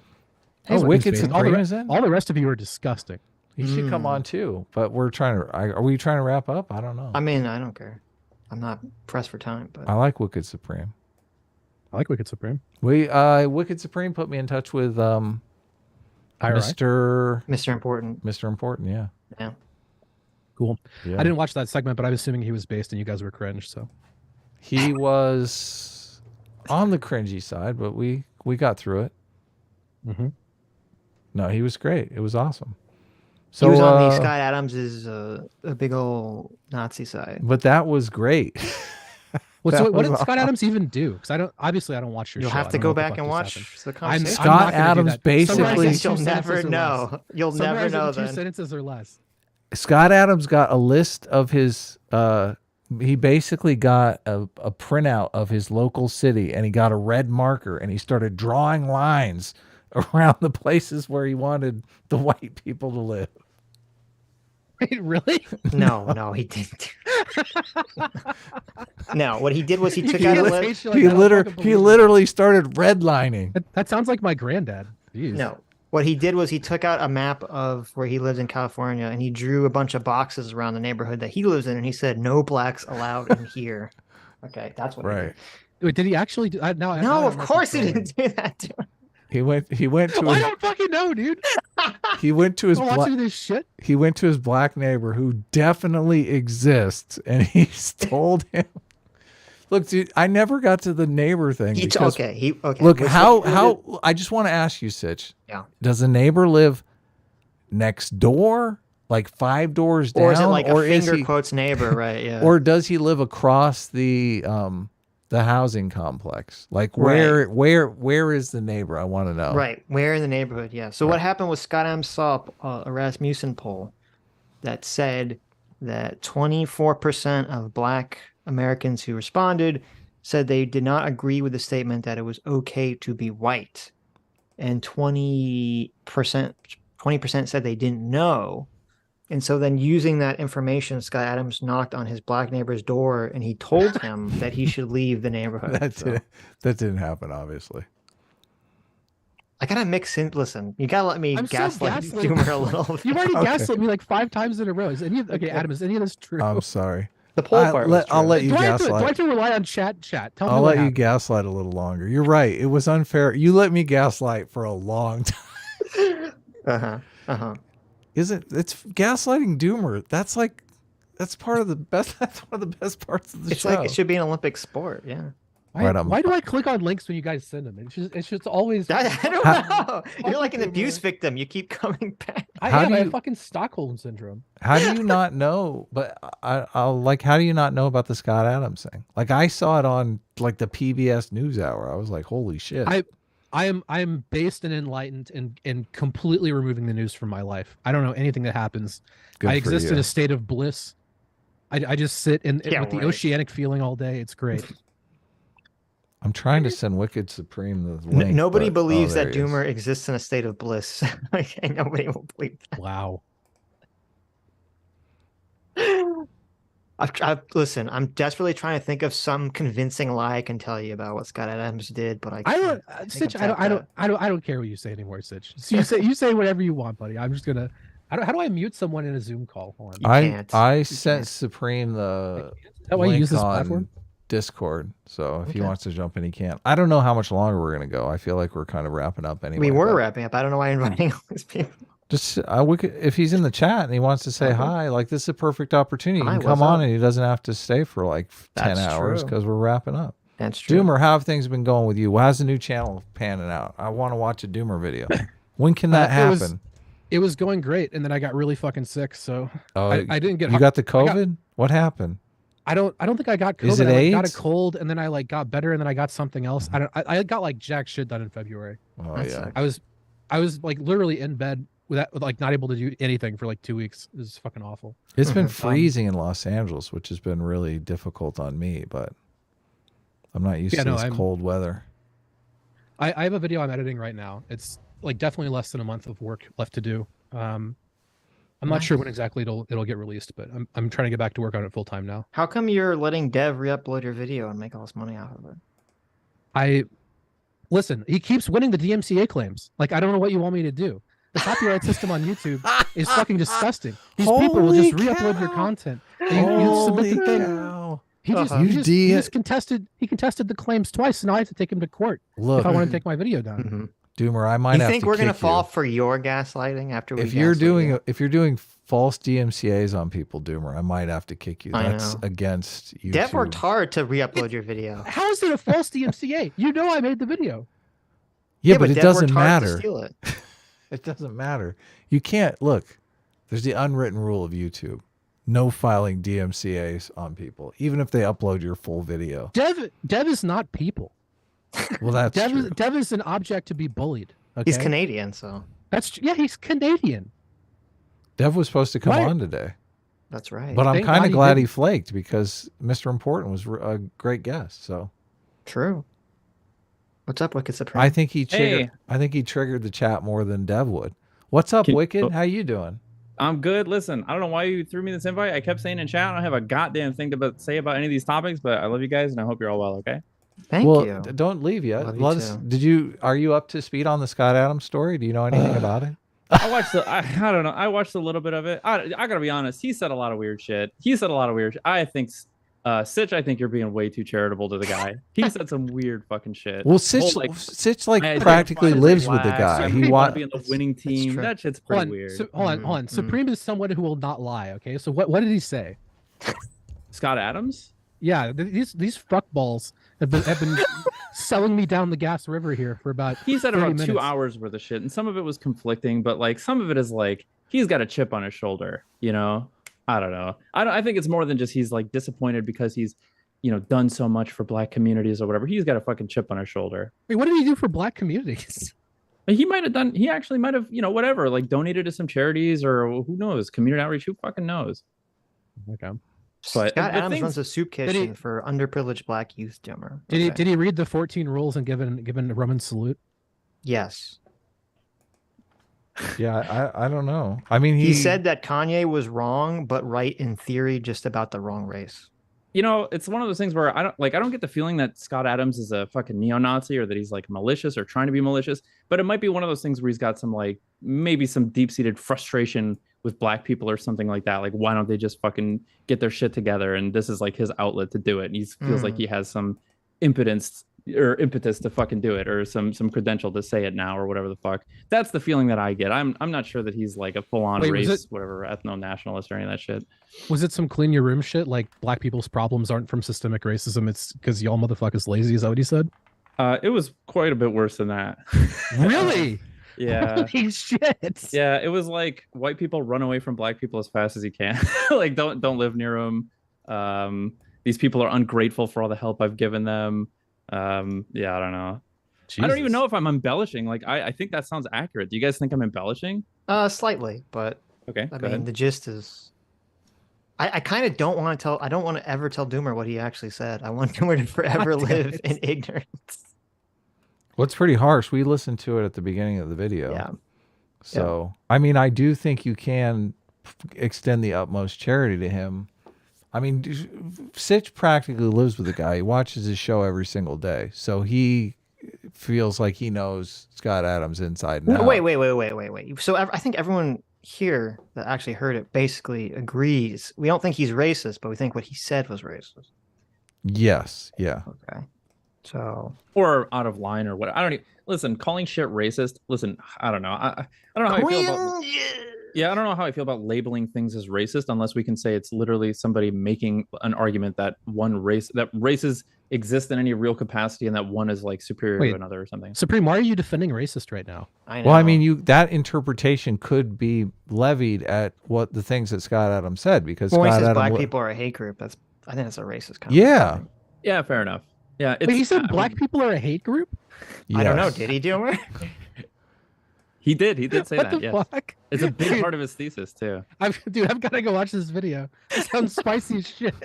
That's really wild. Okay, there's one confounding factor that I wanted to bring up. I brought it up in chat. I don't know if you guys saw it, but I think you guys, I heard you address it. But you know the whole fucking concept of like, whiteness. There aren't actually white people. It's just whiteness. Oh, look at this. Social class. We have a CRTer here among us. Yes. Go ahead, Wicked. No, he's going to say it's a shitty concept and agree with us. I don't know if that's CRT, but I think it is a shitty concept. And this is exactly the reason why, that it would lead to these sorts of confusions and these like misunderstandings. Right. So I'm curious to see like some of the demographic data of this Rasmussen study. I don't know if they published it, but like the black community, quote unquote, like black people, there's a lot of varying thought between generations and, among like black people, even by and large, that you can collect statistically. And like the younger varying thought, interesting. Yeah, believe it or not. But specifically like the younger generation, like I feel like there has been this meme of whiteness is like pretty prolific, or is might even be kind of ubiquitous amongst like the youngest generation. So if they polled like, I wouldn't be surprised if like these demographics broke out such that like everybody who answered that way about the whole like it's okay to be white were of the younger generation that were like, no, whiteness needs to be abolished. Like we're okay with the people that are current. Like who the fuck knows, right? Yeah, that's the problem with the poll. That would be first of all, they should like. They've actually been Rasmussen has been very sussy, sparse on the information because like if you go on their website, it's just this like really shit article behind a paywall that they just give you the blank questions and then it just gives you the results, so you can't really actually see the information, which to me is kind of sus. Because that would actually be very fascinating. I didn't even think about that because I think most people would assume like, oh, if you're like an older black person who experienced Jim Crow, you're going to be more racist against white people. But what if it's the exact opposite? What if it's all the young black people that are like, it's not okay to be white? I would think it is the opposite. I feel like the older generation is probably the more like colorblind or more amenable to like the colorblindness thing. Yeah. Right. Well, and also since they lived through actual like really Jim Crow shit, they'd probably this is like way better by comparison. Yeah. So are we all caught up on super chats or super chats? No, not even remotely. Oh, okay. Well, read some super chats then. Well, we're talking to Doomer and Wicked Supreme. Yeah, but I mean, we got to get through the super chats before we can wrap up, right? Do we? Yeah. I mean, we have to finish them on Tuesday. I was going to tell you because you were kind of fading on Sunday. We can just we're under no obligation to finish super chats on Sunday if you get tired and just want to quit. No, we should finish them. It's fine. Well, I mean, in our what would be tin head? The tin head play. You just never read them. And then people submit more super chats telling you that you forgot the previous super chats. That only works a couple times. Okay. It forms a lovely cycle. Are you still doing content, Wicked? Or are you in the doomer camp where you're like, maybe I'll do some content someday? I quit full-time streaming back in August to Okay. focus. I like to hear this. Focus on school. I'm getting more serious about my, my major and stuff. So, haha, less competition for us. I love it. Stay in school, kid. I still hang around. I'm getting my degree in theater. Stay in school, kid. Well, I mentioned this with President Sunday. I don't know if you guys got this, but I've got like probably about 200 credits, and like a lot of those are 200 and 300 level courses because like, when I was working, during my career, as all the shit that I did, the government would send me to like college cohorts all the time and stuff. And so I've got like a bunch of credits from all these different institutions. But to use the GI Bill, you can only use it up until you get like whichever degree. So if you already have a bachelor's, you can only use it to get a master's. If you don't have a bachelor's, you can only use it to get a bachelor's. So I'm kind of milking it to get a bachelor's in something that I don't have any training in. And then afterwards, I'm probably going to scoop up a couple extra, bachelor's or something. I've got like enough credits to basically the gen eds plus all the like 200 and 300 level courses. I can get one in, like foreign, international relations or foreign relations or whatever. And then one in probably Chinese, the language, and like Asia Pacific studies and shit like that. So you should study economics. I am fascinated by it. I took one macro econ course last semester, and obviously it's just like intro, but yeah, it's amazing. Yeah. It has empowered me so much to read like news about, just the economy in general. Yeah. Supreme, if you go to a Chinese restaurant, do you order in English? It depends. It depends on where I'm at. Because like, I don't want to throw them off, and like, depending on what they're speaking, if it's Cantonese, my Cantonese is only so-so. And like most of the sort of Chinese diaspora here in the United States, well, this is changing quite a bit now, but speaks Cantonese because they're from southern China. Wow. Look at this. So like dim sum and stuff, I used to do that, but my Cantonese is not that good, and I don't want to put them through the pain of having to like fucking translate with me if the shit that I'm saying is not supernatural. And it really depends. If I go to a place and their English is supernatural and they've clearly lived here a long time, I'm not going to fucking make them do parlor tricks in front of all the customers or whatever. And doesn't it just feel like showing off? Like if you're in a restaurant, it really. I'm wondering why Doomer asked this question, because this is just allowing him to show off for like 45 minutes. Doomer, what's going on? How do I say sesame chicken and 3 egg rolls, please? No. Are you friends with President Sunday, Wicked Supreme? You brought you guys him reviewed my fucking video, remember? What? Are you friends? Are you? They're very good President friends. Sunday? Yeah. Yeah. Well, I voted for him. The laughter makes me think you're not friends with him. We watched the video. What are you talking about? Oh, maybe I don't hate remember. Each other. Oh, they hate each other? Yes. Oh, okay. Who likes President Sunday? Well, it sounds like he talks to President Sunday privately, even though. No, I mean in the video that you made. In the video. Okay, gotcha. Okay. No, wait. I was confused. You said when you said you were majoring in theater, is it because you have an interest in theater, or is it because you were saying that you have some like weird thing you're doing with credits? I do. I mean, it is partially because it's like extends the amount. If I were to use my like GI Bill I'm using the GI Bill. If I were to using the government, is that what you're saying? You're working it. You're goddamn right I am. Hey, okay. I fucking earned it in blood. God damn it. I'm a goddamn So you're saying that as soon as you get a master's, they're going to kick you out. So you kind of have to keep getting whatever the soonest degree is. Okay. So if I were to get my quickest bachelor's degree, I could probably go for like a semester or two. So this way I get to go for, a couple more years and collect a couple more classes that I'm interested in, like. So you're taking one class a semester. Wait, is there or something? is there no limit? Wait. Is there no limit? Could you just keep changing your major forever? There is a limit, and it's about 4 years of training. So gotcha. Yeah, I just want to use the whole 4 years. Oh, okay. So gotcha. So you're going to take 4 years and you're going to get 5 degrees. No, the stuff after the first degree I'll have to pay for out of pocket, or maybe I'll qualify for scholarships, that sort of thing. And the degree is going to be in theater. The GI Bill, I'm using the GI Bill to pay for a theater degree, yes. Well, that's amazing. Yeah. That's awesome. I'm retired, so I don't really have to worry about money. So okay, well, good for you. That's great. So, I'm using the government money on top of that. I'm making sure that everybody pays for every inch of my way. Nice. That's the hustle. Did you make up with Connor? Are you guys friends again? I was never angry at Connor. I like Connor. I was in the Reddit defending him. What happened with Connor? Immediately after that? Just the you were mean to him. Wicked cut his very dick mean off to our good friend on stream. It was pretty vicious. Yeah. Yeah. So I still Look, he disagree. doesn't disagree. Listen, I fucking hate that. Whenever I go back and watch VODs where I'm like talking to people, people make the remarks like you just made, and I just gloss over them because obviously addressing it is, goober shit. Like, because it's an obvious joke. But then there's all these sound clips of someone saying like, like President Sunday says something like, "Oh, sounds like you don't care if white people kill black people." It's like, sure, whatever, No, like, no. Like I was obviously joking. Look, they had a contentious conversation. I thought Wicked Supreme. What you were saying I didn't disagree with. So, and we had a stream with Connor talking about it, and I think like it became about his biography, which it shouldn't be. Like, yeah. Wait, was it the thing immaterial. the thing where Connor was getting dogpiled in DGG? Yeah, the investigator thing. Yeah. Yeah. Okay. Yeah. You just gotta shy away. You gotta be like, listen. He was given some takes about the Twitter files. Was that what it was? Yes. Yeah. Yeah. Basically, I can imagine about how that went down. Well, I mean, no, it's like whatever.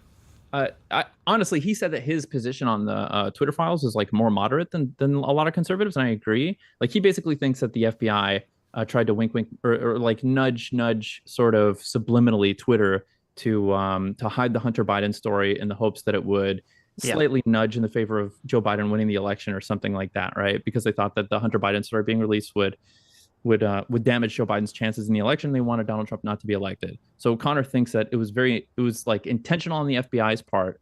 There was a conspiracy within the FBI to try to control social media to work in the favor of Joe Biden to get elected. And I came in and I was like, well, we don't really have any evidence for that. Under Yoel Roth's, everything that Yoel Roth has said, he said like everybody within Twitter, including inside the Twitter files, they never mentioned the FBI, that they took this action because the FBI told them this, that, or the other thing, or whatever the fuck. And what you're talking about would be criminal. This is like a gross violation of the Hatch Act. People would go to jail for this. And Peter Strzok lost his job for this. And, fucking... Yeah, and what I Peter remember. Strzok did was a step removed from that, even. Well, he kept bringing up the Hatch reassigned. Act. Did he lose his job? Yeah, eventually. Yeah, he was taken off the investigation, then he was eventually fired. Oh, okay. What did you do in the military? Were you a infantryman? We wore a lot of hats. I did a lot of things. You were a hat. So you were a TF2 player, is what you're saying? Among other things, but I wore Bill's hat the whole time. Nice. As you should. I did a lot of things. So I entered as an interpreter, translator, and they taught me Chinese. Okay, gotcha. That was cool. Then I did some, like intelligence work, intelligence analysts work, and then I was, That's why they teach all the languages. Oh my God, you're a spook. Yep, you could say that. And then I did some contracting after that. And then you moved on to much more difficult work. A mercenary. Twitch streaming? Yeah. Yeah, you could say that. That's where the real war is. Yes, sir. Cool. Let's read super chats. What do you think? We'll read some super chats. You guys can stay, leave, do whatever you want. It's a free country, and we love you dearly with all our hearts and minds and souls. I don't believe in the soul, but you don't believe it. Libertarian Sasquatch for $5 says, speaking of Scott Adam, did you see Tim Pool's comment section about him? It's truly vile. Timbo has a lot of Tiki Torch fans. Made me unsubscribe. Yeah, I saw that super chat, and I'm gonna go look now and take a peek and see what's going on over there. Are you talking about? Because I don't know. I kind of like peruse. Are you talking about the live stream? I kind of perused through it, and I saw people defending. Oh, he did a video Scott. on Scott Adams. Yeah, but that video like literally just came out when we started streaming, so I'm assuming. Oh, okay, so it can't be. But maybe that was what they were talking about. I don't know. But I mean, I kind of perused the comments, and I saw people defending Scott, but I didn't see any like overt white nationalism stuff that I saw. But okay, maybe one of his mods took care of it. I wouldn't be surprised if Tim has a disproportionate amount of those people in his audience, but right. I don't think Tim is racist. I'm assuming he wasn't being racist when talking about Scott Adams. Yeah. Bruce for 8 months says, it's a group, and I don't want to have anything to do with them. True. Was that don't want anything to do with S class or A team? With A team. Well, first of all, A team is about forgiveness and love and peace, love, and understanding. I think we need to segregate the S class from the A team. I think all the dirty A teamers need to have their own. I agree with that. The last thing we want to do is deal with you a lot. Yeah, we got all the A teams should this. have, the ghettos that they should be sequestered into to keep them away from the. You guys are the base redlining A S-class. team now, huh? Imagine what kind of a disgusting homunculus would watch this show and think, man, I really like that Sitch guy. Just imagine in your mind's eye what these fucking people must be like. I don't know if you're helping A team or hurting A team when you say Like this. stream, which was a couple days ago. So Make them a special city in Kansas where all the S class can go and we can put up walls and never deal with them again. That's what we need to do. Uh-huh. Oh my God. SFO is streaming right now. What the fuck? Wow. What an asshole. I know. I'm in his chat right now. I'm like, listen. Tell him. What was your... I want to say that the Doomer fans were the D-bags, but I feel like that was someone else. There was a couple. D-bags is the one that I like. There was another one. That'll be so. Yeah. Well, listen. All the D-bags can have. I don't know. Florida. How about that? That's where you live. No, I know. I gotta the get out of here. S-class containment zone. I gotta get out of here. Take all the sewage and put it in the fucking swamp. You The have the alligators and Everglades. anacondas. You Yeah. specifically have the Yeah, Everglades. the Everglades can be where we throw the That's where all the S-class. D-bags will get segregated to. No, The libertarian. no segregation. Go ahead. Read the super chat. Listen, S-class is master class, Adam. I don't know if you Yeah, know this, I know. S class supremacy. The SS class. We all know where you're coming from. We know what's going on. Look, we're the A team. It doesn't get more red-blooded American than the A team. Come on. That A stands for America. I thought it stood for Adam. It stands for Adam and America. Oh, okay. The Libertarian Trap for 5 months. Thank you so much. Says, my summary of the Scott Adams situation, quote, it's okay to hate white people, but it's not okay for white people to protest that idea. Well, that's... I mean... yeah. I would say I say that's part of it. I would say it's a full summary, but I think it's definitely an aspect of it. It is interesting that when people complain about, or when people cancel Scott Adams, no one is really, that I've seen the articles complain about, like, well, is it okay for 24% of black people to be seemingly racist against white people, assuming that the poll was done correctly? That kind of goes unreported. Yeah, I think, look, we protest this stuff all the time. I don't think Adams did an effective protest. If that's the way you want to conceptualize it, I think it probably set the protest back a bit. Mm-hmm. There you go. It's okay to be S-class. No, it's not. Listen, It's really D-bag. not. Cosmic Vader. You don't think Adams' protest was smart? I mean, obviously. No, of course not. Yeah. Well, he protests. I don't think what he said was intelligently thought out or stated. Right. I think it's actually, if you designed in a lab the worst possible way to respond to it, I think that he nailed it. I don't disagree. Wicked, do you? Because I thought we were going down the CRT path a little bit. I mean, do you think? Are you racist? Do you hate white people? Okay, let me answer these in order. No, let me ask a real Yes, question. no, and yes. Let me You guys ask. can figure out which ones. No, let me ask a serious question here. Do you think CRT creates negative stereotypes of white people in that whiteness is designed to make people think all white people are racist? I think we might have different understandings of CRT that makes this a little difficult, and I think my okay, let's take might CRT be out dated. of it. Let's just say the concept of whiteness, that all white people are inherently racist. Do you think that?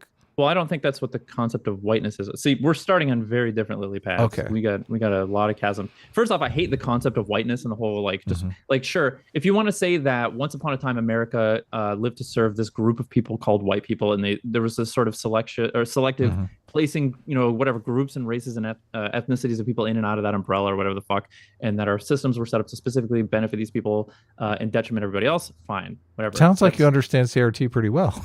The thing is, like, I always thought calling it whiteness was a mistake. Okay. Okay. Go ahead. Continue. I mean, I started with this because I always thought that it would lead to this exact kind of confusion, whether it was, Scott Adams or not. You know what I mean? Like this whole, like, you would get generations of people saying, yes, it's okay to be white. No, it's okay. No, it's not okay to be white, because people have different concept of what it is to be white in their head. Yeah. When I think white people, I think people who fucking look like me. Well, maybe not like me, because some people think I'm like Arab or half black or something. I don't know. I was once the POC representation on a panel, and I didn't even know. Oh, wow. But the bookers put me on because they thought I was a person of color. I don't know. but my parents are both like fucking, see through. So That's I don't know. that's immunity for you. So, Yeah. Dan both so fucks the up concept of sometimes. whiteness you're against because it leads to negative stereotypes of white people, but the theory behind it you think is sound. Well, I mean, do you think is that like, what do you call it? Is that controversial? The idea that there was a group of people that America Well, wants. I think CRT, like the core of CRT says that like all white people are inherently racist and they have. I'm just going to lay out my understanding of what CRT is based on. I learned this in a sociology class a couple of years ago. So my understanding of CRT is that it's a legal study. Oh my God! Thank you, Rachel Maddow. Oh, Continue. you've heard this one, or Yeah, do you go know the ahead. punchline already? Or I feel like I do, but go ahead. Okay, well, that it's a legal study of how systemic racism can be produced through the justice system specifically, or like how laws in the United States can like explicitly disadvantage people by race or something like that. Yeah. Okay, yeah. That's part of it, yeah. And But that's there's a lot where more it to ends. And that's my Well, understanding. no, is that it's see, Mhm. like that would be like saying, wait. That's critical legal studies, right? The thing from like the 70s. Yeah. Well, no, critical legal studies is based on class. Critical race studies is based on race. Right. But that'd be like saying if Well, someone there was a precursor thing that was different. That was critical legal studies. critical legal studies was a precursor. Now, how critical race theory is taught in classes, my understanding may not match up with that anymore. And it may have gone more extreme. And we've all seen the Smithsonian thing, which was fucking ridiculous. Yes. The description that you gave for CRT, that's part of it, but I gave the example this the other day. That'd be like saying if someone asked you to talk about like what did the Nazis believe in, and someone responded by saying, well, they were in favor of creating a strong German state for the German people, and they were National Socialist. Period. And they left everything else out. Like that's kind of that interpretation of CRT. Mm-hmm. Because the deeper level of it, right? And not even the deeper level, it's just that the CRT belief is that liberalism can't produce racially equal or equitable society, and so liberalism itself must be replaced with something else, usually some kind that of just sounds like socialism. proselytizing. But that's part of CRT. So I would have to like how do you arrive at this answer? From reading critical race theory, key writings that form the movement. And like so if I were looking for the answer to this, what is critical race theory as it's applied? I would want to see, okay, here's like based on a preponderance of the curriculum gathered from schools around the country, like we found that they teach right. this. Well, you're basing it off. I don't know what the curriculums are. I'm basing off the reading the academic literature of the people that started the movement. I don't know what is specifically being taught in schools regarding I think that's less applicable and less relevant. It would be like saying Christianity is, and then citing shit from the Old Testament or the stuff that we would consider barbaric, like, hey, you can fucking give your daughter to rape so that an angel's not raped or whatever weird shit, right? I think when you're talking about, first of all, I think there's nothing wrong in religion with obviously citing the Bible because people cite it all the time, but definitely people interpret the Bible in various ways.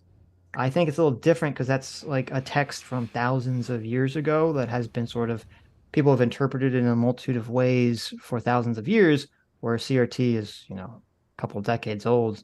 Kimberly Crenshaw's still alive. Again, I don't think that's relevant. To me, this is the same as saying, well, America was started as a colonial slave state, therefore it's rotten from the core and all that shit. I think that's bogus too. Again. Well, no, but you could say like if you look at the founding documents and text of America, they don't talk about, it's, life, liberty, and the pursuit of happiness. So it's obviously stemmed in liberal ideas. Yeah, but if you ask me if America was a colonial slave state during that time, I would say yes, because it's how it was applied. But I would say it's irrelevant. We're sort of like mixing up what is the period history of this thing, or what is the written intent of this thing versus how is it applied in the real world? What is like the real life practical assessment of this thing? That could go either way, though. The implementation of it could be even worse than the text. Like the text could be all flowers and unicorns, and this could be like, we need to genocide the white people and execution. So you're absolutely right. That's why I said like my understanding of what CRT is would come from like this is why I brought up the whiteness. No. Okay, wait. Stop. No, wait. Okay, I shouldn't have said I don't know what's being taught in the curriculum. I don't know what's being taught in the curriculum specific to CRT. What I do know that is being taught is the concepts of standpoint theory, intersectionality, white privilege, whiteness, all that stuff, and that all is related to CRT. That is being taught in schools, and that all stuff is pernicious and terrible and racist. Yeah, they have literal classes called whiteness studies. You think they're going to talk about whiteness? I bet they will. I don't think it's necessarily pernicious and racist to teach intersectionality. I just think that people typically have a failure. I would agree with it being withdrawn from all but like much higher level, like humanities and like sociology courses or something like that, because like I feel like people's have demonstrated that their engagement with something like intersectionality is like shallow to the point that it drives them to not understand when shallow they're being how? What do you mean? Shallow as in they're like reductive to the point where they're saying shit like, like we need to dismantle whiteness and not having any care for how people are going to interpret that sort of thing. Or like people assigning the oppression points, the sort of oppression Olympics, people, assuming, generalizing or applying generalizations and stereotypes to individuals. And, in that same way, like, oh, you're a woman of color, that means you must have a hard life, and I can apply all these stereotypes to you based on these heuristics or something like that. From my understanding. I think the issue, and this is true with a lot of this academic literature, is that what you're saying, I don't think that is a shallow interpretation. I think that was the intention. And if you go back and you read her paper mapping the margins, she defines intersectionality in two ways. In one way, which is the one that no one really has a problem with, which is this, that yes, you can have overlapping identities that can cause intersections of problems that, are visible to other people. No one has a problem with that. But then the other part of it is kind of setting up this framework of you should listen to people based on their oppression points. You should, not, take into consider, you shouldn't kind of dismiss someone because of their whiteness. I mean, intersectionality is basically setting up standpoint theory, like intentionally, I would argue. So I don't think you can separate the two things and say it's just a shallow understanding. I think you can. And again, like I think these are lenses that are meant to be viewed pretty lightly, to reach goals with a very light touch. Like I think intersectionality. She says she's against a universal human identity. Well, she doesn't say it directly, but she's basically saying that she's against Black people trying to strain for a universal human identity in that paper. I don't really care though. But then you can't say, but wait a minute. You can't say that people's understanding of the concept is shallow if they're actually, that's what the concept was from its origin. Well, that can be part of the concepts. I think we can take the good and leave the bad, just as we can with any of these sort of like macro lenses of society. Mm-hmm. We can do the same thing with Marxism. Marx had a lot of ideas. You know what? Right. Some of them pretty good. The idea of collective bargaining and that being the only tool that like the proletariat has to fucking, bargain for higher wages and try to even the score in the, whatever labor markets or whatever. Good ideas there, right? Right. I agree with that. I would just, but he had a lot of horrible ideas, and like his entire ideology was built on dismantling liberalism too. We can leave that aside. Right. I understand.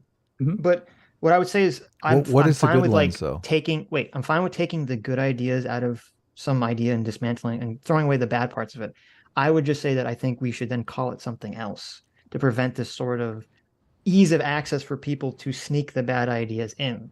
Like, I don't think we would take the good ideas out of Marxism and then still call it Marxism, right? We have to call it something else. Well, for intersectionality, I feel like the name perfectly describes what I think is a concept that's perfectly applicable and even amplifies the concepts of liberalism, which is individual liberties and the individual right to the pursuit of life, liberty, and the pursuit of happiness, right? And well, she doesn't believe in individual principles, but that's fine. But I think intersectionality is just the concept of, if we all agree that everybody has the innate right to the pursuit of life, liberty, the pursuit of happiness, then intersectionality would just be like one lens that we can view society to see where people are disadvantaged in those pursuits, right? Based on things like race, class, sex, whatever. I understand the intersectionality lens, and I don't really have a problem with it. What's a whiteness lens? Wait. We can't move off this point. I think this is a very important point, okay? Which is that, so I think the problem with what you're saying, Wicked, is that if someone says that they're going to teach, or they put, teach about intersectionality in the curriculum, and someone says they're going to teach about it, or you're going to hire some, DEI person to teach your employees about it, like, you're not going to know what they mean when they say intersectionality. Do they have your definition of it, or do they have Kimberly Crenshaw's definition of it? Yeah, I mean, certainly, just as there are different denominations for a given religion, and some of them can feud pretty fiercely. Yeah, but they'll say like, "Oh, I'm a Episcopalian," blah blah. Like, there's all these different terms to delineate what everyone believes. That's very hyper specific. We don't really have that in CRT or any of these other kind of like woke academic literature realms. Yeah, the problem with that, I think, is just trying to pack too many things into, like, again, when I'm thinking about intersectionality, I think the most fundamental understanding of it is simply where are people disadvantaged or advantaged in society based on these factors, and like how do they interact with each other. Like when I think about what else was published in the original papers that first suggested the ideas, I feel like that's not the meat and potatoes of intersectionality. If somebody had a conclusion of, based on these observations, therefore the conclusion is we need to do this other more abstract thing or something like that. What would you call? I don't care then. Fine, don't call it intersectionality. Okay. You can be the one to you can be the president of intersectionality 2.0. What do you call it? Because let me just say before I give you a new name for it, I would say the fact that people are interpreting it in a way you don't like, which is the oppression points privilege Olympics thing, which I believe is baked into the philosophy in her paper, that would indicate that's the problem, that it is that the label is dragging all the baggage with it. It hasn't been able to be disassociated. Okay. So we can call it, I don't know, overlapping identities. Overlapping identities. Yeah. Okay. What's the whiteness lens? The whiteness lens is just like, okay, I guess I can just see if we reach agreement on this. Do you agree, Adam Friended, that the United States of America sought to advantage one group of people over others based on skin color at some point in history? Yes, of course. Okay. So whiteness as it's taught through these lenses is just the name of whatever group that has been. What's a lens? Come on, I understand. Like evolution is a lens, intersectionality is a lens. It's a very simple concept that you look at the world and say, listen, we need to take this feature of the world into consideration, right? You know, the reproduction, variation, selection. That's a lens that we're going to look at a lot of different things. You're saying whiteness is a lens that I'm going to look at the world and see in a certain way. What is the lens? That's the lens. That's the lens is that all white people are racist, or the lens are all black people are oppressed? Neither. The lens. Okay, what's the lens? Do you want to hear, or? Yeah. Okay. The lens is if we recognize that this has been true for some period in America's history, then it's, there are assumptions made, right? And I think they're pretty safe assumptions that like people have inherited advantages to this day, despite efforts to sort of like correct the record, whatever. Like the solutions to try to even the scales after this haven't been totally successful. And so there are groups of people that are on average advantaged because of this history, and groups of people that are on average disadvantaged because of this history. That's the lens. So it's white people have privilege and black people are oppressed. That's the lens? Well, I mean, how do you interpret that statement? Well, you're the one explaining the lens. I'm just, I need it. Look, reproduction, variation, selection. Very simple. I can understand. You're asking me to use a lens called whiteness. Well, I want to know how I think it's a ridiculous name. I want to know how I use that lens, right? So, like from a scientific perspective. You literally said that CRT is a way to examine the world. I want to examine the world using the lens of whiteness. How do I do it? Well, what part of my explanation did you not understand? Well, you said that there are basically there have been systemic advantages in the past and systemic oppression in the past, though. But how does that relate to today in the future? Is it like a universal thing that always exists, or is it something that runs out over time? So like there are some ideas about whiteness where whiteness is like a culture, and if you didn't adhere to that culture, like if you've ever heard somebody say act professionally or something like that, there's an idea that like dressing a certain way and speaking a certain way means that you are more valid in the society or something like that, and more worthy of being hired or being productive in society or being granted roles of productivity in society, and that like our ways of dismissing people based on the way that they speak or the clothes that they wear is like kind of arbitrary and like born out of this concept of the privileged class that was privileged explicitly on purpose in history. That was like one way that this separation was created. We'll dress like this, and any, like whatever, and we don't let them dress like this, or if they talk like this, we'll make fun of them or some shit, right? So business professional is acting white, like white people. It's more the other way around. I think you're trying to leave the cart with the horse. I'm just trying to understand the lens. If you spoke in this way, that was like connoted with white society, like this is how white people speak, that there was overlap, and this was like presumed to be the more professional way to act. Whereas, like if you spoke in like a different vernacular that was like associated with a race, that would like automatically be frowned on by society because we had this separation, and that would have effects in. I know what you're saying. I think it's a little. I think that's a little simplistic because, like, if you were, it is simplistic. That's why it's a lens. No, I understand, but I mean, in terms of even that, because it's not. It's what like you talk about different vernaculars. It's what the vernacular is like telling the person. Like if someone had like a British accent, right? They're not going to generally be discriminated against in some office place. Like, oh, he's a Brit, he must be like, that makes him sound stupid, right? Where if you're in like a metropolitan city, and someone has like a really thick redneck accent, they might think, oh, this person's stupid. That's right. Is it our? So if you're saying whiteness denotes business professional. No, I don't think it denotes it. Okay, so this is a component or something.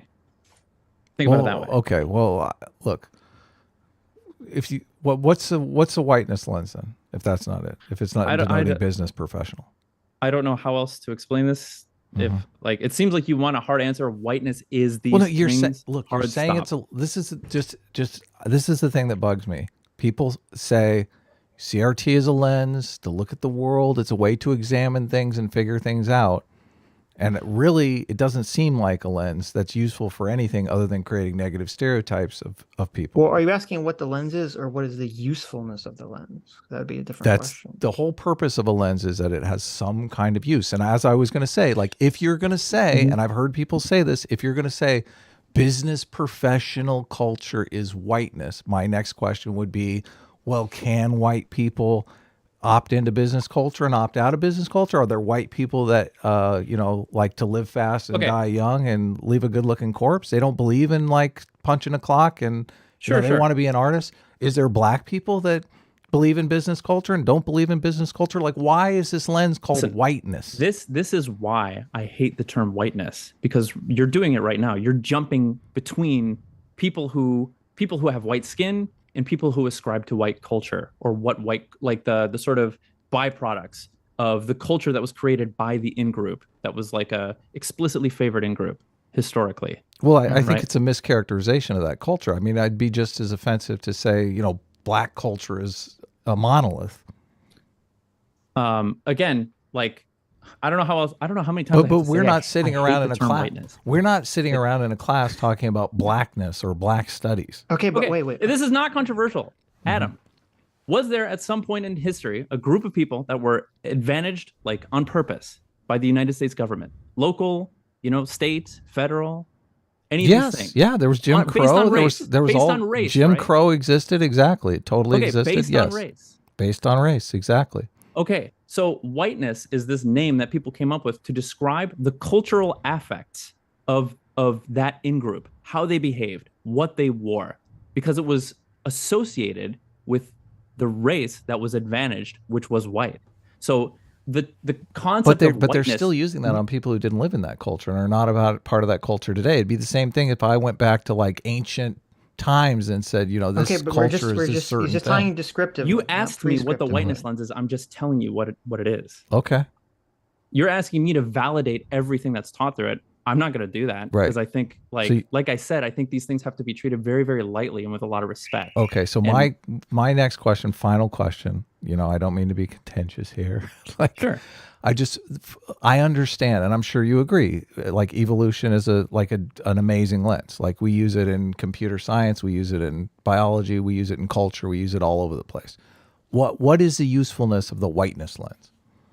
The usefulness of the whiteness lens is to try to see where those cultural affects that existed during this time may have been inherited in today's society and carried over and maybe reproducing the same effects inadvertently and accidentally, basically, where they were once explicit. Like, Okay. what are the echoes of like racism where it was once explicit, right?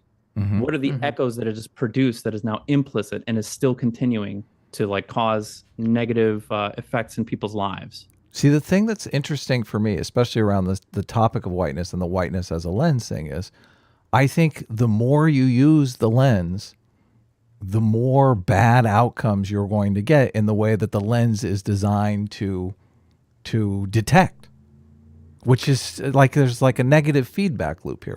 The idea of whiteness creates negative stereotypes of whites. Those whites get angry. Well, the it's not lens negative- detects no, no, no, more it's of not that negative anger. stereotypes of whites. That's It wait is, a minute. though. Wait, It literally wait, is. wait. There's two different things. Okay. First of all, just using Wicked Supreme, how he described whiteness, you could make an argument that obviously if you look for things, you will find them. So yes, you could go down a bad pathway where if you're looking for all these echoes, which first of all, I think is a fine concept to exist and to look for, you can find it everywhere. It's what you want to find, if you're looking for it intentionally, which could be a problem. The second thing, though, that you're talking about, Adam, is something completely different, but I agree with, which is that embedded in the concept of whiteness, which you didn't bring up, is that when they talk about whiteness, what they'll say very often is that it's kind of like the master's tools can't deconstruct the master's house argument. That because society was created for the advantage of, quote unquote, white people, therefore every aspect of it has basically built into it from the beginning and cannot be changed, this racial concept in it. And therefore you have to basically dismantle society to rid yourself of whiteness. Those are the conclusions that I think are absurd. Yeah, Whereas good. I feel like we can use this lens to just identify, do we consider it professional? What do you think someone's prospects are for like getting an office job if they have an afro? They're lower than somebody who's like clean cut. Well, right? maybe not nowadays, but I understand what you're saying. Maybe not nowadays, right? Right. But like I understand maybe what you're saying, 20 years ago. And we could have used this whiteness lens to identify, Sure. maybe people having afros was looked down upon by society because we have a history of it being looked down upon because it was associated with black people, which was the outgroup on purpose, right? And so like we created these cultural things that were made us culturally distinct, white people culturally distinct from black people, so that we could identify the in-group and the out-group or whatever the fuck. And that in this case, using whiteness in this way or using the lens of whiteness might help us like be more inclusive for different things where we once used these things to like exclude people. Right. So in this way, it's not negative stereotypes for white people. It's removing negative stereotypes for people that aren't white. Yeah, but when there's an element of negative stereotypes, not in how you're defining it, but in how, the basically white. Well, there could be an element of negative stereotypes depending on who you ask and how you define whiteness. But as you've already said, we should throw away the term whiteness because it's awful and replace it with something else that just describes kind of the narrow concept that you're talking about, which is kind of majority privilege in the past has created echoes now in the future that people can overlook. You can use any lens for pernicious ends. You can use history. You can use objective facts to do horrible things. Yes, but I would argue that like if you talk about like the scientific lens itself can be used for bad ends, but I don't think the lens itself is bad. I think when the concept of whiteness was created, there was just like with intersectionality, yes, we can remove the things we like and then use that. But when it was created, built into it was a bunch of garbage we didn't like. Well, and there are some lenses that are just bad in their very nature. Racism is a fucking lens. I mean, that's the sure. Yeah, but the problem is that racism was built into our society and into our history, and we have inherited its effects. And sure, but it exists in society today. Right, and, but to not enough for Scott Adams though. It definitely exists. But to take it to the step of like, well, so we have to have a metric to analyze this. Right. I agree. What we have is very far from perfect. Right. I agree with that. But I'm just saying that when some of these lenses were created, they had all the garbage you don't like built into the lens.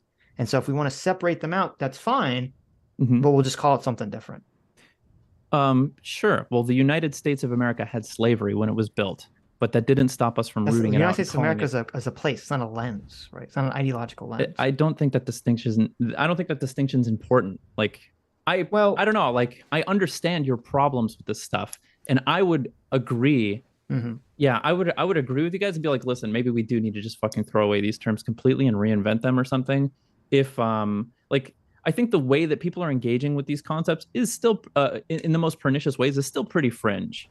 And again, well, I don't think so. I think the reason why the poll is what it is, why Scott Adams got canceled because of the poll, is because of these concepts are being pushed into the mainstream.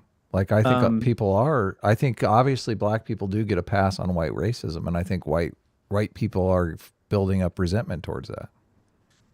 Yeah, like that's what I'm worried about is people crossing, jumping the beams or whatever the fuck. Crossing. Yeah, me too. Them all coming out as white nationalists in the next election. Like, yeah, I want to make it clear when I first terrifying. posited, like, I wonder how many people who answered this question had whiteness in mind, this concept of whiteness or whatever the fuck. I want to make it clear that I don't know how many, right?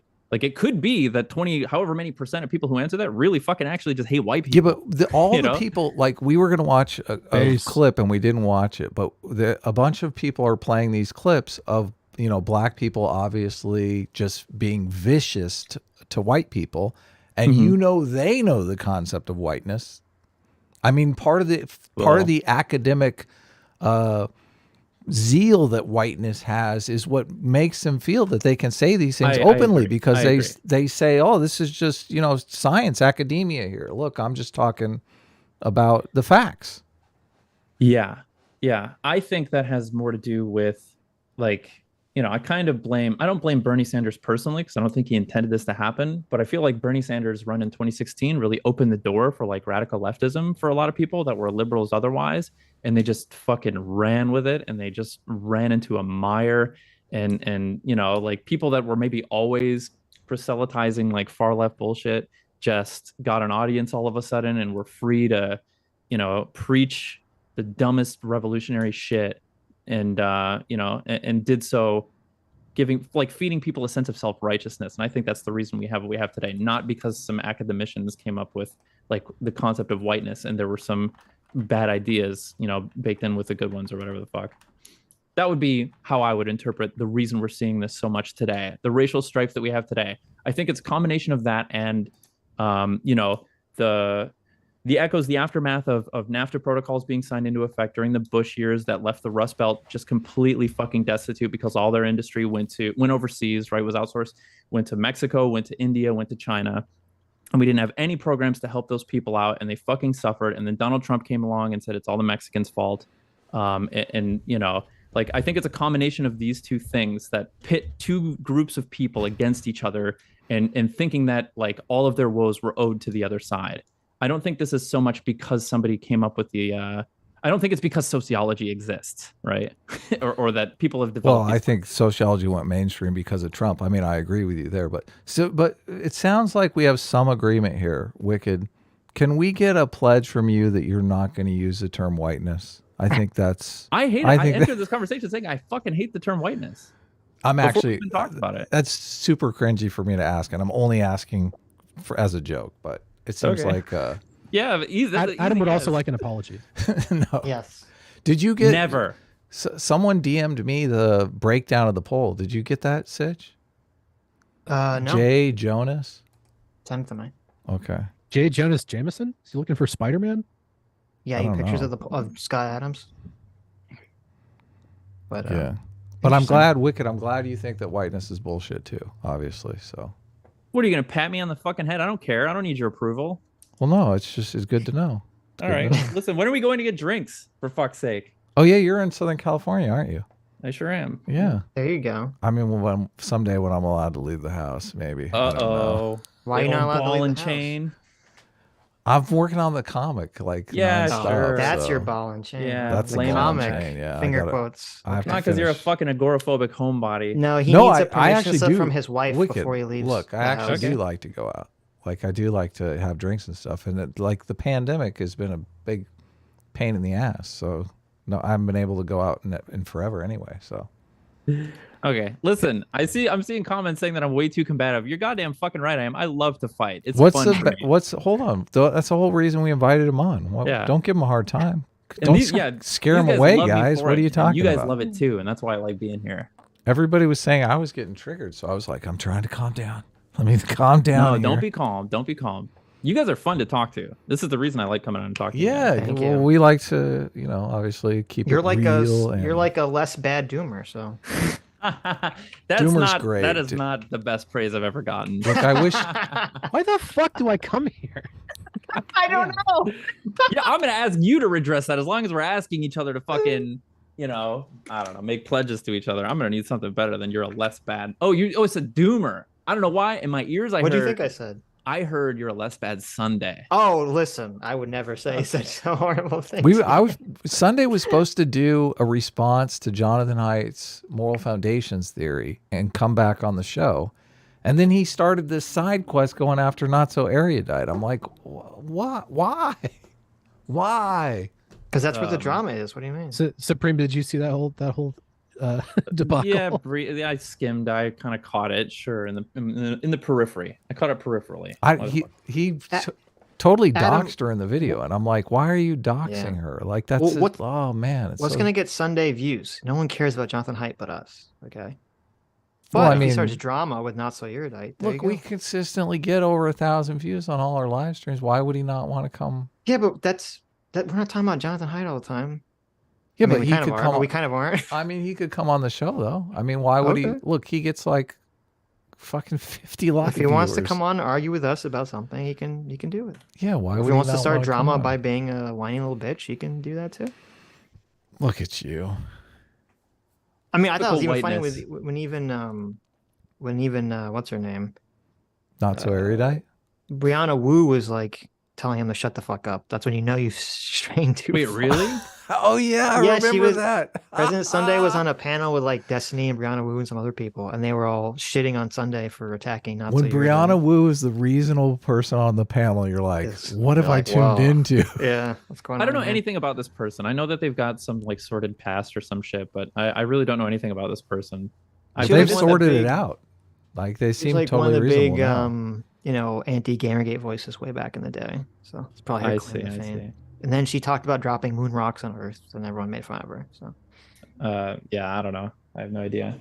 All right, I don't want to keep you guys up any longer. I'm going to force myself. Take out. care, man. Thanks for coming on. Thanks for arguing with us. See you next time. God, I hate that guy. No talking shit after the guests leave, Doomer. You know the rules. I love Doomer. I don't know why people don't like Doomer. Doomer's hilarious. The only person we're allowed to talk shit about after they leave is you, Doomer. Okay? Yeah, you do it while I'm here. I like to imagine that Doomer is like, the two old guys in the Muppets that would like sit on the balcony. Oh yeah, totally. I love those guys. That's Doomer, but with like a little stoat Muppet, just like shitting on everything. Totally. Why do these guys suck so bad? There you go. Yes. Okay. Where was I? Cosmic Vader for 3 months says using the member chat before expires. Thank you for the conversation and the cool emojis. You're welcome. Yeah. Thank you. Phil Moore for $5 says your guest is built for BBC. Wow.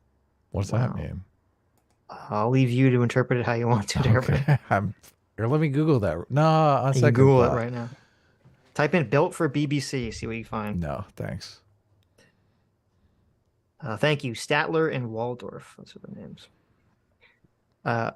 Mattis Groizike for 25 PLNs. Thank you so much for the very first super chat. Says, I recently heard of a commie state, Kerala in India. Apparently a successful one. I looked into it a bit, but it needs a deeper dive into. Well, check it out. Kerala.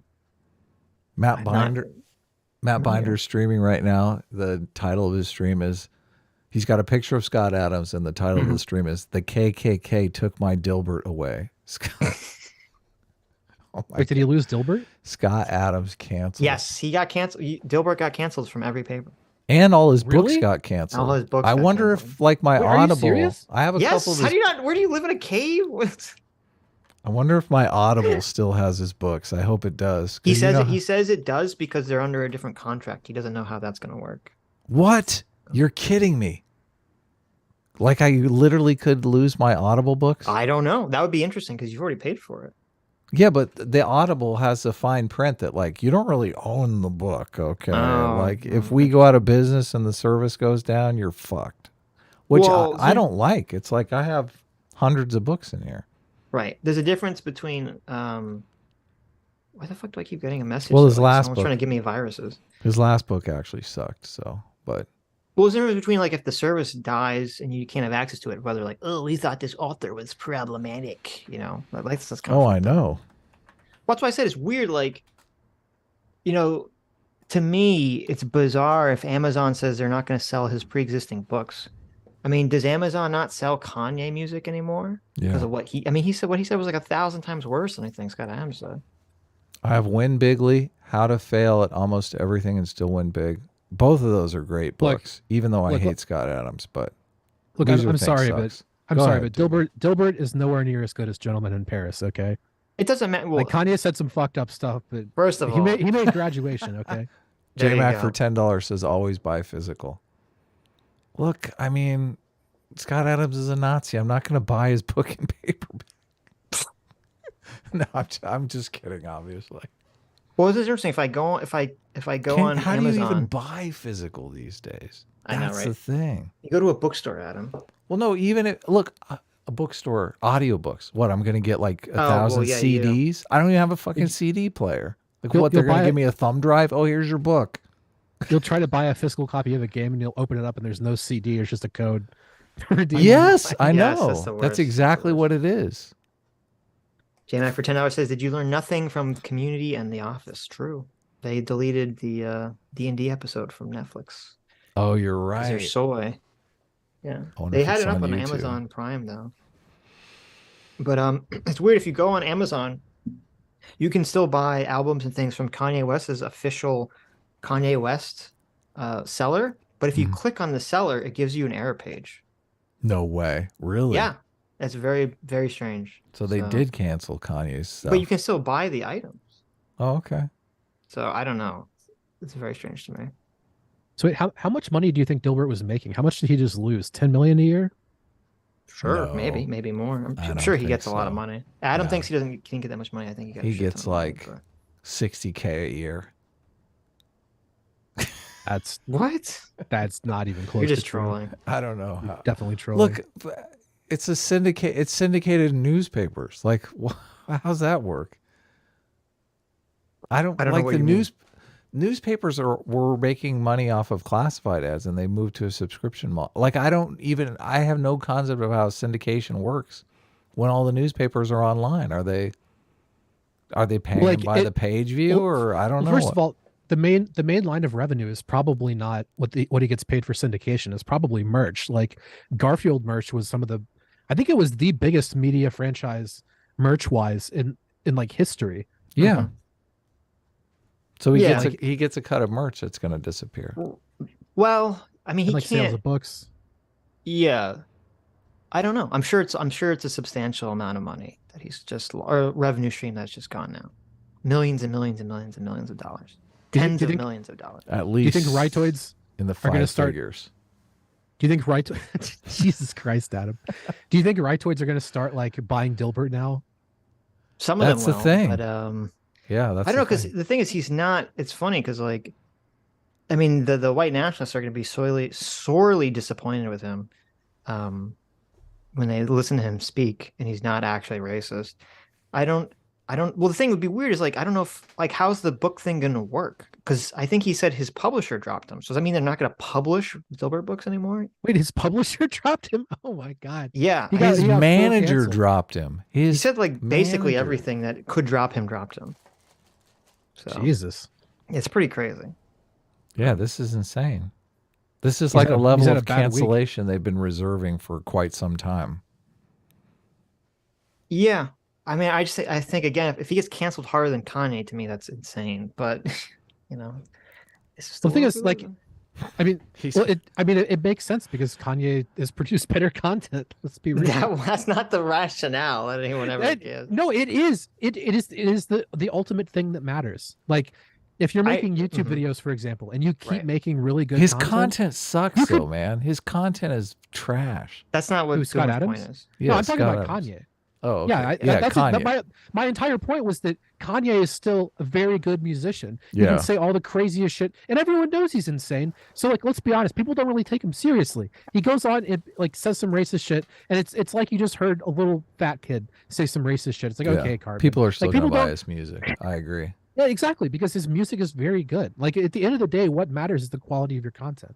And like Dilbert is just mid. It's just that he's infiltrated his mid content into like everything through syndication, so everyone knows what it is. But nobody's like, man, Dilbert changed my life. Like zero I people. Totally agree. Yeah. Zero fucking people are like that. Yeah. So like, well, okay, I understand what you're saying is true. Except for in terms Sitch, Dilbert did change his life. He's about Not to really. tell you. He's about to tell you about. That's not no. What Doomer, what you're saying is true, but that's usually like not a philosophical framework that someone will say like that's why it's justified for Kanye not to be canceled just because people really like his stuff. Well, it's not about okay. It's not about justification. People come up with a justification after they figure out what they want to do.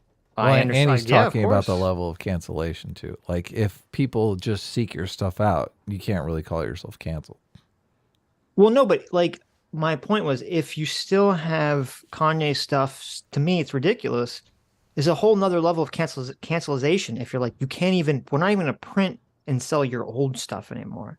To me, that's like it's like an extra canceled, right? As opposed to just like, well, we're not going to, have him make new Dilbert comic strips anymore. Yeah, we're going to take you out of the timeline. We're going to literally delete you from history now. It is a perplexing. It gets perplexing to me when the person doing the canceling is losing a lot of money, which does happen sometimes. That's what I'm kind of like. That's interesting because like, canceling somebody if you don't stand anything. If you just get to sit and watch the show, then of course people love a good witch hunt, right? But watching a corporation burn money, like potentially a lot of money, I would have to know like what his publishers are making and stuff like that fucking dropped him. Like, what do they stand to lose? Because that is kind of interesting. That they could. What they're losing money by not publishing stuff, but obviously they feel like they would lose more because people would complain. And if they didn't drop him, then all these other people are like, well, I'm going to pull out of Penguin Publishing if they're not going to, stop publishing Dilbert books, and they're going to get called racist. And I mean, to me, it's the height of basically cowardice. They're just like, total the mob's coming for us, so we're just going to forget about disassociate. Aren't people going to forget about it in 2 weeks when fucking Marjorie Taylor Greene says some shit and then everyone's only because they dropped them. If they didn't drop them, people would be complaining about them nonstop, and there'd be this whole outrage about how dare you not drop. That's why they dropped them. That's why they do all this stuff. It's totally coercive pressure. Well, I understand that. I just wonder if it's true. Hey, I see what you're saying. Right. Here's what I'm saying. Let's say that Scott Adams went on a live stream in a Hitler costume with the fucking mustache and everything, right? Read the 14 words, did a Roman salute, and then said the N-word, right? It couldn't, the absolute most scorched earth nuclear thing you could possibly That's imagine, what he did. right? What do you mean? And then like everybody on the internet starts losing their shit over it and starts pressuring his publisher. I think from his publisher's perspective, if they just ignored it, I don't know that I think it might be better for them to just ignore it. And like just not. I totally agree. But the thing is, they're like Sitch said, they're cowards. That's the whole reason they're not gonna ignore it. I think you're right. In the long run, if they ignored it, it would make no difference. Yeah. And they wouldn't be going through this shit with the next celebrity either. Well, it would depend on how big they are. Like if it is, because I think one of them is Penguin, and Penguin's gigantic. So what are people gonna do, right? It's not gonna make a difference. But yeah, I mean, I think that's what they should do. But unfortunately, they're all spineless. If you ever dealt with anyone in corporate America, they're generally always spineless. So, also, you know what's really funny about this whole thing is that Scott Adams' like biggest thing when he's like talking about shit is persuasion and talking about like how to say things in a way to fucking influence people. And he apparently dropped the optics ball fucking as hard as me. Like that's pretty funny. That was Adam's point. This is the worst persuasion possible. So. Ian Novik in the chat is saying that my interpretation is not good of Scott Adams, and I want to acknowledge that. He says that we shouldn't concern ourselves with the opinions of dishonest headlines and people who look for any excuse to be offended. I know there are a lot of people out there defending Scott Adams, mostly black conservatives because they have like the immunity idol. But the problem is that we don't think he should be canceled. I mean, we don't. Neither one of us are in favor of canceling him. And the problem is what he said is just an optics nightmare because it can be interpreted both ways. And I mean, I respect the people that are giving Adams a good faith interpretation. Like one of the video that I actually wanted to watch was from the Black Conservative Perspective channel, who makes a video defending Scott Adams. But we just went straight to the Scott Adams instead. So, I mean, I get it. I understand that there is like a good faith interpretation of what went on. And we've said many times, like, we don't think Scott Adams is racist, but he just, I mean, it's just a really fucked up situation. Mm-hmm. Yeah. I got it. You know what's the most racist shit I ever heard? What? My granddad said the country went to shit when they integrated the schools. Really? Oh, well, that's pretty racist. Pretty racist. It's pretty racist. It didn't even hit me at the time how bad that was. I thought about it later. I was like, oh my God. A lot of people say when women got the right to vote, that's when the country went to shit. So, well, yeah, but that was true. Oh, Jinx. You guys are the worst. I knew Doomer was going to say it. I'm like, I got to say it before Doomer says it. Did you know that they gave one of the conversations they had when they gave women the right to vote was they were scared blacks were going to get the right to vote before women, and that it would look bad if blacks could vote and white women couldn't? I did know that, yeah. Yeah. Isn't that crazy? That's pretty funny. That is not funny. This picture you sent me, Adam, is funny. it like a picture for ants? Like, Jesus, send me this tiny fucking picture.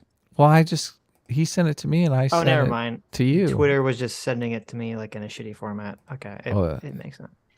I mean, I found it legible when I opened it up. Okay, here you go. Do you agree or disagree with the statement that black people can be... Oh, no, wait. Do you agree or disagree that it's okay to be white? We're going to look at the ages. So where the strongest disagree was... Oh, we have somewhat disagree and strongly disagree.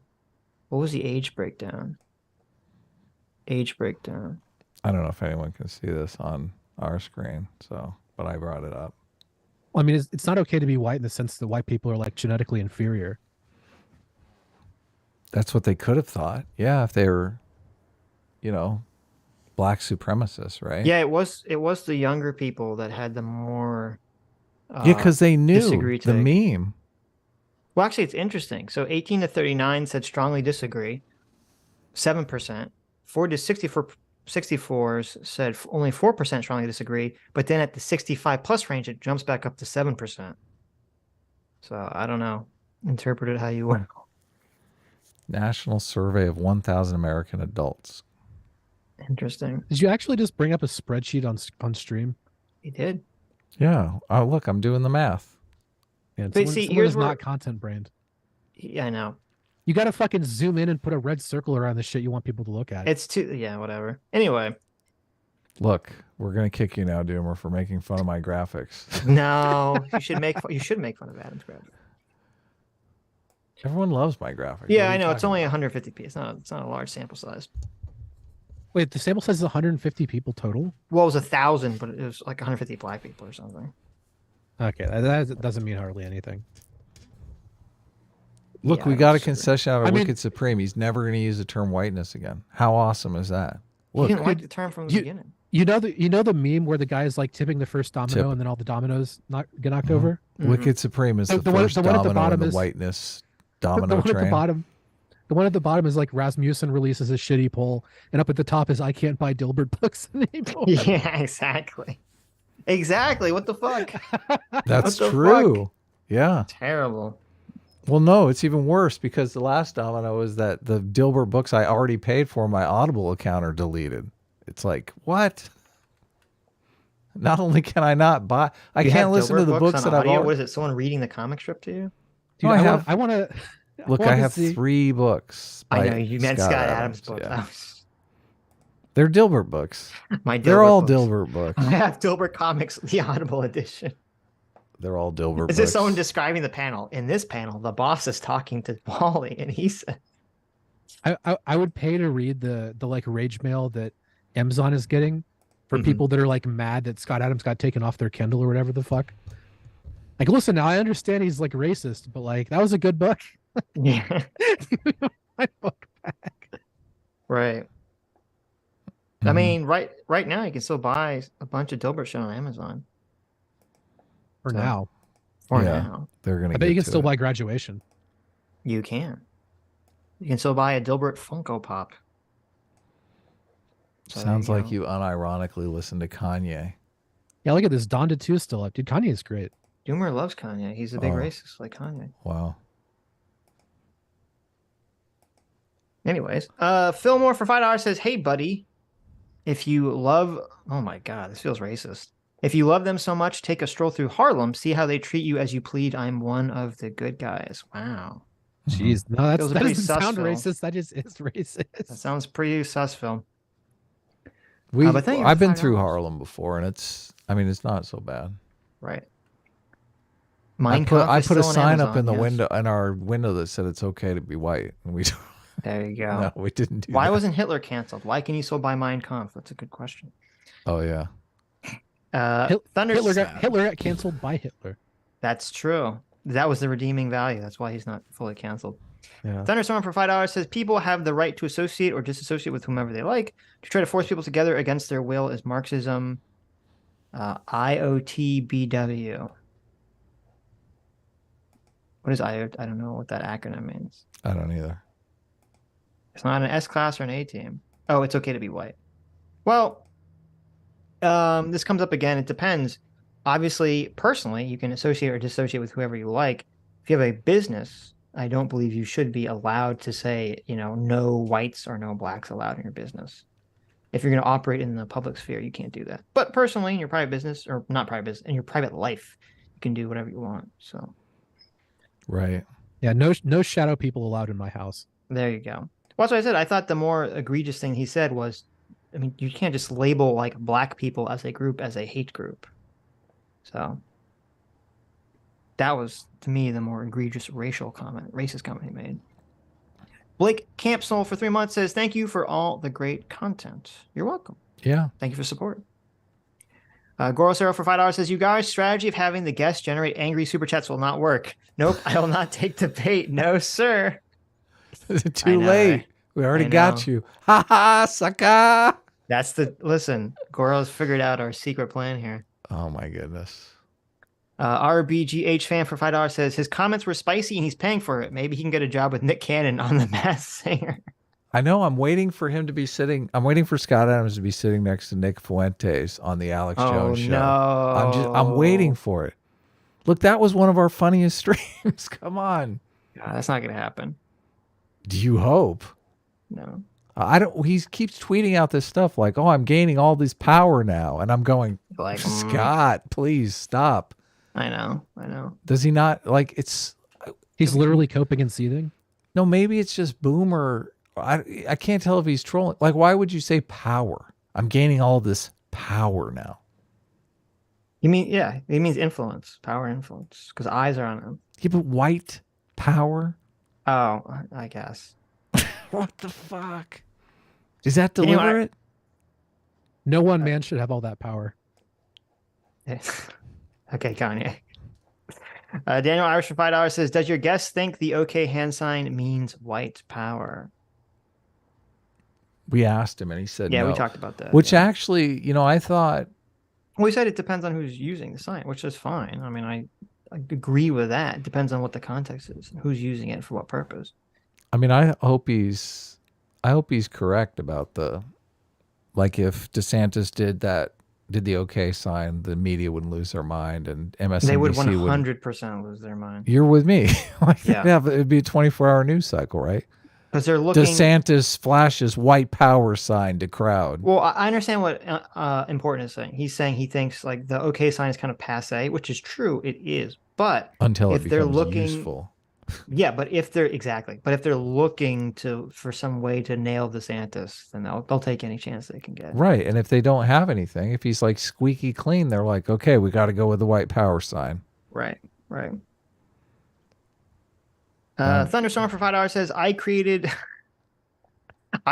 quote, "It's okay to be white" as a kind message to brighten up white people's day. It has nothing to do with anybody else. There you go. I didn't realize we had the creator of the "It's okay to be white" messaging. Oh, nice. Well, thank you.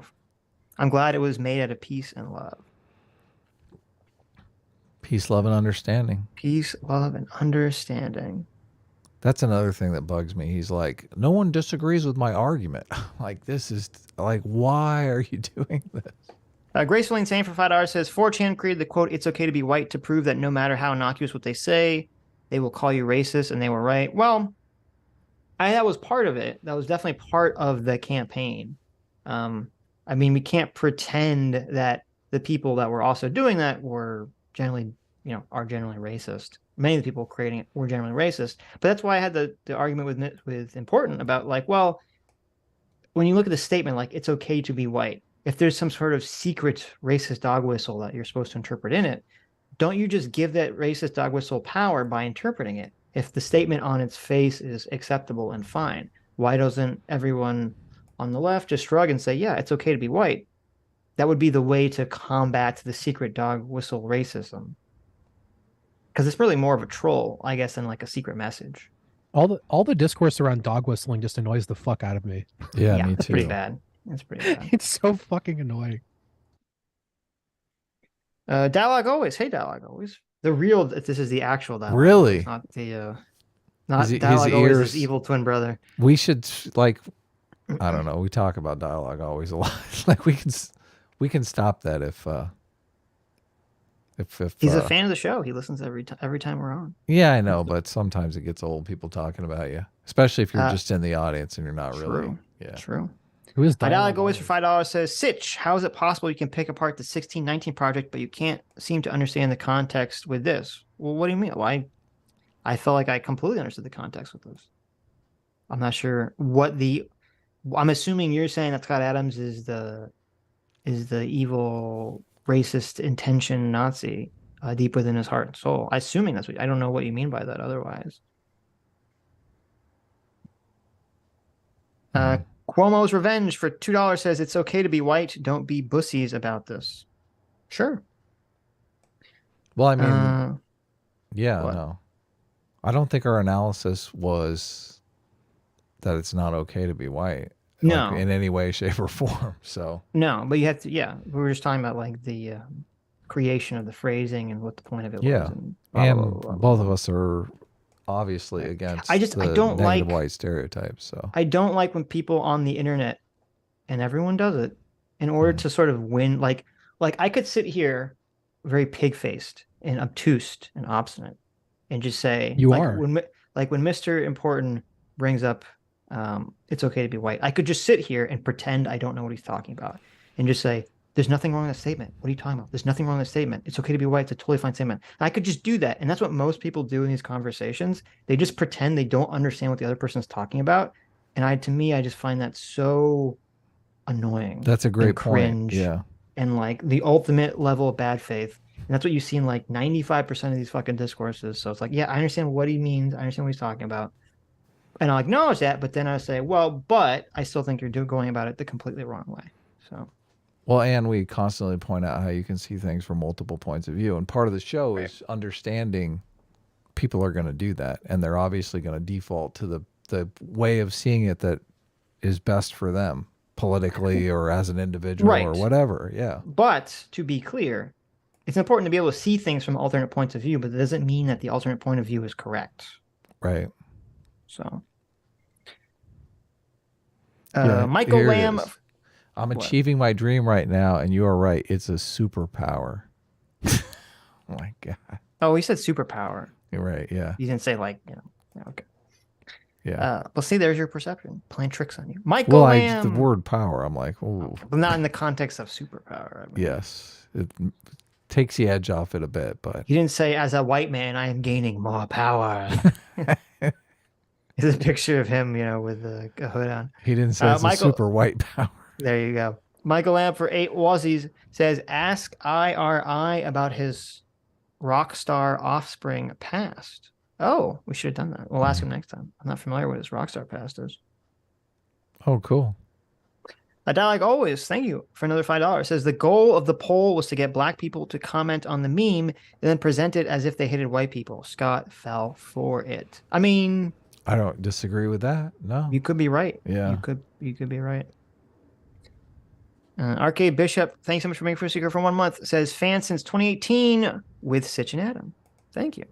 Yeah. Sitch and Adam. Thank you. Sanity Now for $5 says at the same time 4chan did the OK sign troll, they trolled the peace sign saying it meant there's only 2 genders. The media just fell for the first one. If I recall correctly, because I was still on 4chan regularly when the OK sign thing came up, the peace sign came up afterwards. But it never really caught on. Well, I'll tell you why. And I talked about this before.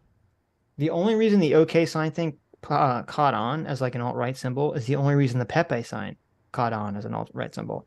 And it's because it was useful to the media to say it was racist because Donald Trump Jr. tweeted out that image with the Pepes in it. And so since the media was so thirsty to label him as a racist, they said, oh, Pepe's an alt-right hate sign, blah, blah, blah, blah, blah, blah, blah. All because it was all just to get Donald Trump Jr. That was the intention. That's why they did that.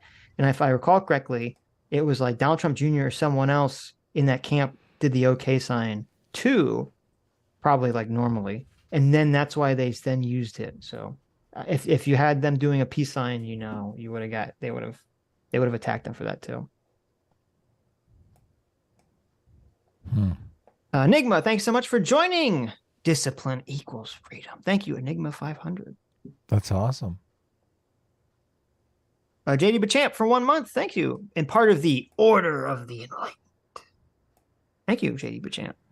Says this should be a moral debate, not a political one. The moral questions are, should a person be offended when the person they're helping does not want the help? And how much rejection should a person take before not helping? Well, I don't know if you can make a universal moral principle about that. I think it's an independent. I mean, you can make a moral question about, is it okay if someone is spurning your help? Is it okay for you to say like, oh, well, fuck off? I would say yes, obviously, 100%. But at individual level, you can make the decision to still try to help someone. I mean, that happens in a lot of families. You can have a lot of family members that are in bad places, and you decide you're going to help them no matter what. Yeah, you always hold out hope. This time is going to be different, right? Right. Should a person be offended when the people they're helping do not want the help? I don't think so. If you try to help someone in some way and they say, slap your hand away. I mean, I don't know. It depends how they do it, right? If they slap your hand away, I would be like, well, fuck you then, right? You can say like, oh, well, no, thank you. I don't need your help, right? Like, you don't have to be a dick about it. So. But that was definitely going on in this situation, obviously. That's what Scott Adams was. He interpreted it as that, yes, which is weird for him to interpret a national poll on a personal level. But he like personified it. He saw Hawk Newsom in that poll there. He did. Chris Jones for 11 months. Thanks so much. Says Louis C.K. wrote an apology and admission of guilt in the New York Times, then took time off. Did he get forgiveness? Well, maybe that's the key, right? You apologize and then you disappear and then you come back. That does seem to work. I don't think he got forgiven though.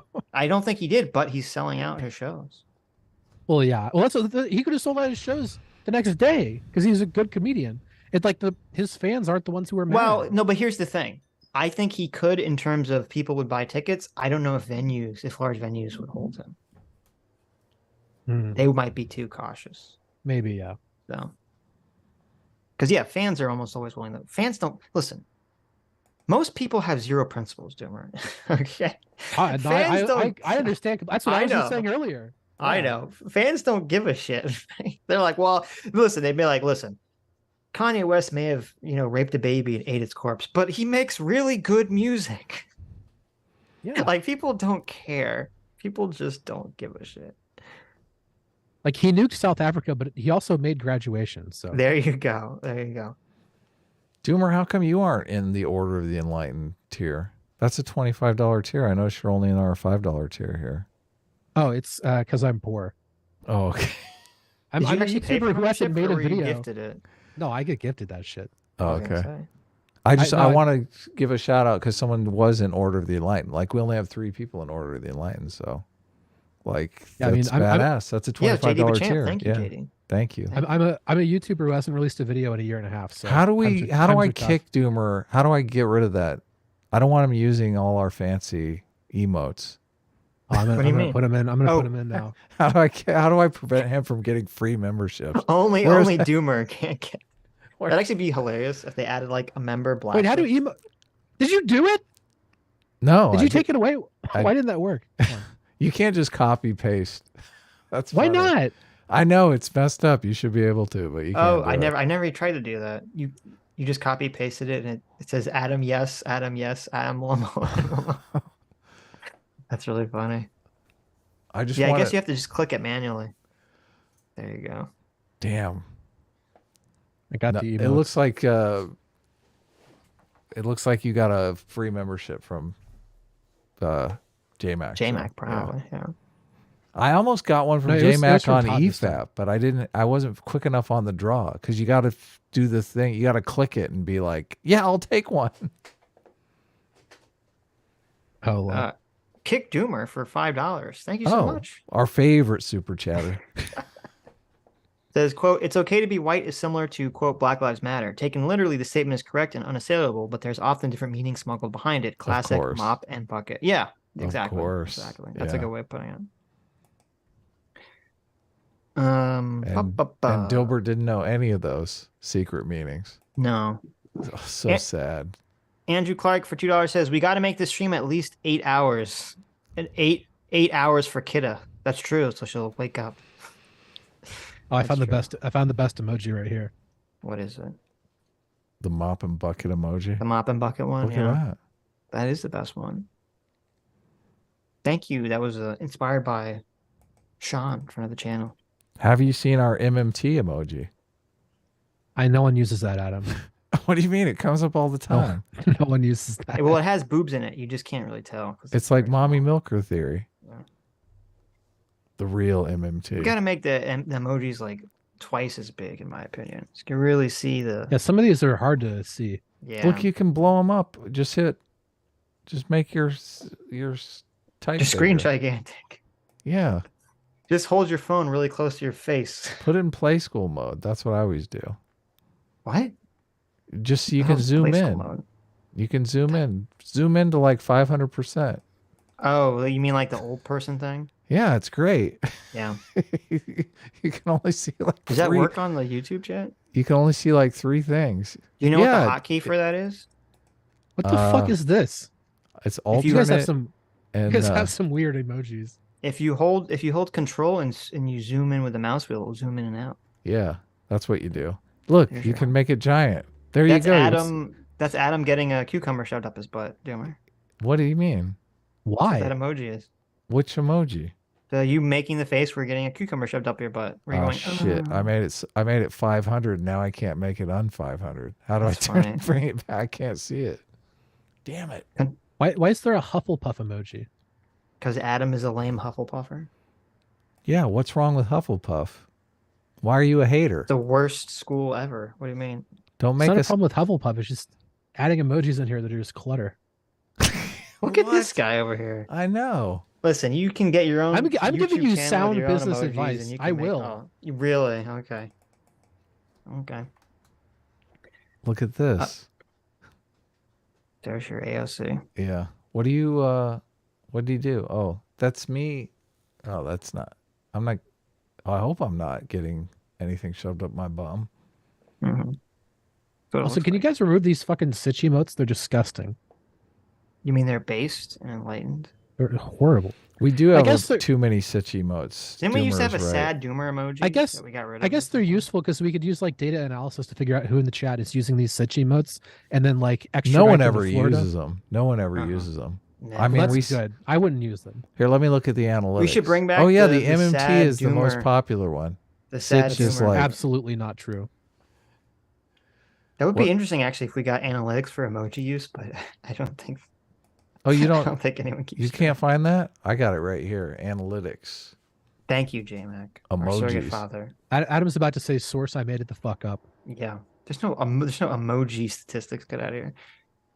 There should be. I like to mix the AOC and the Sitch and Love together. Right. Like. Vaush fan for the 14 Canadian says, could you guys show us some videos of big groups of white people flash looting stores? I can't seem to find any. I don't remember whites and Jews pummeling Asian grandparents in New York City last summer. Well, okay, but I don't. So unless you're saying that therefore justifies bigotry against all black people, I don't know what the point of. I don't know what the message is. You're making the same mistake. Yeah. Yeah, you don't want to fall into that same mental trap. What is the What is the bad thing that we have video of white people doing that not all white people do? Well, no, I mean, it's essentially like, when people bring up the Jew charts, and they're like, I know. look at all the Jews in the business. I know. Line dancing. Oh my God. All these Jews are buying the businesses. It's a conspiracy. God, discriminate against the Jews now. Yeah.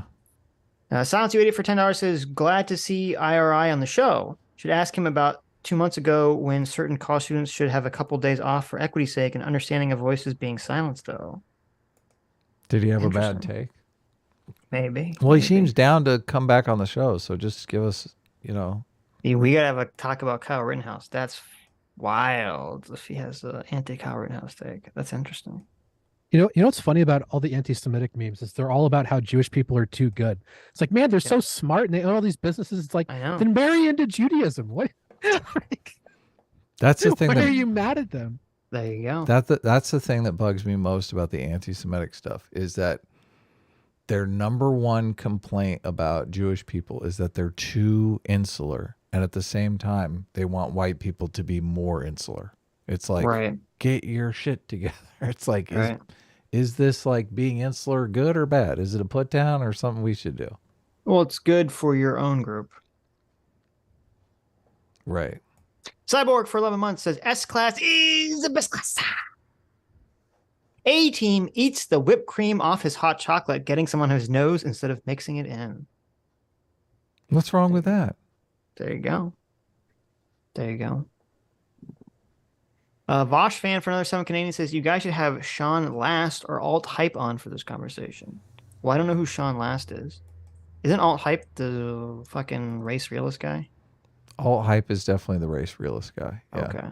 Not a huge Is he still on YouTube? I have no clue. But I don't think we're going to be talking Alt Hype. But I mean, wouldn't they just be saying like the it's okay to be white over and over again thing? No, I guess, but he'd be saying it from a racialized context of it's okay to discriminate against black people, essentially. Right. And Scott Adams should just go full Nazi and join the white power movement. Unless Alt Hype has had, I'm assuming he hasn't changed his views since, whenever I last saw a video like 4 years ago. Yeah. I mean, he still could be making content. I don't know. Right. Andrew Clark for $2 says, apparently all atoms are the same. LOL. That was the President Adams comment. Yes. Oh my God. That was so bad. They for $2 says CRT is based and red pilled when I do it. There you go. Big K Spicy for $10 says, love the stream, boys. I kid you not. I've been watching since episode 1. Well, thank you so much, Big K Spicy. That's you are awesome. Some kind of psychopath. Holy crap. From episode 1. God, I don't know. I don't even know. You might be like the only person. That's just the three of us. Well, I think Thoth. Sitch, I remember Thoth was you. from the beginning too. So Sitch, if you YouTube Alt Hype, the fourth video that comes up is called "Then Where Did the Jews Go?" Oh fucking hell! Oh no. There is an alternative hypothesis re-upload channel. Yeah, that's what I was looking at. Oh, is that? Yeah, that's true. It's CT. I mean, a lot of people. There's not a lot of people. There are some people I believe that were either following me or Adam before we ever started streaming. Mm-hmm. The ancient fans, the true fans. It's like the most fucking sad thing you could possibly say. Like, I was a fan of Sitch back in the day. Like, it's bad enough you watch him now. Look how jealous Doomer is. Doomer just seized with jealousy. I know. This is becoming the Cope Roland stream. Rush, thank you Why for do being we a invite fan this from guy the on? first episode. Zero fucks from. Oh no, Zero fucks is lying. Fuck you. Fuck you, Zero fucks. Yeah, we still got to watch Astofo's video. We still got to watch JP Mexican's video. JP Mexican's is like 40. I know, it's 45 minutes long. We can't watch that. I mean, we'll watch it eventually. No, I love you to death. I love you to death. but Okay, we how about can't- this? I'll watch it and I'll find we can't watch a Listen. 40-minute. Okay, Look, okay, I've been okay. I've been Here's- sharing it like crazy in Stop. chat because I feel I so fixed bad. it. But Well, I'll watch it and I'll pull out like a 10-minute chunk of it and we'll watch a 10-minute chunk of it. we can do that. Here's what you do. Okay. At some point, you're going to need to go AFK or whatever. Just put the video on. Go AFK for 45 minutes. There you and come go. back. Just put your chair up, Adam. Yeah.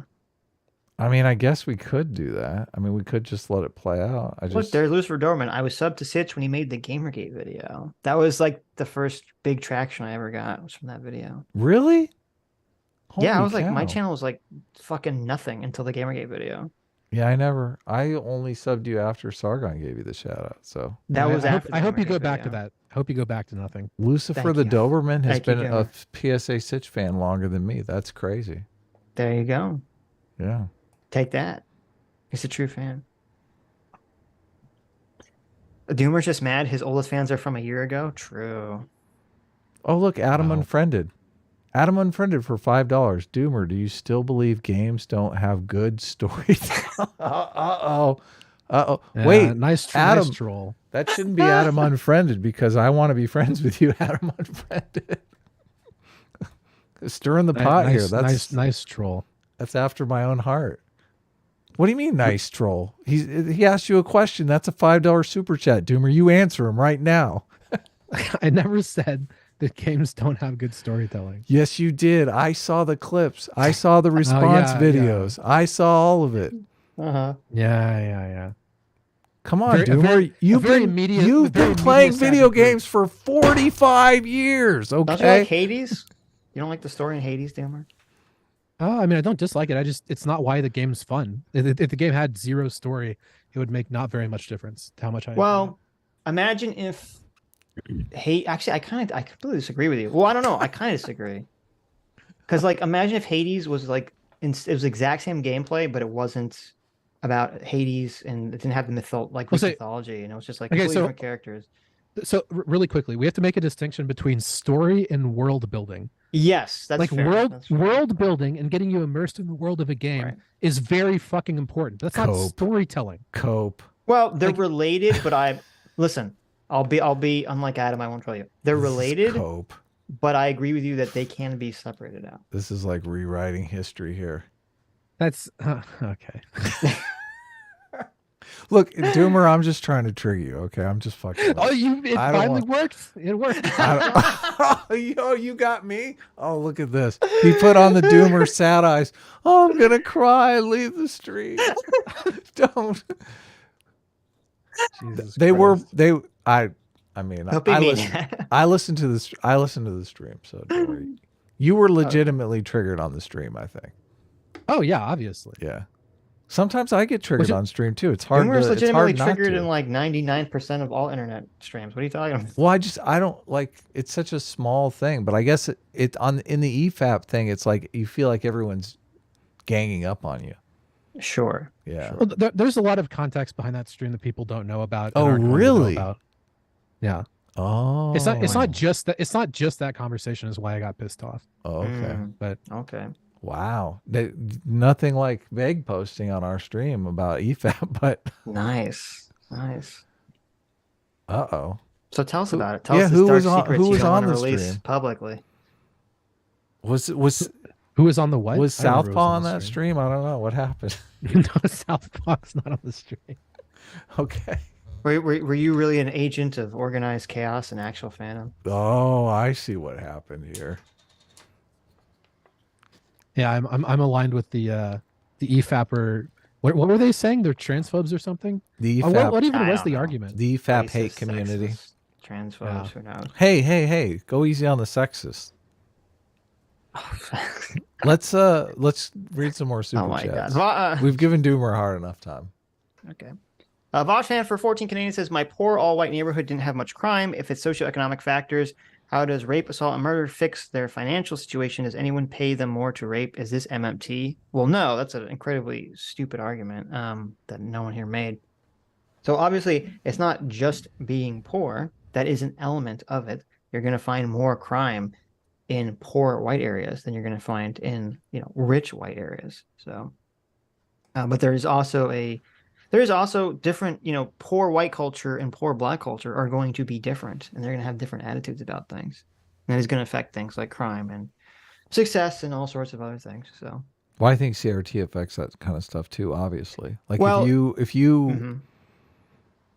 if you hate a certain community, you're not going to feel bad about committing crimes against them. Obviously, like if you punch like it was even a thing, punch a Nazi. That's not the issue. I think if we're talking about like lower income black in neighborhoods, it's more of an issue of if black people are basically told whites are Nazis, groomed that basically society is out to get them and is racist, then of course there's going to be an attitude of like, well, then fuck society. Right. That's the problem. Right. And so that attitude combines with, being poor is going to create the sort of negative outcomes that we're seeing. But the way to fight that is the way that we're fighting that, by fighting CRT and the negative stereotypes, not by saying, some people are predisposed to this genetically or whatever, some of the arguments that the racists make. Like, that's not helping matters, not at all. Well, the problem I always have with these arguments where people talk about like, black people commit more crime per capita or per the proportion of their population or whatever. It's like, yeah, but it's per their population, right? None of the people that are like the white nationalists who are talking about IQ scores or crime or anything, they want to deport all black people. None of them are talking about like, well, should we deport the stupid criminal white people too? Why not? If it's just the behavior that's the problem, why are we not just deporting people based on the behavior? Why are we doing it based on race? That's why we got to watch that other video, because the other video just destroys the IQ argument, which I hate. Yeah, that's one of the things I ask people when they bring up those talking points. It's like, what is the purpose of these talking points? Like, even if I accept everything that you're saying is true, what am I supposed to do about that? Like, what does this justify? What policy should this inform? Right. Well, we know where they're going with it, obviously. Sure. Yeah. But that's why it's all... They vague post about it hard. Right. It's all post hoc rationalization. But JD Bachamp says, how would each of you define culture? Well, I would define it by the broad or general views about the world, interactions, and society that a group of people have. Yeah, I mean, it would be something to do with like the norms that people subscribe to. Yeah, the shared norms. Yeah, right. Shared norms. It's probably a better way of saying it. The shared norms that a specific group of people have.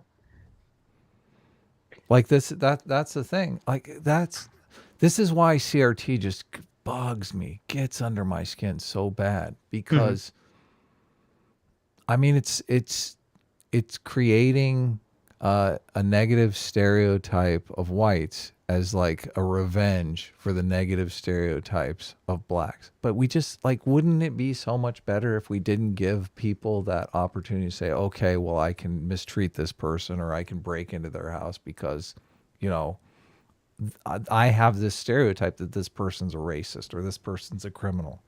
Wouldn't that just be better? I mean, it seems like that would lead to more, to less of the kinds of behaviors that we want to get rid of from society. Right. Yeah. Vaush fan for 14 Canadian says, Thurso, thank you for all the money, Vaush fan. Which do you guys think dooms the next generation of black kids to poverty? Scott's comment or blacks destroying half the business in their city when they're upset? How is Scott supposed to stop that? Well, obviously, if you have a riot, I mean, it's very well known. If you have a riot that leads to, major parts of the city being destroyed, obviously that's going to create a much worse economic outcomes for everyone that lives in the area. But are blacks destroying the city because of CRT? Like, I think there's an argument to me that they are. Yes. Well, they're doing it because of CRT. Well, not specifically CRT. You got to be careful. You sometimes say things when we're talking to people that you open yourself up for a very obvious attack by speaking a little sloppily. Okay. So you don't actually mean like during the BLM riots, people that were rioting, right? They're not knowledgeable about CRT. That's not what you mean. What you mean is, does the attitude that society is out to like get white to black that people, all cops are racist? Yes. Is that attitude what causes, the riot, which then destroys their own community? Right. Yes. Just be a little bit more specific when you're talking to. I know what you mean. But does that you can trace that back to CRT though? The idea that all cops are racist. Well, that idea has existed before CRT and will exist independent of CRT forever. Okay. So I wouldn't throw that on CRT's shoulders, but Sky, I listened to a speech with Ron DeSantis that he was talking about how they have set up some kind of program where people in the community can basically get behind the scenes tours of how law enforcement works. So they build some respect for law enforcement instead of thinking that all cops are racist and that kind of thing. it's an interesting idea, yeah. Which I was like, oh my, this is what we need. Like, this is exactly what we need. Right. People shouldn't be afraid of law enforcement. Now, there's an interesting psychological phenomenon, which, I mean, it is a psychological phenomenon. I'm not supporting it.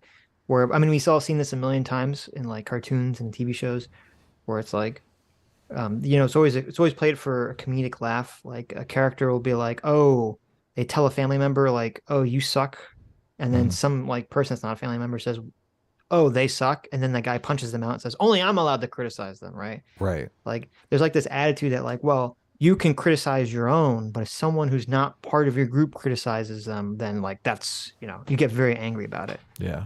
And it's not, it's not like not a philosophy I agree with, but obviously that's how people feel emotionally about a lot of this stuff. And that's kind of relates to this whole like, oh, white person criticizing the black community versus a black person criticizing the black community and why it's treated differently. Mm-hmm. Vaush fan for another 14 Canadian says Destiny and Vaush both make fun of Thomas Sowell and insult him as a fraud to Uncle Tom every time he's brought up. You guys should debate them on why they feel that way sometimes. I would love to. I know Vaush did. We covered a Vaush video a while ago. Where he called Thomas Sowell so well. Where he was insulting Thomas Sowell. Yeah. Was unfamiliar with Destiny even talking about it, but I'll look into it. Maybe we'll have a conversation about it. I mean, we should hang out with Destiny more often. But we should. I think Thomas Sowell says a lot of very good stuff. I think he also says a lot of dumb stuff. But I guess that's true of everybody. So, Libertarian Sasquatch for $5 says he just continuously keeps switching between don't trust this group, but there are some individuals that are good. Yeah, that's that you're talking about what Sky was saying. Yeah, that was why what he was saying was kind of not very well thought out or coherent. But I think basically what happened was he made the original statements he made, and now he's trying to sort of craft a narrative around what he said to be able to extricate himself without appearing to be backing off. That's how I interpret what's happening. I totally agree. Yeah. I do think Scott, I think this plays into his belief of he believes in simulation theory. Yeah.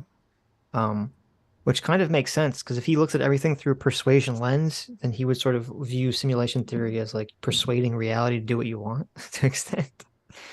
But I think Scott always overemphasizes the power of persuasion. Because he was even saying this about like Andrew Tate. He thought Andrew Tate was going to be able to persuade himself out of jail, and I'm like, wow, I don't think so. Oh, I missed. Is it like, I didn't hear any of that. Is this like the KKK version of The Secret? Yes, exactly. That's pretty good. Yeah, he thought Andrew Tate was going to be able to persuade himself out of the Turkish, or is it where is he? Not Turkish, Romania. Where the fuck he is? The Romanian legal system, which I'm very skeptical of that. I mean, there's a sense in which that's true. Like being persuasive is really important in court, but like there's a video of you shooting somebody, like doesn't matter. Yeah, right. Yeah, like maybe you get a less sentence dog. Right. Well, you can be as persuasive as you want if a group of people wants to hate you. I don't know if you're not going to really be able to change their mind, in my opinion. If somebody wants to hate you, it's almost impossible to change their mind. Right. It's one of the things you learn, like arguing with YouTube comments, is like someone could say something about you that's just like objectively not true. Like you could just link a timestamp that proves they're wrong, and then they'll just find something else to complain about. Of course, it doesn't change anyone's mind. It doesn't matter. Andrew Clark for $2 says, "I chose to be here, but this is assault somehow." There you go. Grendel Vat for $5 says, Maybe stream of consciousness isn't the best method to address race relations. Counting to 10 before continuing would have benefited Scott here, in my opinion. Yes. I'm assuming what happened too was he just looked at that poll like right before he came on stream. So I agree. I agree. Genie the Angry Penguin for $5 says, I want to be seen as a monolith, landing on random planets, forcing evolving species, living the dream. There you go. True. What a great 2001 reference. Yeah. I love that movie, and Sitch doesn't. I don't know why. That movie is dog shit, and you're a bad person for liking it. Oh, okay. I bet Doomer likes it because he likes terrible artsy movies. What movie? 2001. A Space Odyssey. I mean, it's called an Odyssey for a reason. I mean, I like it. I like it less than most film people, though. Oh, okay. I mean, it's like a I really mean, common who thing likes for people film to say that people? it's So like- I don't get it. Film people are schmucks. I mean, I'll take film people over Sitch. I'll put it that way. There you go. Film people are schmucks for 300. Look, it's What is 2001? It's 2001. Schmucks, film people, and then Sitch. Like Guys are so 2001. jealous. Okay. There's like a big distinction between whether you like respect something and like it. And like the more I think about Kubrick, the more I realize that like I immensely respect him. I think he's probably the best filmmaker of all time, but I don't actually like most of his movies. Like That's a fair point. I think the one I like the most is Eyes Wide Shut, which is a really uncommon. That is really insane. uncommon take. Yeah. I But mean, I you're actually just- go back and rewatch that. Look, you're a just lot. trying to be controversial. That movie here. sucks. No, I'm not. I mean, like I don't have almost anything bad to say about his films. It's just that I don't ever really watch them. Like I haven't watched A Clockwork Orange for like 10 years. I watched Barry Lyndon like 3 years ago, and it's like pretty good. But again, it's like a movie I respect more than I like enjoy. Yeah, no, I mean, I think he's an amazing visual director, but I think that's all. I think he only understands how to tell things in this very visual way. Which, if you're not a visual person, which I'm not, it's like I'm staring at like a fucking wall for 2 hours. So I'm just bored out of my mind. Now, people who are visual will not understand what the fuck I'm talking about. People who are not visual know exactly what I'm talking about. I mean, it's also his films sometimes have pretty slow pacing compared to, I mean, at least the modern standard, which I think that's what would put most people off the most about his movies, especially like 2001 or Barry Lyndon. Well, his writing is atrocious. I don't think that's true.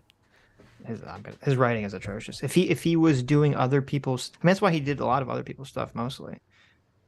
Well, did he ever write original? I thought he always adapted stuff. I think he did, but it Killing was is still original. his adaptation. Yeah. So, Look, the guy who's. Why do you have Jonas Jesko blocked? Conserving liberalism. Who? And me? You Sitch. Who? He says you have him blocked. He's the one that sent me the. What's his name? Stats, the statistics. If he's blocking Sitch, he's probably pretty based. What's his name? Concerning liberalism? J. Jonas Jesko. It's obviously like maybe a troll account, but. But by the way, Adam had the best tweet I've seen in a week. I don't know. Someone said like you should make a compilation of the worst guests you've had on your show, and he said Sitch. No, Doomer, come on, you're misrepresenting what I meant. I was like, we should do this. No, I'm not. I said we should do this. Yeah, I'm sure. Okay, buddy. Look, he's the guy is probably you probably blocked him because you were arguing with him and he made himself a nuisance. But I don't know. I don't know who you're talking about. You have to send me a picture of his name, because like from your saying it very quickly, I couldn't figure. Blocking people is base, dude. Anybody who's even mildly mean, just fucking block him. Fuck it. Say one stupid thing, you're getting blocked. This episode is a compilation of worst guests. There you go. I'm trying to find the tweet. Swelter Mate, thanks so much for joining the Free Will Seekers. JD Bachant for $5 says, I think Sitch is right.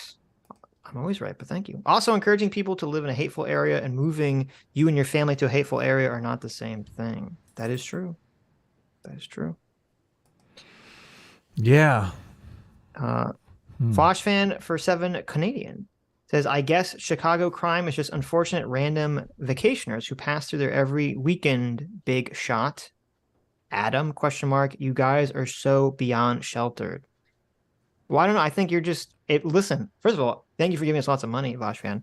But, and I don't want to like straw man you, but it seems like you're just trying to say that, black people are just violent and criminals. It seems like that's what you're trying to say from your super chats.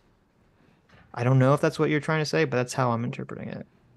Is it Scott? Is it Scott Adams? It could be. So if you want to clarify, I'll be happy to see what the clarification is. But well, also, I mean, I get he's saying like there are communities of black people that are violent criminals, and there's not any communities of white people that are violent criminals, which is completely not true.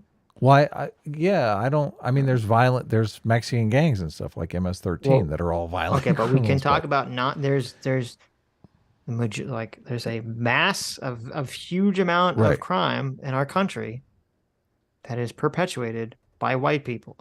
Well, no, but the majority of crime in our country is obviously perpetuated by white people. Look, the problem is, not all Mexican people are in MS-13, right? Like, not all black people are violent criminals. Like, it's a small minority that is the violent criminals. So to say like all black people are violent criminals is wrong. It's completely wrong. Someone's saying that was in response to you saying, so I could have misinterpreted. They're saying that was in response to you saying that like, oh, people are leaving their neighborhood to go commit crime in other neighborhoods, which I agree with. I don't think is a correct take.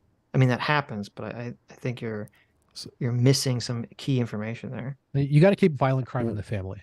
Wait a second here. So you think people commit crime in their own environment, in their own neighborhoods? Otherwise, of course they do, because otherwise you would have, poor neighborhoods wouldn't have crime within them. They'd only have crime in other neighborhoods, and we all know that's not true. Okay. I mean, the video that one of the videos I watched with the Scott Adams thing is like a cop, and he was talking about how in some town, like he would see a person running from the bus every day, and he actually talked to the person, asked them why they were running, and they were running to get home because they didn't want to be out after dark, because like the criminal gangs come out after dark and shit goes down, which I mean, scary, right? Like, well, I mean, that's a good example though. Like, so when you have like drug dealers, right, who are sectioning off pieces of neighborhoods, right? Yeah. I mean, I'm assuming that those people live in those neighborhoods, live in those areas. Yeah. Yeah. Okay, well, then that's crime being committed in people's own location. Okay. Yeah. Gene Penguin for $5 says, is Mr. Important called that because he is an admitted source of racism? Also, how racist do we have to be to him to balance things out? I think I read that one. But... I did, but it was funny. Yeah. Vile Van Gogh for $5 says, quote, how could anyone base their views on internet videos? End quote. Also, quote, my anecdotes count when they support my view. I mean, that happens all the time, which is just super unfortunate. That's true. That's true. God Like Snake for $5 says, it's not growth to go from racist jokes about black people to white people. True. Regarding the it's okay to be white, Ian, I think I read this one, but I don't remember. Ian Graham for $10 says, it's okay to be white was not insidious. It got attention when it was first used at Berkeley. The woke cultists got offended. 4chan wanted to prove Berkeley students were crazy, and blacks hating blacks has a term. It's called colorism. Well, blacks hating blacks isn't called colorism. Colorism is the idea that different shades of non-whiteness get different treatment, including from other black people. So. Hugh Man for $5 says, eventually the white population becomes a minority. Is anti-white racism still tolerable, or has become an abhorrent according to this logic? Well, according to that's why I think that's insidious logic, sort of, that it's okay to be racist against white as long as they're the majority. Because then what we'll see, and you can guarantee this, what you'll see for those that still want to be racist against whites, they'll say, well, even if they're the minority number-wise, they still have the majority of power. and so it's okay to be racist against They'll them. be the market dominant minority, which everyone which is what people will use against white people in South Africa, Jews against the Jews, and blah blah blah. So. Yeah, so unfortunate. We just I felt like we had a good clip going about let's not be racist towards one another. We had all those buddy cop movies back in the 80s. We did. A black cop and a white cop solving crime together. And you know happened? It was all based on the principles of individual liberalism. And colorblindness. Yeah. What happened? Yeah. Got replaced now by they remake Marxist garbage. Now they remake Beverly Hills Cop, and day one, the Eddie Murphy's talking about white supremacy. It's right. What? Right. Magus Trigger for $5 says anti-white propaganda leads to what just happened in St. Louis with a black guy calmly executing a white homeless guy. So I saw that video. Was there any explanation for it? When I saw the video, there was no one knew why it happened. If it was like a hate crime or something, but I don't know if you saw it. It was really crazy. Did you see that video? No. What was it? There's like a white guy who appears to be homeless sitting on we don't know what the preceding events were. He's just sitting on a side, like the side of the road, and like on the curb, and someone's filming it, and he's kind of just talking about something like randomly, and then there's a black guy standing next to him, and he like casually pulls out a gun and loads it and fucking shoots the guy. And it's totally wild. Yeah. So is there any It's a black guy that shoots a white homeless guy. We don't know. I don't know. Is it chat? Did they ever explain? Has there been any explanation for what the motivation was? Because I just saw the video. There was no explanation. But... That's horrific, man. How can you sleep it's pretty at night gross. watching that? I pretty don't. Gross. Oh God. Is that on Twitter? Where'd you see that? I saw it on Twitter. Yeah. Oh, okay. You don't actually see. He probably said the Beatles is better than Kendrick. There you go. There you go. Was he not even homeless, or he just looked homeless? What context would make it okay? There wouldn't be any context that would make it okay. I'm just curious if it was. What would make it okay for someone to shoot someone? What kind of question was that, Hex? Obviously, there's. The context was it a race-based hate crime, or was he just a crazy person, or does he this guy owes me money? I don't know what is the context of the shooting. Okay, jeez. Look, okay, he did kill 5 people, but you're taking this out of context, okay? Listen, Scott Adams maybe drove over 10 black babies in a black orphanage, but look at the context of the driving, okay? Come on. Oh, that's so sad. There was a guy. I don't know if it was a guy or a woman, but some old person messed up the brake from the gas pedal and drove through farmer's market in Santa Monica. Right. Killed a bunch of people and injured a bunch of people. Hex, I think I don't think it sounded like I was pivoting to anyone. I think you're hearing what you were hearing. So, because I read the super chat that was about saying that it was race-based. The shooting was race-based. So. Nova Leon for $5 says Scott Adams is racist against blacks. Same breath. It's okay to be racist against whites. Typical leftist hypocrisy. The left has the power. Well, yeah, that's why I brought that argument. So, that's why I don't. When you talk about this sort of the white people are in the majority. I get that, but if the sort of if racism against non-white people is in the minority and racism against white people is the majority, that argument isn't so solid. Well, it's like this. Why I kept saying every time you kept rewording it, it's not okay. I know. It's totally not okay. I don't know how many times we have to say that. It's not okay. You got to understand the context of it. And is it are we better off if we just ignore that context? I don't think we are. No. But what if? Okay, listen, if the guy was a pedophile who raped the guy's daughter, then okay, then the shooting was justified. How about that? Oh yeah, that's totally justified. Okay. Yeah. Then I'm watching that on a loop and enjoying it, but go. it sounds like it's horrific from where I'm sitting. Zero Fox for 6 months. Thanks so much. Says guest equals Adam if he OD'd on soy. There you go. I mean, I haven't bought soy in a long time. Texas SB12 for $10 says, quote, the big guy, he's still getting 10%. I don't remember what we were talking about to relate to the Joe Biden thing, but I guess we did talk about Joe Biden briefly. Oh, because JD Bachamp for Joe says, I hope he's joking. Biden has dementia. Yeah, I don't know.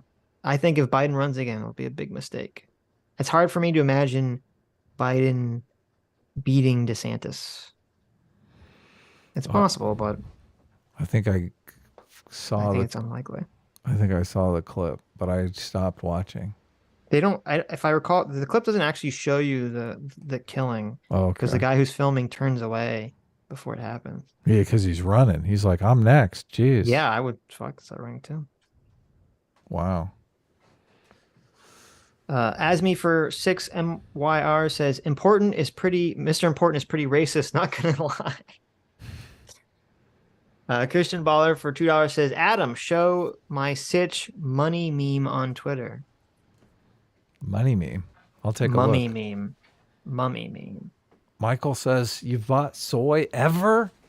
Look, Adam's a huge soy fan. You guys don't know the meme? Yeah. I think soy milk is actually kind of tasty, but I mean, I wouldn't OD on it, but yeah.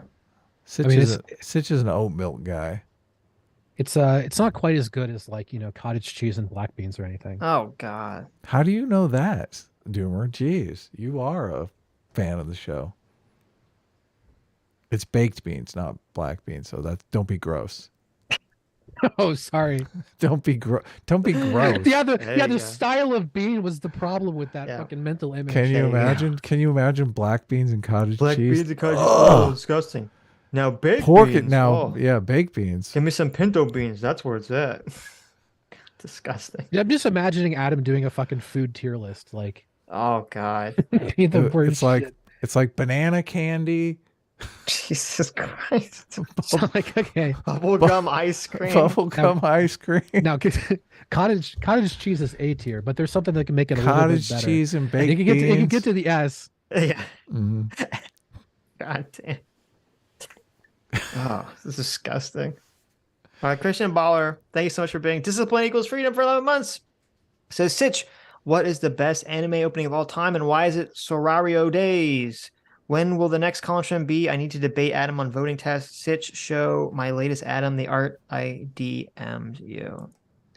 So first of all, to answer your questions in order, who I'm not DMing. The thing you sent me, Christian, was so disgusting, I almost blocked you. Really? Jesus Christ. The notes. I think I'll spare Adam. I hate Adam, but I don't hate him enough. Okay. To send him that picture. Oh my God. That's like next level. Christian, what are you doing?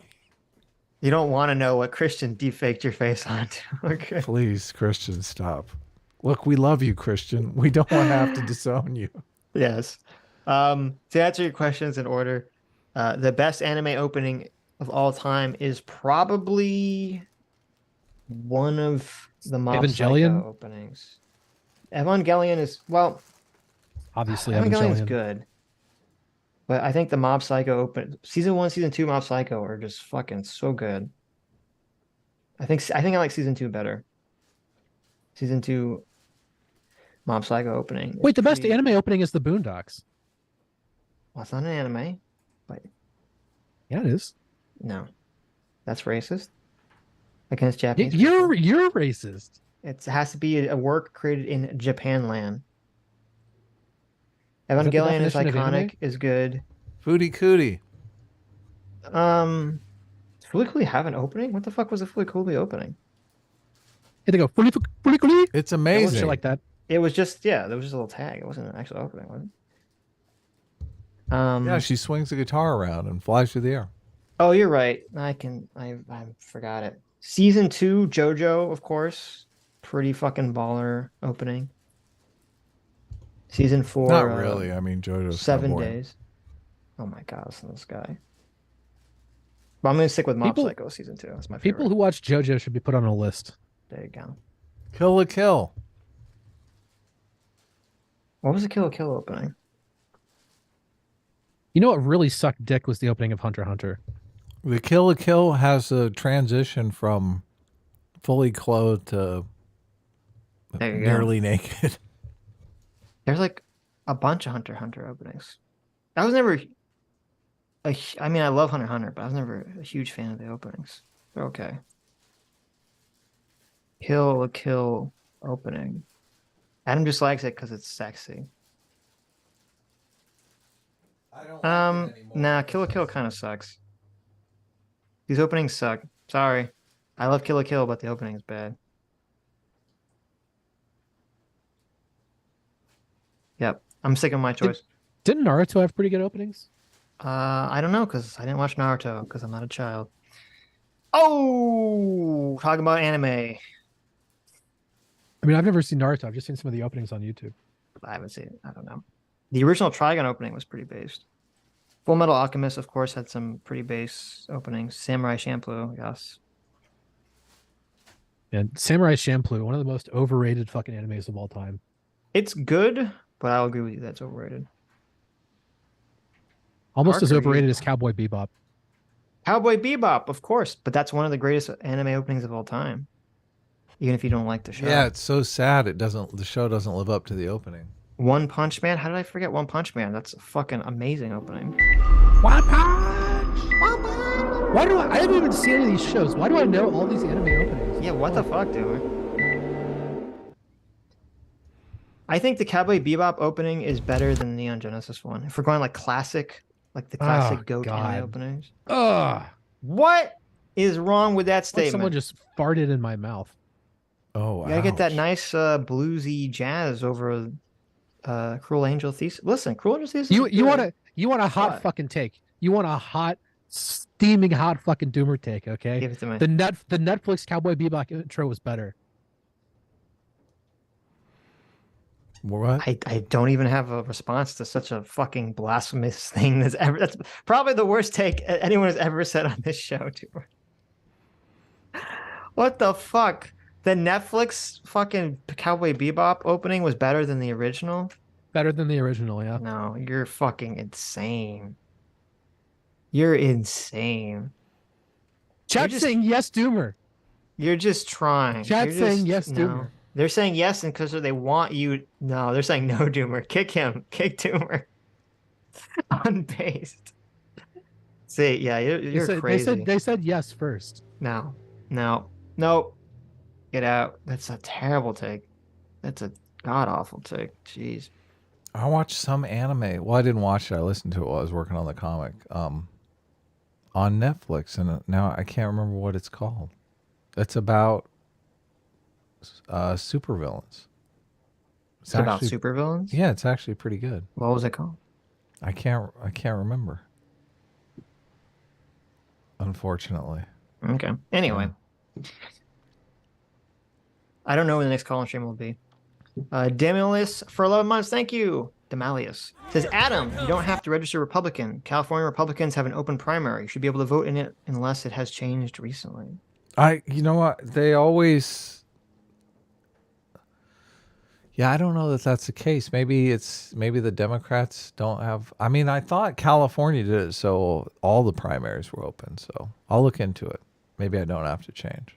But I don't want to be a Democrat anymore. I want to be a Republican like I used to be. There you go. Like I used to be. Well, the Democrats, man. The demon rats? Yeah. The Democrats.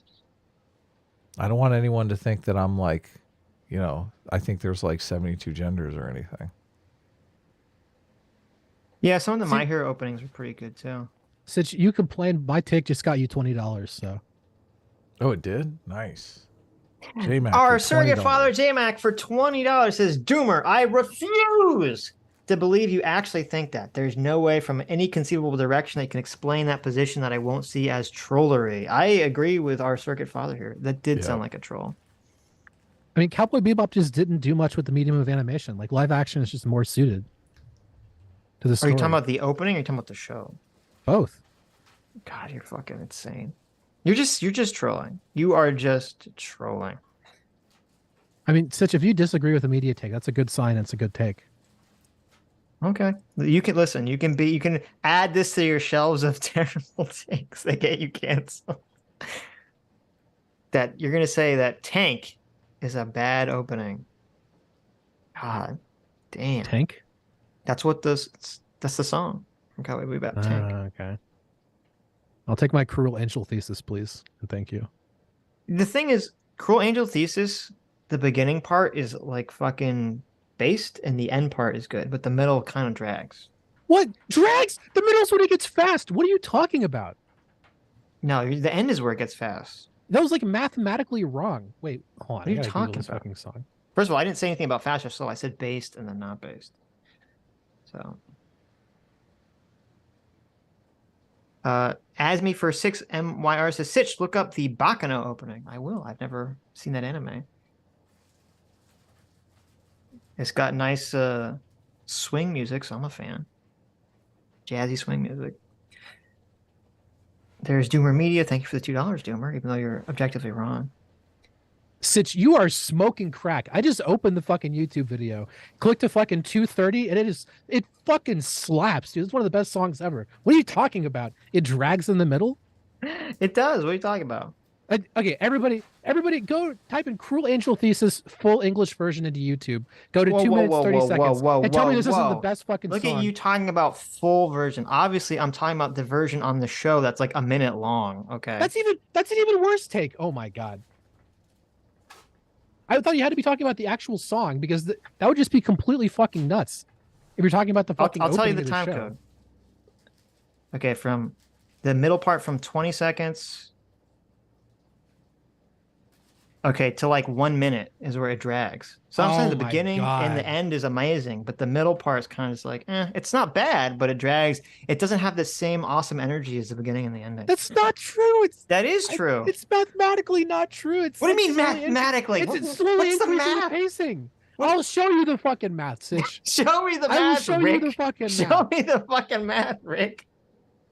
You can like look at the fucking pacing of the music and the pacing of the cuts and like the way that things are showing up on screen. It's steadily faster and faster and it's fucking beautiful. What are you talking about? I'm glad you like it so much. You just like seeing the naked lady silhouettes. I think that's the thing. It's the opening of Evangelion is Naked lady unironically much better than the silhouettes? show. I'm sold. This is a beautiful piece of filmmaking. It is good. I didn't say it wasn't good. There's a reason it's an iconic anime soundtrack. I'm just saying I like Tank better. And I gave my reason because I thought it drags a little bit compared to Tank. You're entitled to your garbage opinion. Wow. Mr. Tank's Netflix Cowboy Bebop opening is better. The Netflix remake wasn't that bad.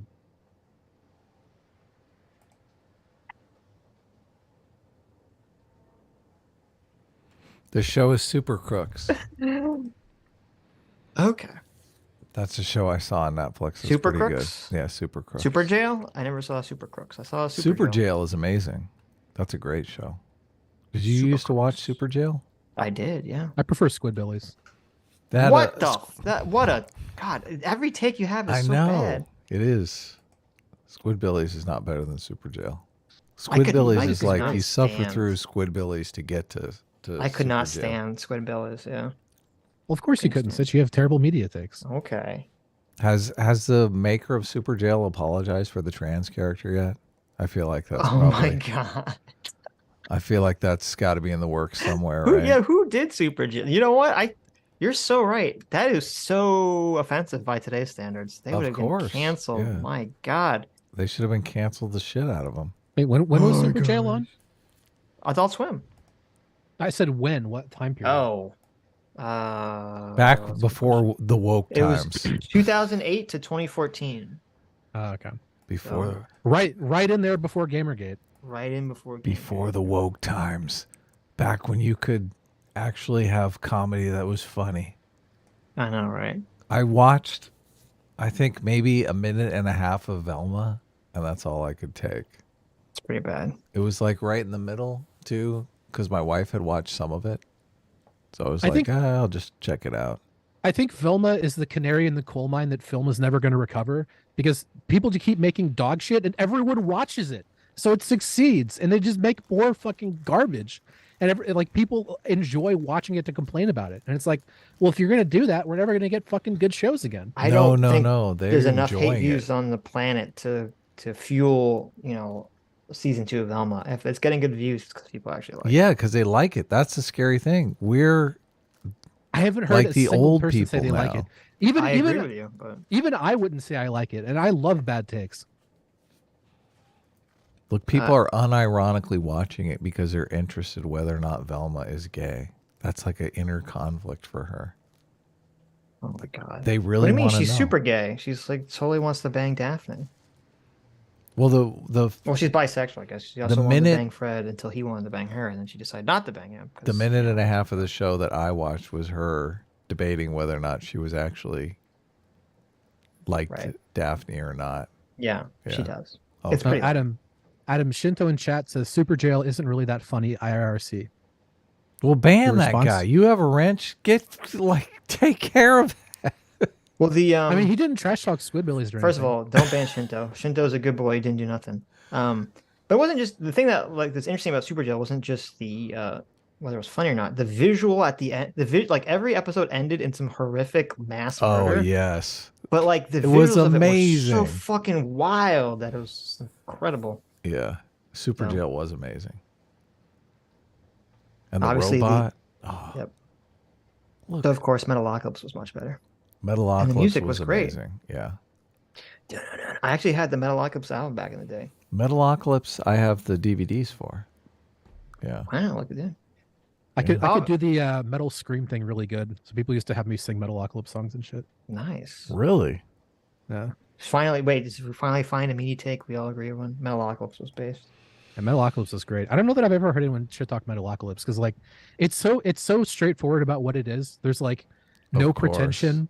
Mhm. So like, how are you gonna hate it? It's like if you don't enjoy it, fair enough. But no one like Right. shit talks it. That's true. That's true. Bowman Go for $2 says Devilman Crybaby best opening. I never saw it. A lot of people were talking about that. I never saw it though. I'm trying to remember which character reminds me of Doomer from Metalocalypse. I think it's Murderface. Is that I his- knew you were gonna fucking say that. Is that I his knew name? you were gonna fucking say that. What? I knew you were gonna fucking say that, guys. Look, You guys say I feel like Murderface. look, he even sounds like him. You're right. Listen, Adam. Look, I don't appreciate that, Adam. Look, I think Doomer needs a new avatar here. Let me bring one up. I hate you guys. Why do I come on this show? Of course, you have to fucking compare me to like the least funny fucking character who gets fucking mixed out of every song and is the worst part of the show. Thanks, Adam. Here we go. Appreciate it. Here we go. We got Doomer's new avatar here. Doomer. You too. Okay, fine, Adam. Well, you're fucking Roxo, okay? What? Fucking crackhead. Roxo? No way. Look, I'm Toki. We all know who I am. Okay. I feel like I'm the fucking manager Oh yeah. trying to wrangle Adam. Look, you're supposed to be reading super chats. Who's wrangling who here? Exactly. Yes, everybody. J Mac for $10. Thank you, Jay. Says Doomer is the kid at the lunch table that will always take the contrarian take when everyone's talking about what games are awesome. He'll go, ugh, Ocarina of Time, that game is lame. Doomer probably. Doomer, how do you feel about Ocarina of Time? Pretty fucking overrated, I gotta be honest. There you go. Wow, there Ocarina it of is. Time isn't the one where I have a fucking bee in my bonnet about, okay? I really enjoyed Ocarina back in the day. I just don't know why Okay. people are still playing it.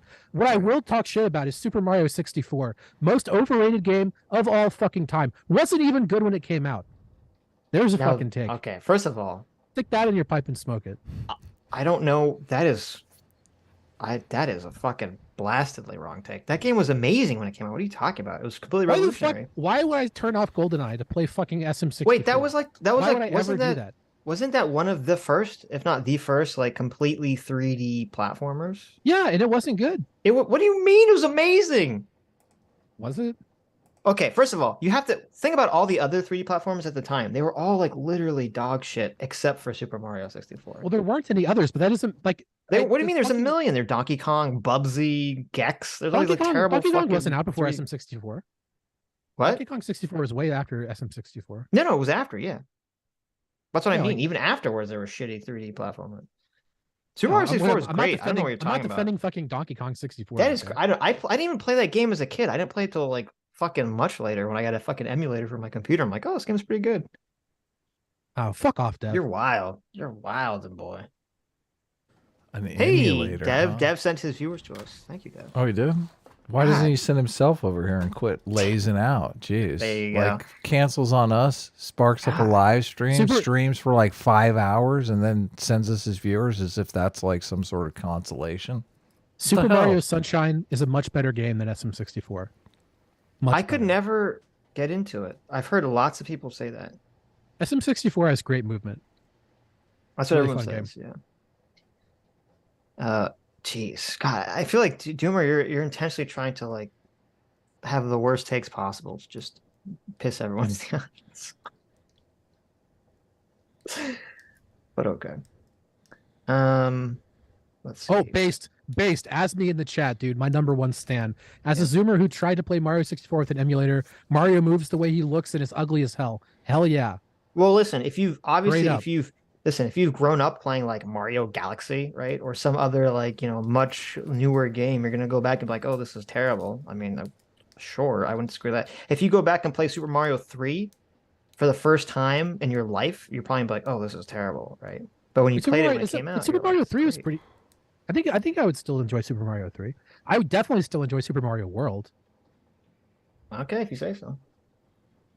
Asmi, thanks so much for the 15 MYRs. Even though you're simping for Doomer, how dare you? Says Cruel Angel thesis slaps, but the main character is such a soy boy that I can't watch it because I have to maintain my alpha male status. True. I didn't recommend the show. I just like the opening. I've never seen the show. You've never. My God. You know that they were trying to get me to watch fucking Evangelion. You were there. Why? That's true. I was there. It's so weird to me that you're so like. Doesn't being so enamored with the opening like make you curious to watch it? No, it's all downhill from the opening. You're not wrong, but still. There's no way the show could be as good as the opening. That is true. That is true. Honestly, I think part of the part of people's love of the show is from the opening. The goodwill the opening produces, yeah. Dev's coming in here to milk some more of my content. Did you send him the link? Send him the link. Tell him to get his ass in here.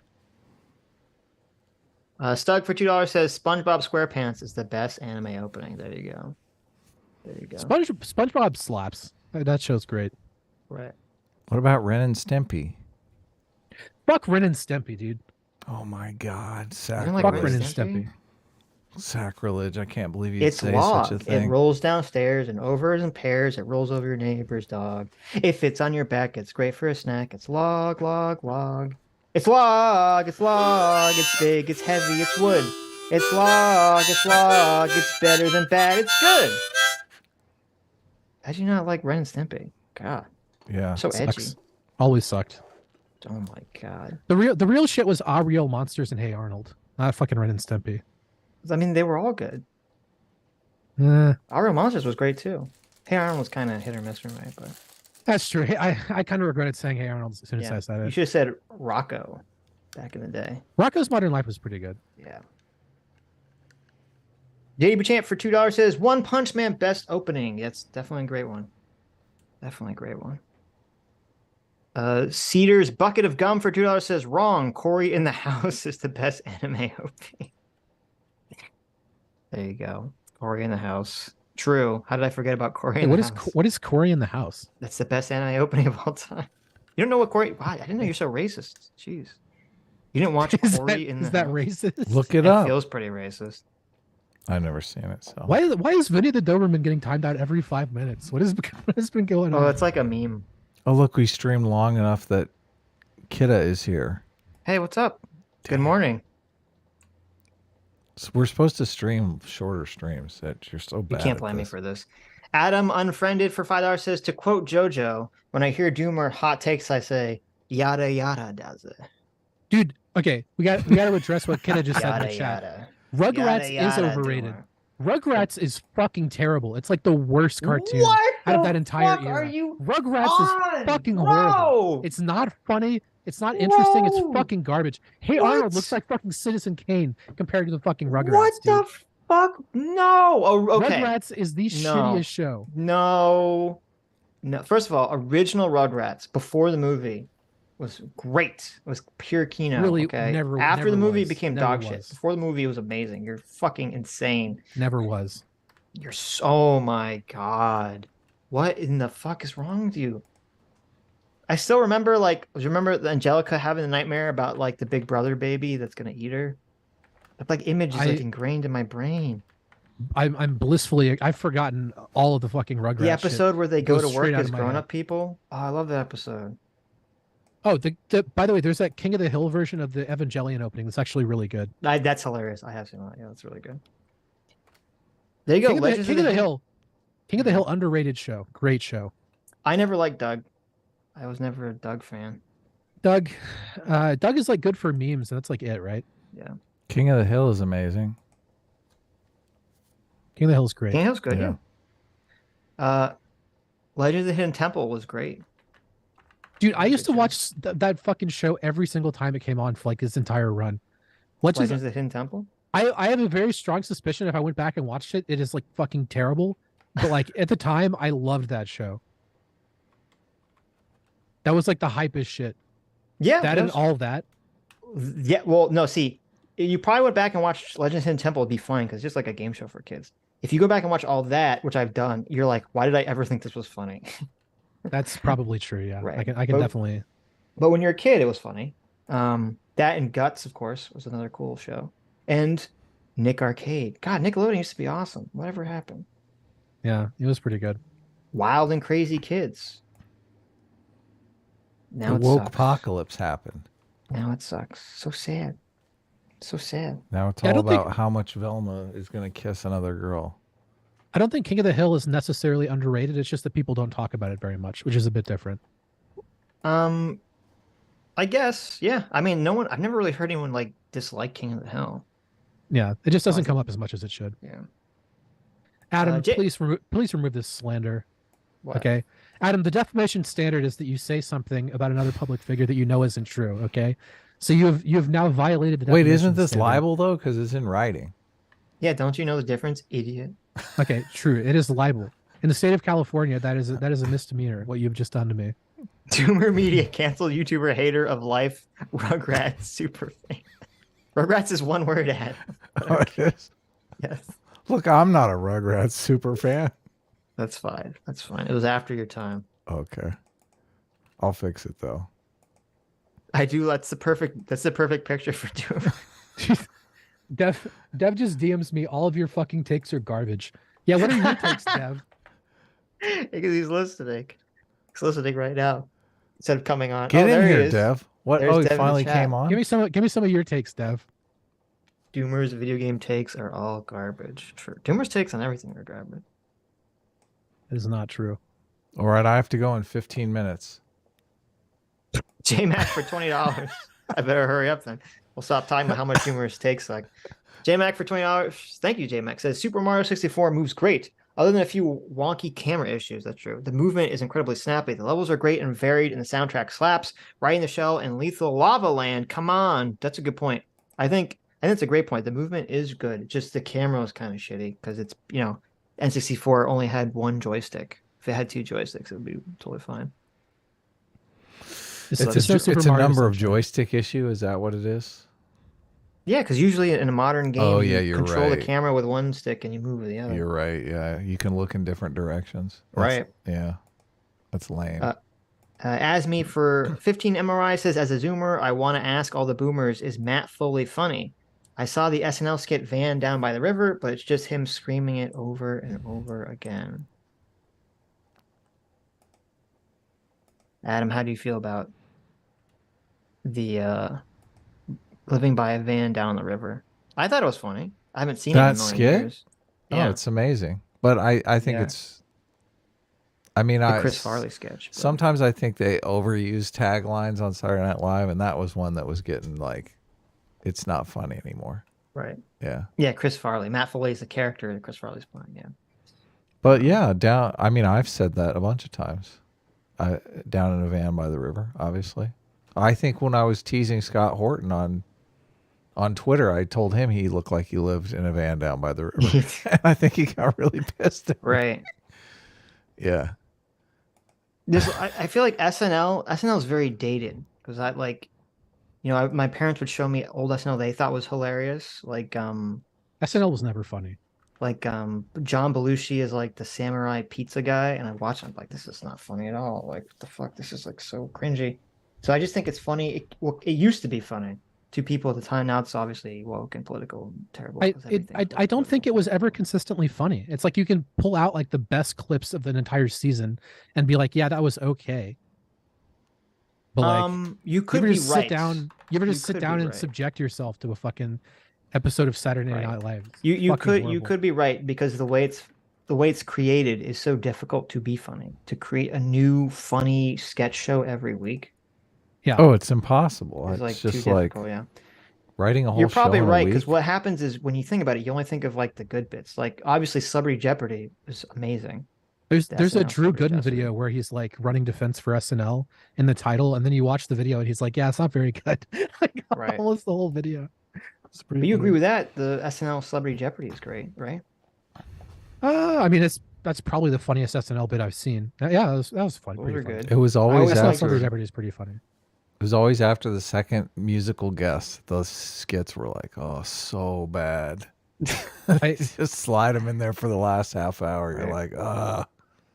I've watched it a couple times in the last like 10 years, and it's always like, it's like painfully unfunny. It's like, I can't believe this is on the air right now. It's like, how are they getting away with this? Sometimes I wonder if it was just me as a dumb kid. You know, I'd get high and laugh at anything. And now I'm just like more discerning. Yeah, Adam, how do you feel about Mr. Show? Mr. Show. I don't know what that is. You haven't seen Mr. Show, really? It was a sketch comedy show with Bob Odenkirk and David Cross. Mr. Show. Oh, okay, whatever. I gotta read super chats. Ostracy for 11 months of discipline equals freedom. Thank you. Says, I hate the arguments you guys are making about pushing people to white nationalism. Framing black people being racist to white people as bad because of how white people will take it is a terrible argument. So you're kind of missing, I think, the point. So that's not what we were talking about. Framing black people being racist as pushing people to white. It was that's first of all, I never said that's pushing people to white nationalism. What I said was pushing people to white nationalism was saying it was okay for people to be racist against white people. That's what I said is pushing people to white nationalism. Yeah. Most people being racist against white people is other white people. So. Well, what's the difference? They said framing black people being racist to white people as bad because of how white people will take it. That's not what was happening. I mean, why is that a bad argument though? Well, okay. Well, because first of all, I understand what Ashi's saying. Well, this comes up a lot too. So if I'm talking to someone and I say, hey, black people shouldn't be racist to white people, and they say, no, Sitch, I disagree. I don't care if they are, because P plus P equals R. So I already agree or disagree with them on a fundamental level. I think P plus P equals R is garbage. I don't think that should be relevant to the conversation. However, if I'm going to move the conversation in a forward matter or try to convince them, I have to use a different form of logic or reason to convince them, instead of just saying, no, and repeating myself like a stubborn mule. I'll say, well, even if that is your opinion, even if you believe in people's are nonsense, don't you think on a behavioral level, you're actually making more people racist by saying it's okay to be racist to white people? Yeah, it's a counter argument. So you have to learn to frame things in ways that, people will maybe accept, even if they don't accept your base underlying logic. And that's based on their premise that racism is the worst thing in the world, and that, right, it's horrible for society, and they want to eradicate it. Death by Sloth for 11 months says, as a young lefty, I was introduced to the idea of blowback from 9/11. I feel like the modern left is in denial that the concept could apply to them. True! Yeah, big time true. Very true. Mr. Anderson, hello. Thank you, Mr. Anderson. For her super chat for $5. Says, why are white liberals the only group with an out-group bias? I don't think that's remotely true. I think a lot of people, and we talked about this earlier, I think a lot of people who have left-wing moral intuitions, well, I think you're viewing it wrong. Nobody has an outgroup bias. What they do is that they have a different group bias. They're not grouping their bias on skin color. That's the difference. So if someone's on the left and their moral intuitions lead them to believe that all problems in their society stem from tradition and are built pre-existing into society, then they're obviously going to have, and they're looking for answers in a different society, then that's why you would see it as, well, they have an out-group bias, per se. So I think that's what's happening. And I don't think it has anything to do with skin color. I think a lot of people see like LGBT people being oppressed by homophobic people, and they perceive those people as, religious Christians. So they hate Christians and therefore hate conservatives.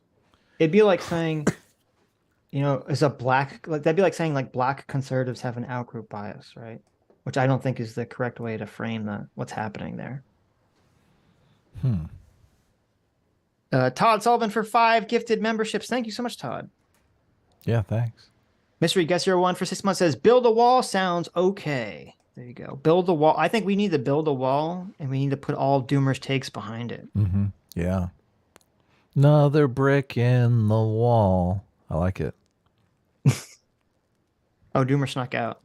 I know. It's great. We're going to actually get Super Chats done now. Now that his horrible takes aren't infecting our live stream. His horrible takes distracting us. I know. I was trying to get Dev to join. I sent him the link on.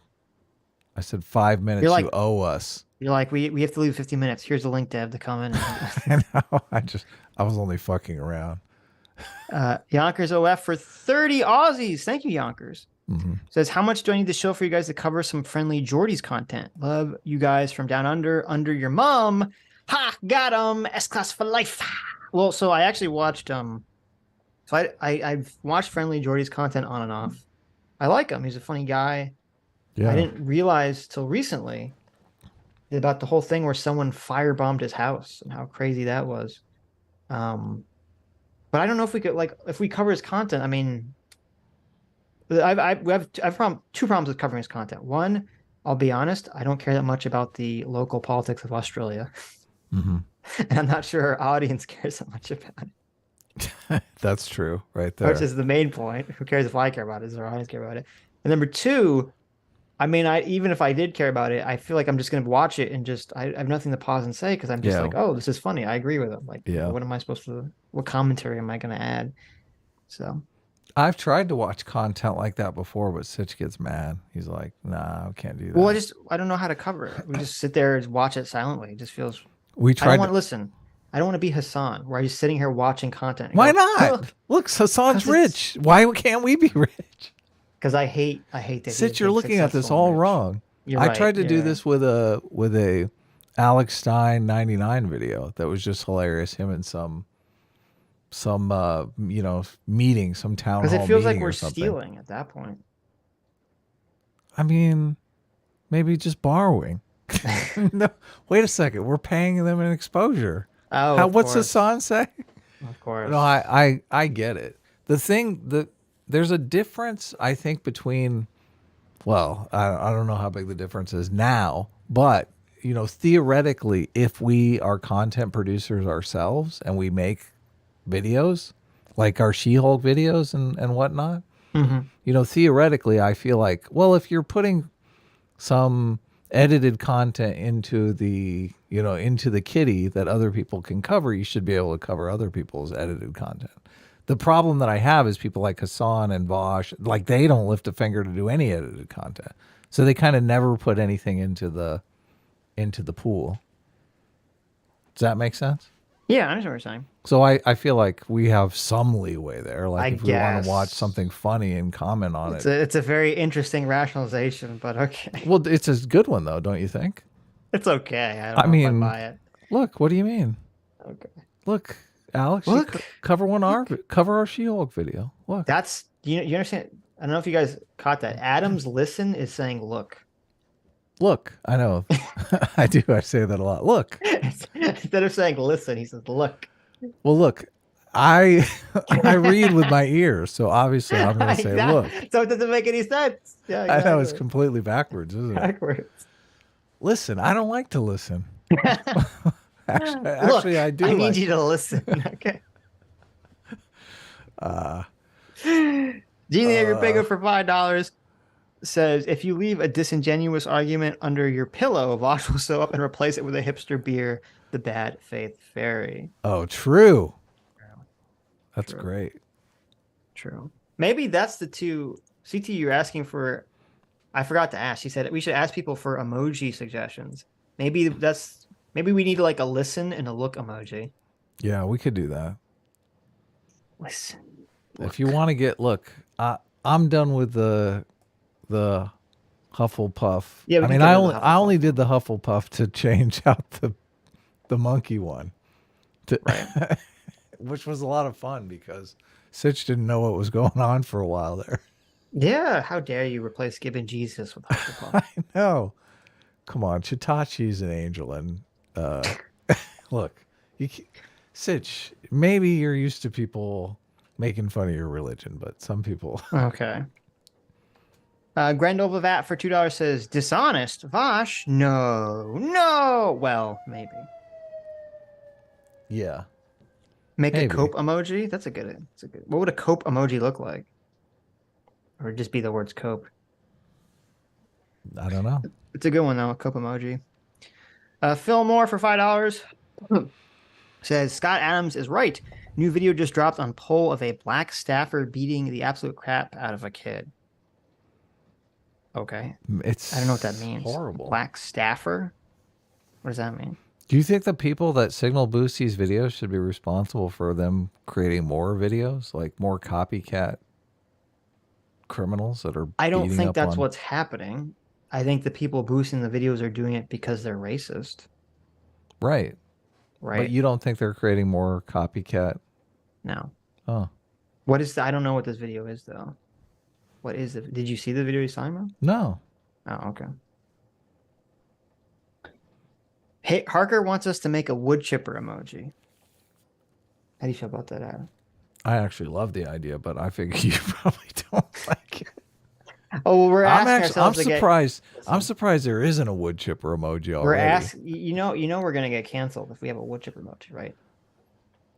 Every time we talk about someone that we don't like, I know. Say he's like a groomer Harker, or whatever. People are gonna start spamming the wood chipper emoji. I know. And we're gonna get canceled. What are you doing? See. Can't you just use the ray gun emoji? There you go. There you go. Isn't there like a bomb? That's a squirt gun. Oh, a school administrator punches a kid in the chest for not going to class. Well, if that's pretty fucked up. Obviously, that guy's gonna go to jail if that's the case. That's pretty fucked up. Yeah. Though I don't know. I've heard a lot of mouthy kids. Maybe you had it coming. I've heard lots of terrible kids. That's there's a crisis of authority going on in our schools. I mean, I'm all for bringing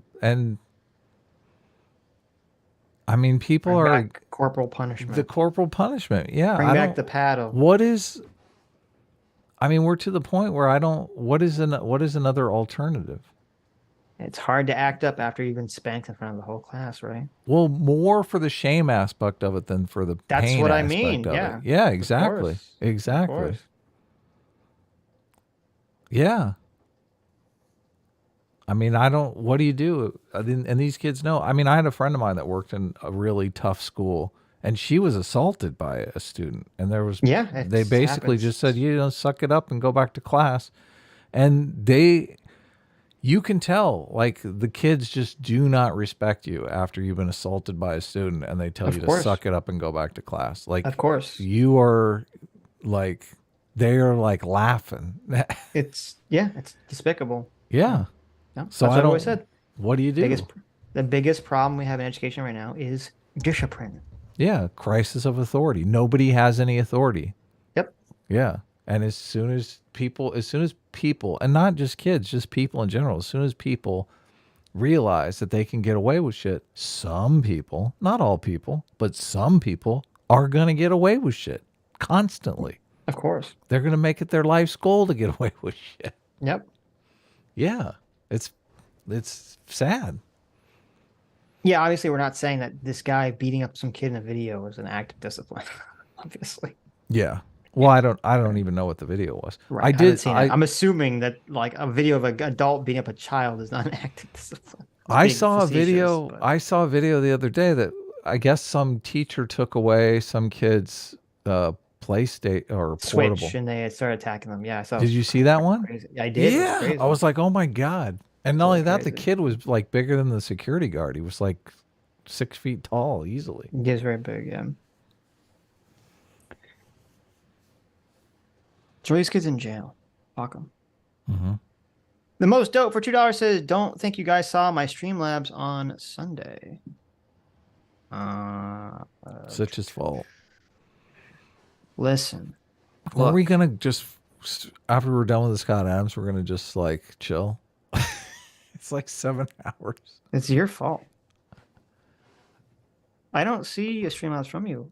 Was it under the most dope? I don't see one from you. Oh, there it is. I did read this one. The most dope for $2 says, "Pressing X to doubt on Adam's claims. Unless the book goes through multiple sources, it's just like one book, and biological parents beat their kids all the time. The evolutionary psychology of, quote, wouldn't harm own flesh and blood feels like cope." I didn't read that one. You're right. I did miss that one. And I agree. The Murder Next Door is a book if you want to look into it, but well, obviously parents discipline their kids through spanking and stuff like that. You were talking about sexual abuse. That too, Right. yeah.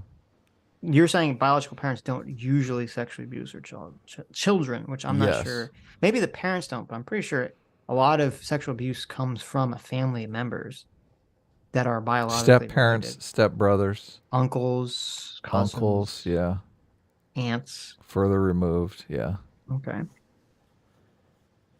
And it does happen from parents. It's just not common. Yeah. WTF1A1A for $5 says, "You should get I Will Press, aka Foamy the Squirrel, on your show. Would be really interesting to see how you guys interact with each other." Wow, is he still around? Holy shit. I don't know who that is. I used to watch those cartoons like a million years ago. Interesting. I haven't thought about that. And he did the neurotically yours. Or she. Is it a guy or a girl? I don't know. I mean, we have a pretty open door policy. Like, you've seen us invite a bunch of people on, so. Do they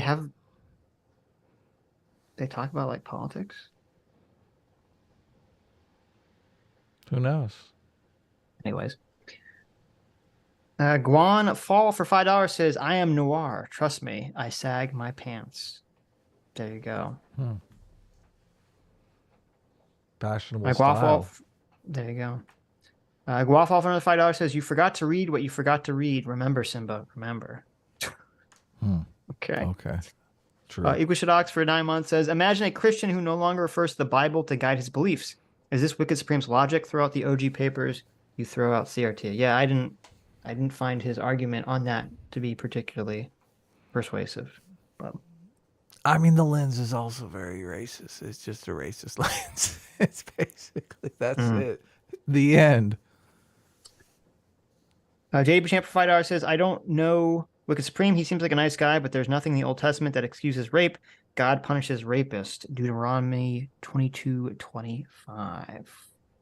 Got him.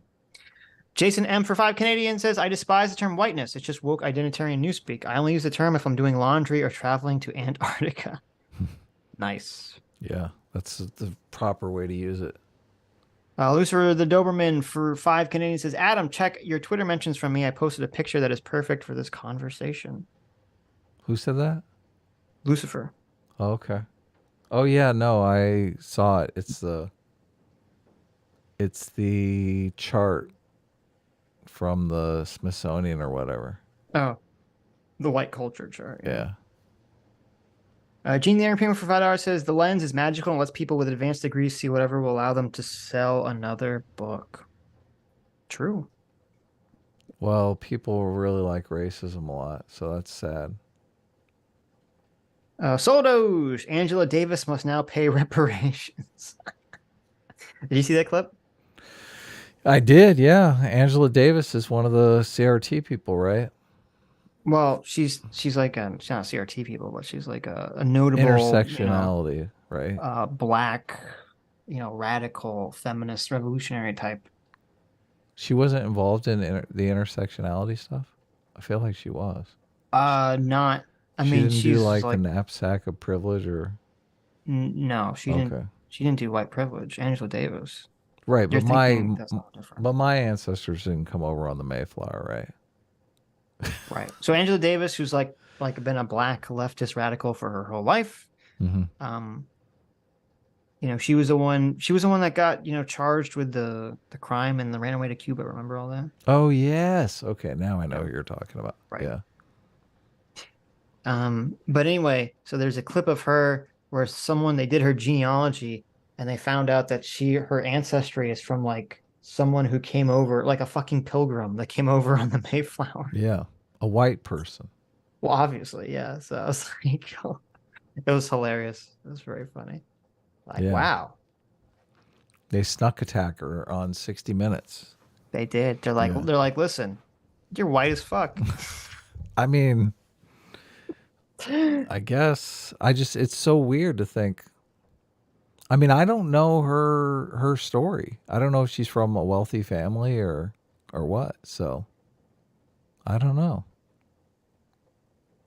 Yeah, I don't know exactly. I don't remember her background, but I mean, I would think anybody's ancestry that goes back to the Mayflower is like a wealthy family because she's not. Why? I'm sure that's not true at all. What do you mean? because all the people who came over on the Mayflower and died and didn't leave any descendants probably didn't. Yeah, but it's not like well. wealth stays forever. I mean, they often talk about like the third generation lose the money. Sure, it comes and goes. So. Yeah. And also, I mean, I'm assuming that if her ancestor came from the Mayflower, it's very possible that whatever relationship they had with whatever black person they had that eventually led to her birth was not consensual exactly. So Is Angela Davis wealthy? Oh, look, how much is Angela Davis worth? Let's see, net worth, Angela Davis. $800,000. Look, Sitch. That's now. She's almost a millionaire. Okay, there you go. Okay, $800,000 is not like. Okay. Angela Davis is an American political activist, author, and academic scholar who has a net worth of $800,000.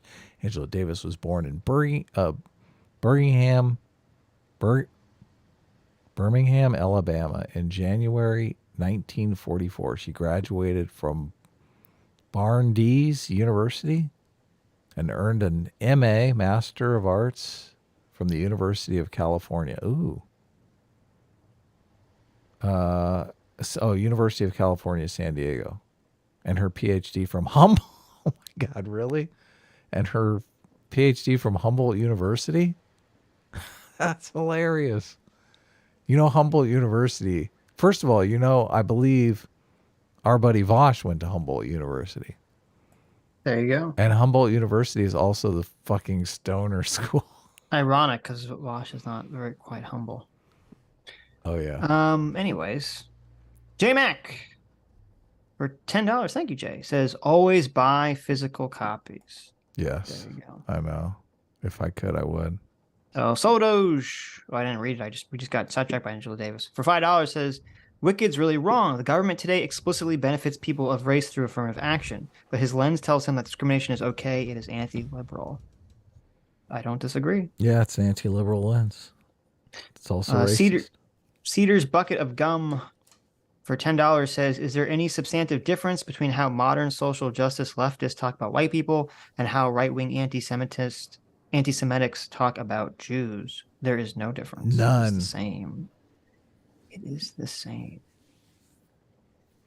JD Bichamp for $2 says, I'm a proud Order of Enlightened member. Thank you, JD Bichamp. True. Yeah, that's great. Thank you so much.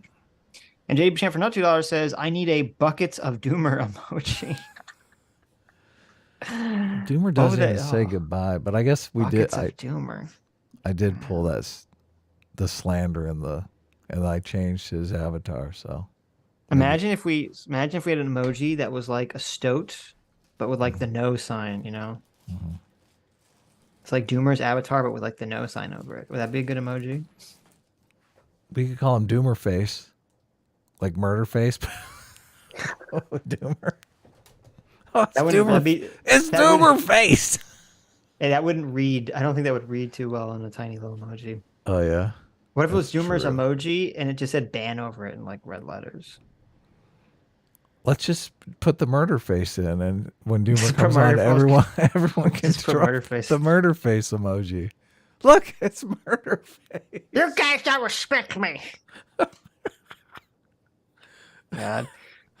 Oh, that'd be brutal. Perfect. That's pretty brutal, Adam. That's pretty brutal. Remember the one where he gets in the sex contest with Squizgar? Oh, I'm paying tons of shit, Squidgar. You guys are totally underestimate me. Oh my god. That one is the funniest episode. It's so funny. He's like trying to negotiate like a date. Yes. He's trying to get one date. Poor Murderface.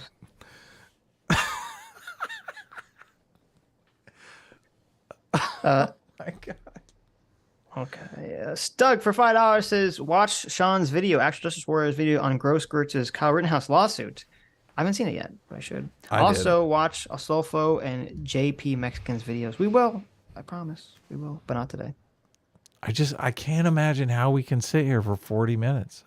I told you, I'll find a 10-minute chunk. Okay, that's acceptable. We'll do it.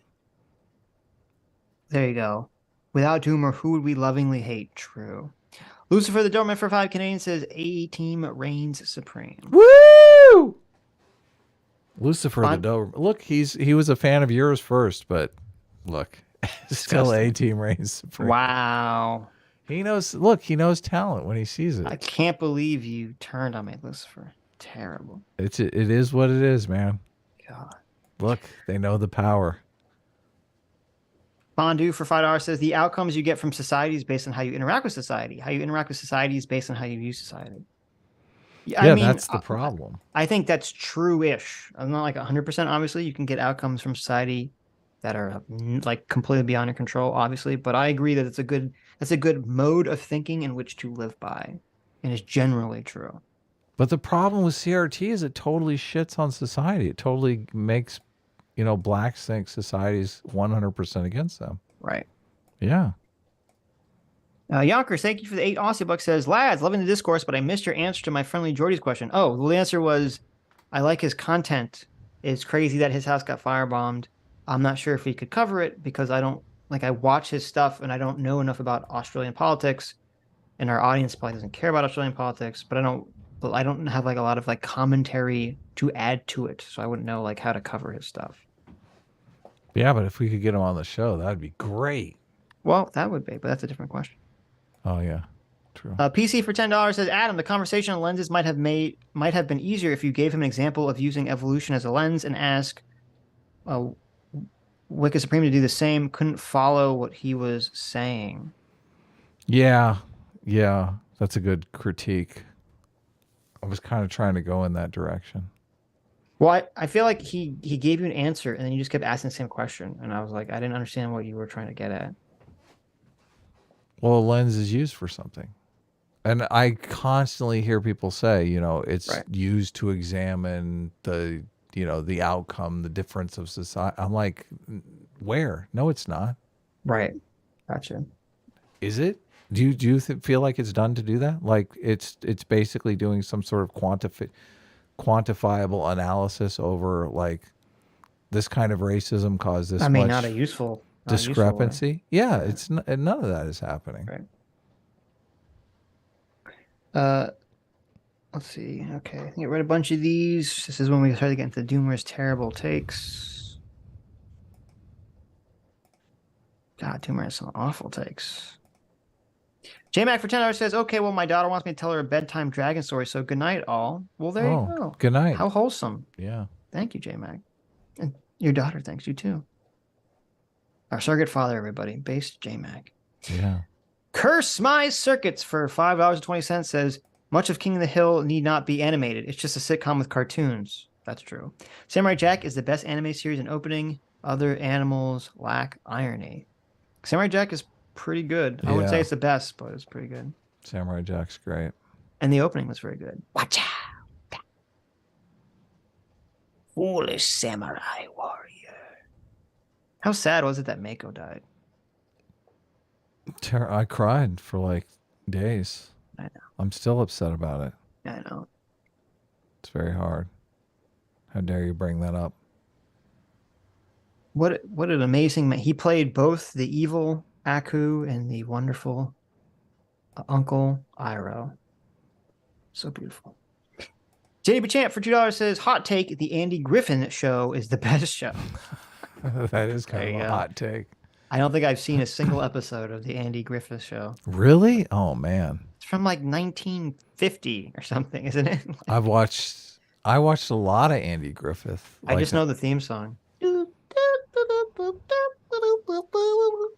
I think it might have been like maybe 4th grade. I used to walk home from Oh lunch. my, you are old. Holy I know. shit. I used to walk home from lunch and I'd watch Andy Griffith and I Love Lucy. But God. that's all that was on. I mean, you had literally like 13 channels. Well, see, on the I've seen I television. Love Lucy because back in the day, like back when TV was even worse, they had Nick at Night. For no reason, Nickelodeon, like past 8 o'clock or 9 o'clock, became Nick at Night, and it was trash. And it was like you'd have to watch I Love Lucy and it was I Love Lucy, I Dream of Jeannie, and Bewitched. Were the 3 shows. Oh, I played. watched a lot of Bewitched. Yeah. I Love Lucy and also Gilligan's Island. Gilligan's Island, yes. I fucking couldn't stand Gilligan's Island. Yeah. Oh my god. I could What do you kind of mean? I could kind of watch I Dream of Jeannie and Bewitched, but Gilligan's Island was like, and I Love Lucy was insufferable for me. Of course, you know the reason I watched Gilligan's Island. For Ginger and Marianne. Yeah, of course. Of course. Yeah. That's the only reason I watch it. What do you mean? Fucking Barbara Eden and I Dream of Jeannie was hot as fuck. Oh yeah, that's true. Damn. That guy was that was like the first, like, that's hilarious. I didn't even think about that show. I Dream of Jeannie was like a classic, like idiotic Japanese anime male protagonist, like girls like totally wants to bang and he's just like completely oblivious and stupid. Oh yeah. That you're show is right. so unrealistic. You're like, what the fuck's going on with this guy? What a buffoon. What a buffoon. Though I believe they did get married eventually at the end. Oh yeah. The modern version of that would be much different, wouldn't it be? They'd be like banging like day one. Well, it's like, yeah, well, that's the thing. It's like what warm-blooded American male would not be attracted to, Barbara Eden in her prime. But that an was all-powerful genie. I think that was the secret of the show was like to just blue ball people forever. Like, It oh my was. God. It was. That Why? was the secret, yeah. Everyone's yelling at their TV, bang I her know. already, bang. That was like every romance show, yeah. And her costume was so skimpy too. Well, for the time period, it was skimpy. Yeah. They had to cover up her belly button. Didn't they just put like a rhinestone in there or something? No, they put something with flesh color over it, and they came up with the excuse that since she was a genie, she was never human and thus was not born and didn't have like a belly button. Oh, okay. So I forgot about that deep lore. yes. Oh, look, you added the murder face emoji. It came up for you? Yeah. I thought you Nice. might have to refresh. I didn't. Well, no, for me to use it, but I can still see it in the chat. Okay. Oh, really? Yeah. What happens if you do the Ravenclaw without refreshing? Does it show the murder face or the Ravenclaw? That's a good question. Look at us. We're like little scientists here. It says, oops, the comment contains an invalid emoji. Edit and try again. Oh, really? Huh. There you go. And if Doomer copies and pastes it, what's Yeah. what's it going to say? Here, let's see here. Phil Moore for $5 says, a small kid gives the black employee a look as he passes, and the adult literally punches the kid out cold and continues after he's out. Is that you're talking about the staffer video? Is that what happens? I'm skeptical that's all that happened, but obviously that's fucking horrifically criminal if that's the case. And the guy, I'm sure, since it's on video, that guy will definitely go to jail forever. Loser for Doman for 5 Canadian says, Sitch, didn't you make a video about Cat Black? Am I making up memories because that was a great video? I did make a video about Cat Black. That was the video that Adam's talking about. That was a video. Oh, no, that wasn't. No, Sargon mirrored 2 of my videos, didn't he? One of them was a Cat Black video, and one of them was one. It was the Cat Black Sarkeesian video. as Alien. That was the video. It was the Cat Black video. I did make it, and that was the one Sargon mirrored. Right. I had Anita Sarkeesian as Alien, and Cat Black as a T-Rex. Sargon was always great about calling out other creators, which is awesome. Yep. JD Bachamp for $5 says, I have one friend who can track their ancestry to the Mayflower, and they're definitely not rich. Last name Willingham. I'm going broke after this. Well, don't go broke on our account. But thank you so much for the money, JD Bachamp. But yeah, I don't think just because you have an ancestor that goes back, I don't think that necessitates your level of wealth by any level. No, I've said it. You have to agree with me. Okay. Metalworks 411.90 for $2 says, what about Three's Company and All in the Family? So like the really old, that's weird. Like, because I only saw these old sitcoms because Nick and Knight played them. But they didn't play like the sitcoms, like they were playing like the super old sitcoms. They weren't playing like Cheers or Happy Days or MASH or Three's in the Company or All in the Family or what's the one with the Bundys? Mm-hmm. Married with Children. Married with Children, yeah. They didn't play any of those, so I didn't see any of that stuff, or Cheers. So I didn't see any of those sitcoms. I only saw like the super, super old ones.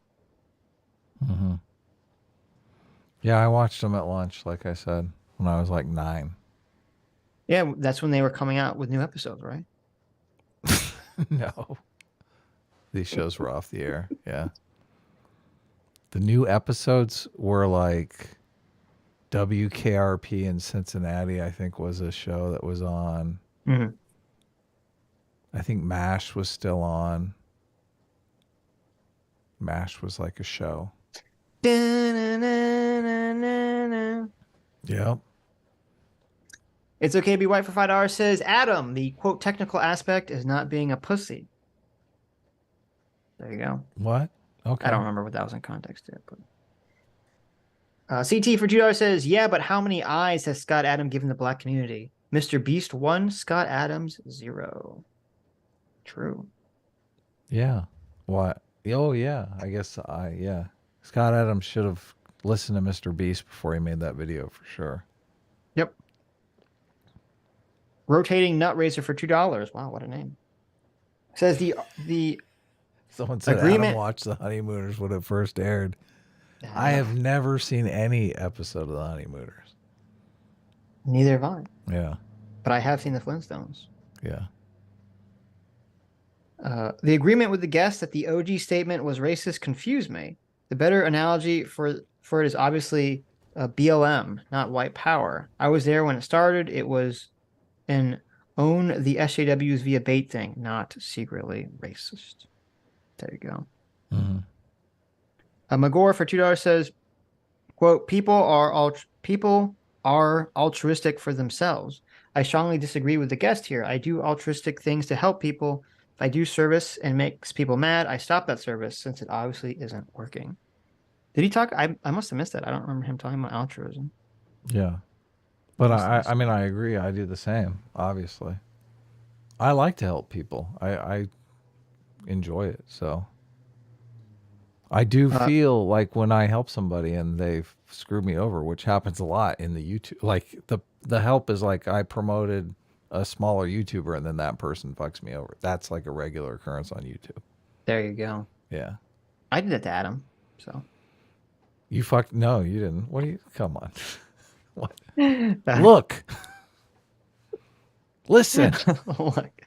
Now we're just becoming Navi. Look, listen. Sitch's mom for $2. Thank you, Mom. Says, Sitch, I'm here to ask you the real JQ. When are we going to enact our plan to get rid of the hate group Goyim? Oh, no.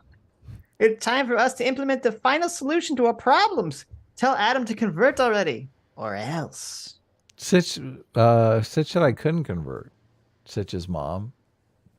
He told me I wasn't cool enough to be Jewish. I'll put in a good word for you, okay? So maybe you'll get stuck with second-class citizenship. Can I be a Jewish atheist for Jesus? I don't think I'll try to swing him on it, but that's a tall order, okay? I know there's Jews for Jesus, and I know there's a lot of atheist Jews. So, right. Well, I mean, come on. Right. Swing me a deal here. Soldos for $2 says, sorry I had to bail on Sunday. Oh, don't worry about it. It's no problem. I had to handle a soldier issue at the last minute. They're all good now, thankfully. Anyway, happy 1-year anniversary to the Ukrainian war. And what's your favorite President AI voice video? Well, first of all, no big deal. I'm glad everything went well with the soldier issue. My favorite video so far, have you seen the video where they're playing Uno? That's probably my favorite one so far. That's pretty funny. Okay. I guess you haven't seen that. I haven't. Have you seen any of the videos? No, I don't know what they are. Yeah. You know the video I played with like Jordan Peterson and Joe Rogan playing? Oh Minecraft? yeah. Those They are great. do that. Yeah, they do So that now. They're different ones, huh? Okay. Yeah, there's a million of them, and now they have a million of them with like Joe Biden and Obama and Trump and Bush, and they're playing a video game or something. If you had to do that old style, it would take a long time to do. Is it just like they tell the computer make a video? No, well, they put in a script, or I'm assuming they put in the script, but the voices are all deep faked, obviously. Right. So, but then do they have to edit it together? I mean, it's just they're just like still pictures, right? They're not like no complicated editing. Oh, I guess you're right. Right. So cool. The Uno one is great because it's about house rules for Uno, which is a common actual complaint. Stug for 2 hours says, see if you can get Jeff Charles on at some point. He is or was a conservative who sort of went ANCAP. He's anti-CRT, but also has become pretty harsh critic of Republicans' inability to recruit blacks. There you go. Jeffrey Charles Jr. on Twitter. Wow. Sounds cool. Or Jeff Charles Jr. Recruit And just a quick follow-up for $2. Huh? I don't know. Stug for $2 says, just for a quick follow-up, I don't know 100% that Jeff Charles is an ANCAP, but he definitely seems to have moved towards a more anti-government bent in recent months. Well, we'll check it out. But thank you. Thank you, Stug. Some weird guy for $2 says, hey, Chuds, when are you going on EFAP to discuss Sitch's two favorite movies, Watchmen and Waiting for Superman? Oh, and don't forget to talk about the best BioShock game, BioShock Infinite. I'm sure there's much to discuss. Well, I know I talked to Mahler about BioShock Infinite. I guess it was on this channel briefly. But it's been so long since I have to play the game again to have like a substantive conversation about it. Yeah, me too. I haven't played that game in forever.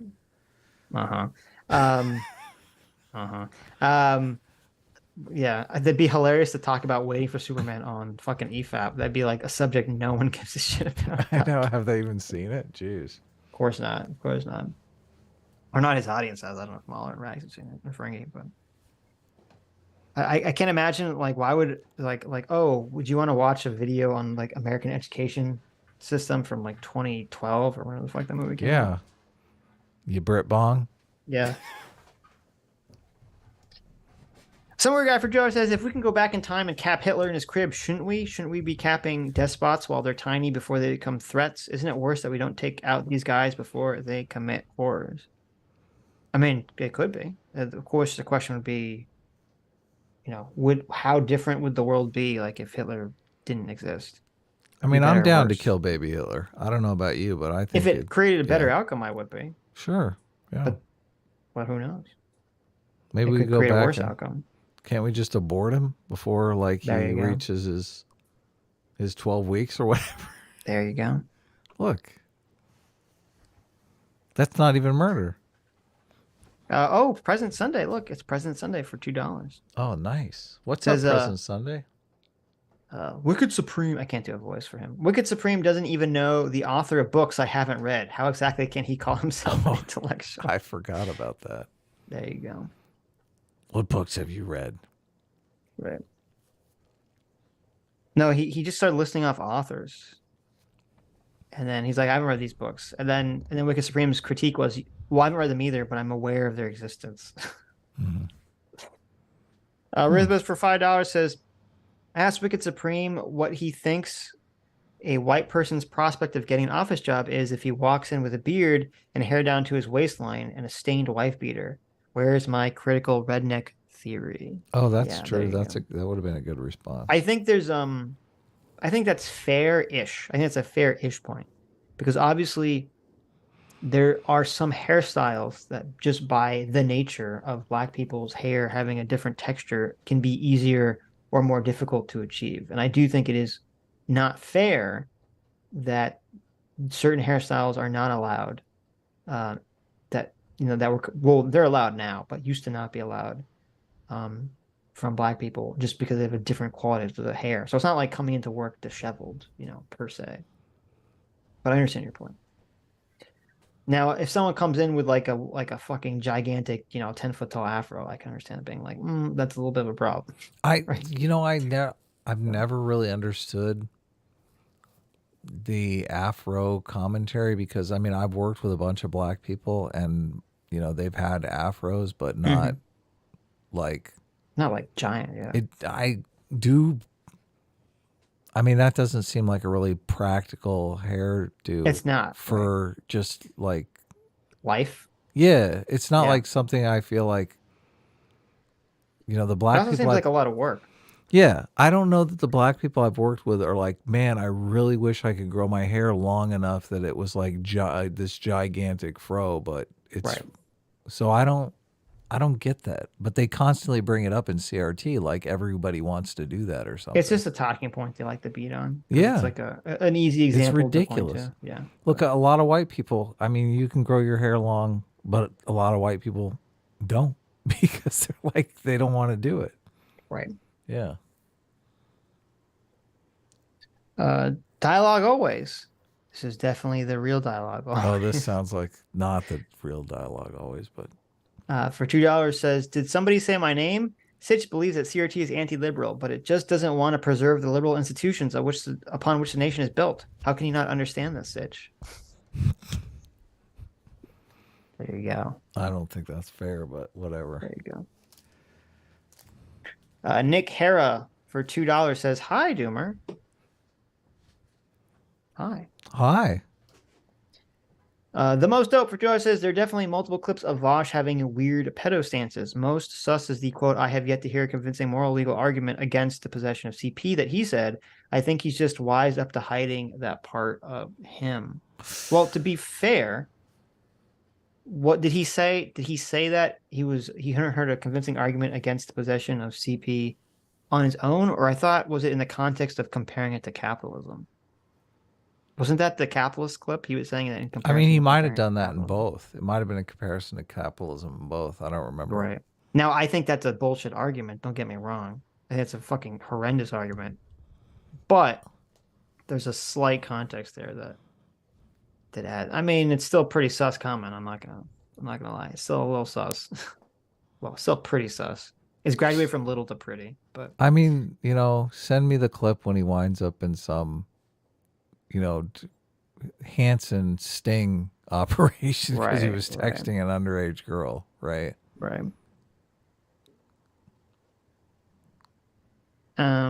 Lucifer Doberman for 5 Canadian says, no, Sitch needs to play Elden Ring first. Live stream it. Think of the super chats. I have avoided playing Elden Ring because I'm assuming I would become addicted to it. Would that be like a big super chat stream? I'm not sure it would. I don't know if it would be. But... Every time I see these guys playing video game streams, they're like half like the normal viewership. If I start streaming regularly, my plan of action would be I would have a video game on that I would play, but I would continually interrupt it to talk about news stories of the day. So basically, the video game is only there to exist in the lull times before looking at something, topical. That'd be my plan. I think that's kind of what Destiny does too, and I think that's a good way of doing it. Are you thinking of doing that? Is that something you've got? On the something docket? I'm thinking about doing it. Okay. Don't okay me. Well, no. I think it's a great idea. You should stream. It's streaming every day. I know people talk about streaming every day. Like, I just don't know. I feel like there's a limited attention people have for certain creators, and I don't know if like our content would go higher if we streamed every day. I don't know. I wouldn't stream every day on this channel. It would be on my channel. Right. Yeah. No. Well, you can't stream without me. What are you talking about? That's what I mean. It would be... Wait a second. What? But then you'd be diluting the Sitch and Adam brand. If I streamed every day on this channel alone, people would come to the Sitch and Adam show and they'd be like, yes, I'm ready for Adam. I haven't seen Adam in forever. Right. And they'd be like, I just watched like 5 hours of Sitch streaming some video game. What the fuck? That's why I do it on my channel. I'm so sick of Sitch. But it wouldn't. Okay. There you go. There you go.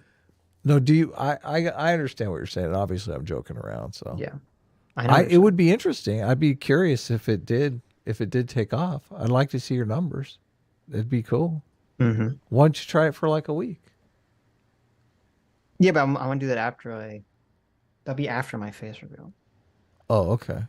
Oh, I guess you can't play a game. Oh, I guess you're right. I feel like it's not the same. I feel like people want to see a person's face. Right. They want to see like when you're making your sandwich in the toaster oven thing.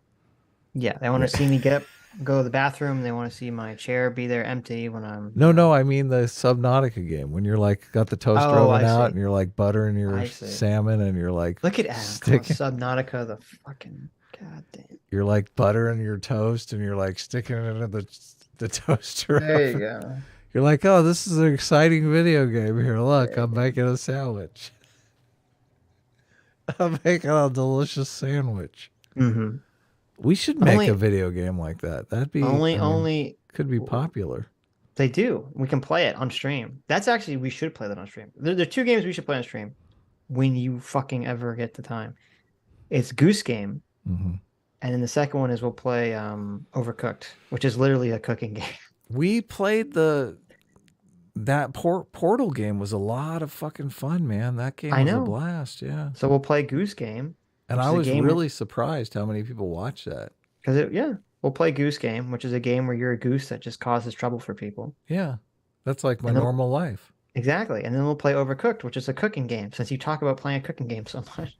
Do they have baked beans and cottage cheese? No. Oh, damn. But we have to work together. Mm-hmm. That's the fun. That's the fun thing. That was the fun part of Portal was we had to work together. Right. And then maybe we'll play machine. I remember the semen machine, yes. Oh my god. I remember the semen machine. Oh my god. Oh, that was hilarious. Look, are we done yet? I kind of have to. Doug for $5 says, if you want to do a Commander Monday impression, just put marbles in your cheeks and make your voice really deep. Commander Monday. There you go. Look, Aiden is even giving us a hard time. Hey, Aiden, what's up? What the fuck? You guys are still streaming? I know. It's ridiculous. It is.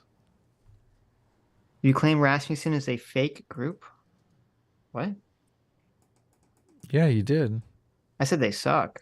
I didn't say they're fake. Oh. I say I don't trust them. I don't trust them, yeah. It's funny that Scott Adams is so loyal to them and they actually ended his career. That's true. They actually ended his career. How ironic is that? No, I told you about the statistics. I made Aiden upset about numbers. Did you? Apparently. That darn kid, thank you so much for the 70 Zardasses. Don't send us money. Come on. Yeah, don't send us money. But thank you. Anyways. Oh, is that it? Finally? That's it. Holy shit. That's it. Look, I was trying to close my eyes. Sometimes I feel like I get light over. We'll argue with Aiden about statistics in a later date. Yeah. Anyways. Love you too, Aiden. Anyways. Thank you all for coming. Thank you all for your incredibly generous donations. Thank you for coming on both I'm Really Important, Wicked Supreme, and I guess Doomer as well. And thank you who made it to the end of the stream, you who watched the whole stream, you are the true super fans. You are the true heroes. That darn kid, thank you so much for the 70 Zardox saying you're not done. Hope you all have a fantastic rest of the week, and we will see you on Sunday.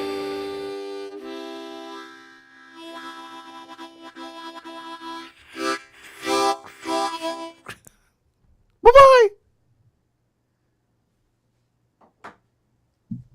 Okay. Look at that. Only